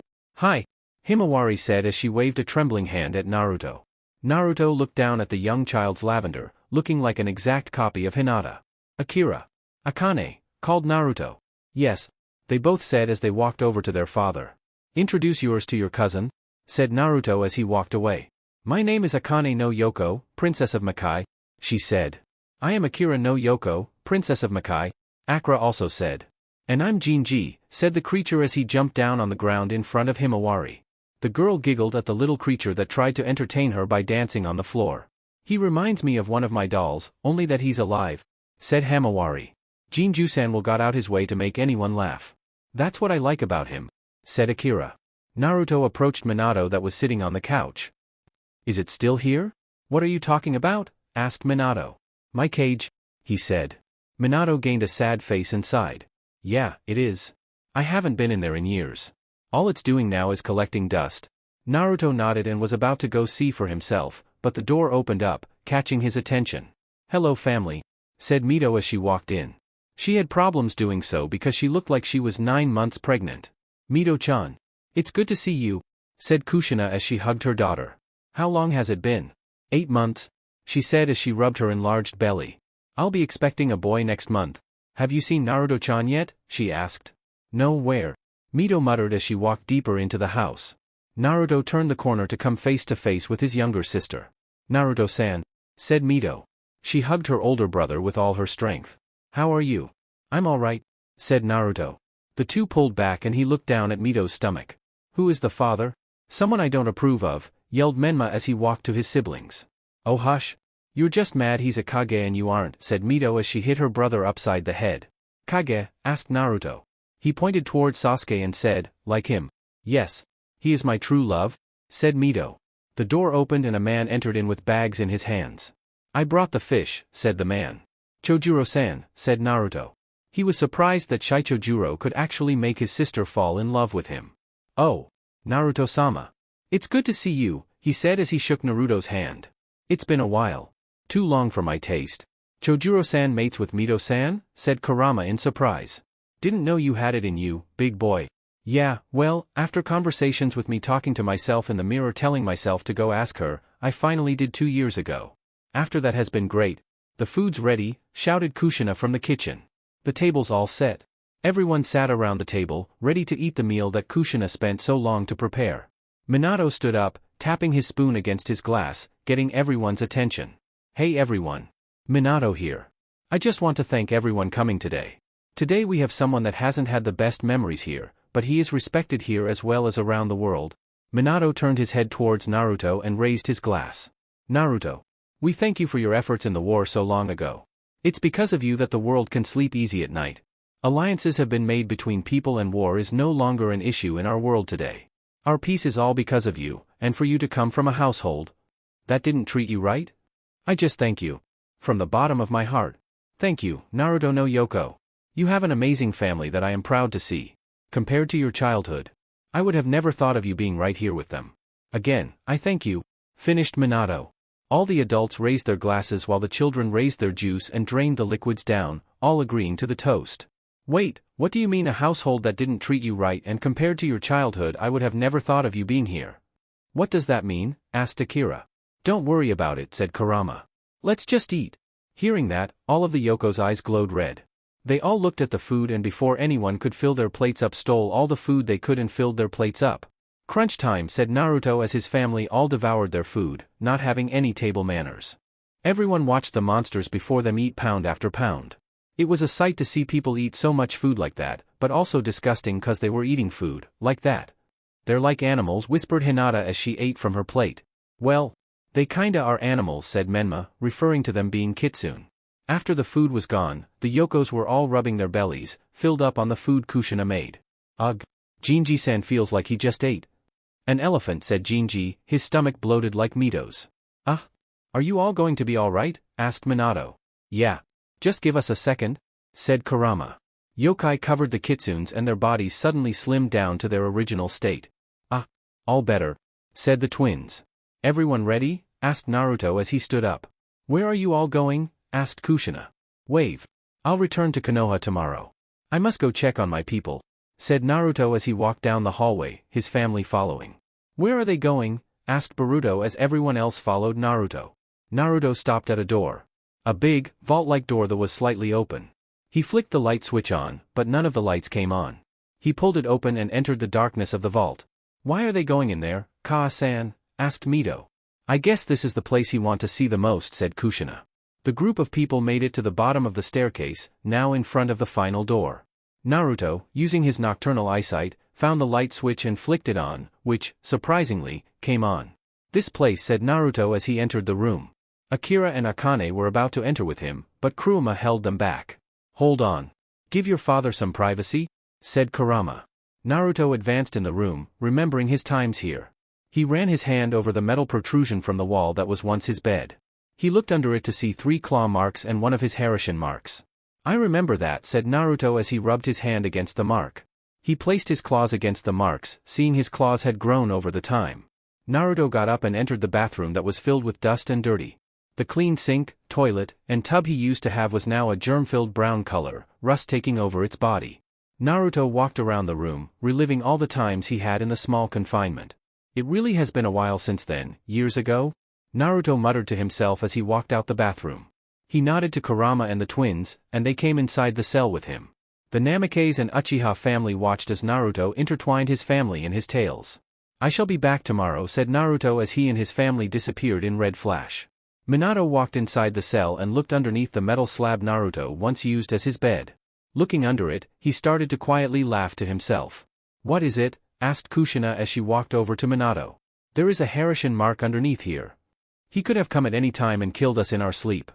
Or he could have just destroyed Konoha from the inside just from entering in from the seal, said Minato. He took in a deep breath as he turned around. Naruto is always one step ahead of us, always. Wave. The Yoko family appeared in the mansion that Kurama and Naruto used to live in.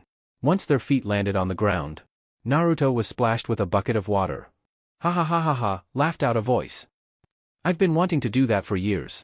Jirobo? Asked Naruto, trying his best to hold in his rising fury. Yup, and that's payback from the years you didn't come to visit, laughed out the now grown man. Got it all on camera too. Fucker didn't even see it coming, snickered Tayuya. Tayuya-san, it's not nice to curse, said Jirobo. I'll curse as much as a damn like to fat ass, shouted the redhead. Tayuya-chan, said a deep voice. Naruto looked to the corner to see Yugo standing up. He wrapped his hand around Tayuya, bringing her close. Cursing isn't a nice thing to do. Okay, said a now blushing Tayuya. Kurama's eyes widened when she saw the affection. Yugo and Tayuya. What the hell's going on here? Yelled the Yoko queen. She then looked down to Tayuya's stomach to see a large bulge protruding from her. Pregnant. Kurama yelled once again. Yeah, but we'll get to that later, she yelled as she grabbed Naruto and Kurama's hand. Yugo-kun. Get those little kiddos that are with Naruto-sama and Kurama-sama. Come now, said Yugo, reaching his hand down to the children. The twins both looked to Naruto to see him nod his head in confirmation. The two grab Yugo's hands, while Jinju just stand on top of Akira's head. The group walked into a room that was completely dark. To the Yokos, it just screamed a surprise party. You do know that I can sense everyone that's hiding in here, said Naruto. We forgot about that small detail, said Tayuya as she scratched her belly. No matter. Everyone. Get out here. Suddenly, the lights came all on at once. Surprise! Yelled all the older-looking wave ninja. Look what we have here, said Naruto with a smile. All the wave ninja that he brought to this land, still alive and getting older. Why are you all saying surprise? It's no one's birthday, laughed out Kurama. My birthday was 2 weeks ago, shouted Jinji. Everyone stared at the weird thing that was atop of Akira's head, wondering what in the world it was anyway. I guess we can go with that, said an old-looking Zabuza. Happy birthday, weird thingy. Yeah, shouted Jinji in a childish way, making the twins laugh. How did everyone know that we were coming today? Asked Naruto. It was us, shouted Mr. Resit as he walked up to Naruto. Black Zetsu was inside the shadow of Resit's shirt, and he was protruding his head outwards. Uncle Resit, shouted Akria and Akane as they hugged on the giant mole. I should have known it was you too, said Naruto. He was then tackled down to the ground as Fu and Yakumo jumped on him and Kurama. It's been so long. Why didn't you come sooner? Shouted Fu. Yeah. We thought you just left us to die, shouted Yakumo. Please girls, we were very busy in Makai. Just be glad we're here now, said Kurama as she hugged the two. So what else has changed since we left? Said Naruto as he pried himself away from Yakumo and Fu's hug. How about us? Said an older Suigestu as he held on to Isaribi's hand. We're married now. Good to see you too, said Naruto as he hugged the couple. I had a feeling that would happen. Yeah, after a long time of him asking me out, I finally accepted one of the dates, which lead on to many more, said Isaribi as she kissed Suigestu's cheek. Samahade shrieked out to Naruto, saying hello in his own way. Zakukuin finally had the balls to ask me to marry him, said an older kin, her hair grown out even more. It took me a couple times before I said yes. I didn't know if he was going to stay faithful or not. You know damn well I would have stayed faithful. You're the only girl that I look at. Especially now that you filled out more, said Zaku, also receiving a slap to the back of the head. Naruto-sama, said a voice behind Naruto. He turned around to see Dosu, in a Kage cloak. Dosu-san. Or should I say Yumikage, said Naruto as he shook the man's hand. Please, just call me Dosu. I didn't think that Zabuza-sama would make me his heir. When he told me, I just took up the role and so far it's gone good. Congrats, said Naruto. What have you added to Wave ever since I was gone? An academy was made 4 years after you left. The civilians' children wished to be ninja and we had the right teachers. The headmaster is Tayuya, you know how that is, said Dosu with a sweat drop. I understand, said Naruto with a smirk. We also have a top-notch torture and interrogation organization ran by yours truly, shouted the approaching Enko, followed by Kidamaru, Yakumo, and the twin brothers Sakan and Yukon. You 5 run the TNI? That's too bad for the prisoners, said Kurama, walking over to the group. Yeah, but those 2 lovebirds can't keep their hands off each other at work.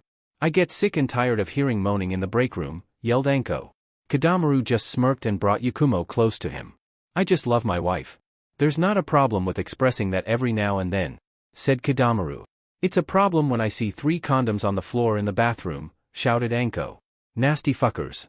And I thought I used to be bad. Where's the Hyuga girl? Asked Kurama, referring to Hanabi. Oh her. She's back in Konoha with her dumb boyfriend Konohamaru. She's the ambassador between Wave and Konoha, so she still visits every now and then, said Enko. Oh Naruto-sama, shouted Fuka as she ran up to the man and gave him a hug. It's nice to see you again, Fuka-san. It's been a while. I hope you've gotten over your love for me, said Naruto. Oh yes, I've moved on. Aokuen. Come greet Naruto-sama now, she yelled. The ex-Miss Nin came over to Naruto and shook his hand. Hello Naruto-sama. It's good to see you, said Ao. He brought Naruto into a manly hug, but Naruto caught onto Ao whispering in his ear. Save me. This girl is crazy, Ao whispered. Okay. Enough hugging. Aokuen, go get me some food, demanded Fuka, making Ao sigh and sulk over to the snack table. Naruto chuckled as he proceeded to talk to people in the party. He finished talking to Karen, who was actually dating Gaara, to his surprise. Conan was still around in Wave, married to a regular civilian man inside the town. She wanted to stop her Kunoichi career and settle down in peace for the rest of her life. Naruto smiled as he walked up to Zabuza, who was sitting down on one of the couches. Tsunami was right beside him, and when Naruto approached her, she jumped up as quickly as possible and hugged him. Sochi-san, she muttered in his chest as she cried tears of happiness. It's been so long. I've missed you, Ka-san, said Naruto. He closed his eyes, feeling his mother's warmth. It's been a long time ever since he talked to his adopted mother. How are you? He asked. I'm good. Zabuza-san has taken good care of me throughout these years. I really do appreciate him, said Tsunami as she pulled away from him. She then noticed Kurama and the twins walked up to them and her eyes lit up. Kurama-san, said Tsunami as she hugged the red-haired demoness. You look well, so do you. It seems age isn't catching up with your happiness, said Kurama. Tsunami looked down at the twins and her eyes gained tears. And these are the children, she said. She hugged the 2 twins, who were still trying to figure out who Tsunami was. That's your grandmother? Said Naruto to the twins. I thought that old ugly tomato-head woman back in Konoha is our grandmother, asked Akira. No, Naruto denied. That's your grandmother. Introduce yourselves. My name is Akane no Yoko, and this is my younger twin sister Akira no Yoko, said Akane, introducing herself and her sister. I like your hair. It's so soft, said Akira. Thank you. You 2 are being raised right by respecting the elderly, giggled Tsunami. Where is Inari? Asked Naruto. Oh, he is on a business trip to IWA. He started his own construction company that is spreading out far and wide. Wave Incorporated is the name. I'm proud of him, said Tsunami with a smile. And Haku too? I haven't seen her around, said Kurama. She's currently in Kumo. That lazy Badar Darui stole her heart and now they are married. She'll be visiting soon since I told her that you were coming, said Zabuza with a huff, not liking the fact that Darui of all people was the person his daughter married. And old man Tazuna? Asked Naruto. Tusan, died a few years back. Died in his sleep with a smile on his face, said Tsunami as a tear went down her eye. I'm sorry, said Kurama as she placed a hand on Tsunami's shoulder. No. I'm fine. I'm just glad he passed away happy. Let's just enjoy the party. It is made in honor of you too, said Tsunami, Kurama and Naruto agreeing. The party continued on as Naruto and Kurama heard stories about the years that has passed and the relationships made. Akira and Akane made friends with some of the Wave Ninja's children, fitting in nicely with them. Jinji was the star of the party, dancing in the chip bowl while eating his way through them. Laughs were shared, and on some occasions, slaps on the back of the head were thrown, thanks to Zaku's smart mouth. Naruto stepped outside, wanting to take a quick break from everything. He stared at the full moon, something he hasn't done in a long time. He still wondered if Kaguya was still up there. "You've done good," said Mr. Resit, walking up next to Naruto. Black Zetsu was right along with Resit, resting in his sleeve. "Yeah, I did," said Naruto, looking back inside the party room. "You got a good thing going here? I didn't think it was that good before my first time coming here. I've got to say, I'm impressed," said Mr. Resit. "Mr. Resit, what about you? Why haven't you found a female yet?" asked Naruto. "Oh that? I don't need no female. I got bitches. Ain't that right Zetsu?" said Resit. Zetsu came from the sleeve and looked up to Naruto. "Oh yes. Resit get the bitches all day dash. Every day," finished Mr. Resit. Both Zetsu and Resit laughed out loud, making Naruto look at them curiously. "You two are fools," said Naruto as he shook his head. "I swear though, Naruto. You've been missing out. Me and Zetsu took a trip to some place named Demon Hawaii. I don't know where it is, we just went. It's apparently the opposite to some other place in some other world or something. Anyway, that place was filled with bitches. Tons of them. All of them was looking at me like, girl, look at that fine-ass man right there. And remember Sasha," said Black Zetsu. "Oh yeah. I remember that girl. She was the girl in my magazine I used to jerked anyway. I met up with her and I did the tang. I wadash." Naruto walked off, not wanting to know the rest of the story. He had a feeling he knew who it was going to end. He looked up at the moon, its glow attracting him. He always felt his best under the moon. "My grandchild," said a voice. Naruto looked up to see Kaguya's almost transparent body in front of the moon. "Good job," she said as she disappeared. Naruto smirked and head back inside. "Yeah. I know. I did it. Boy."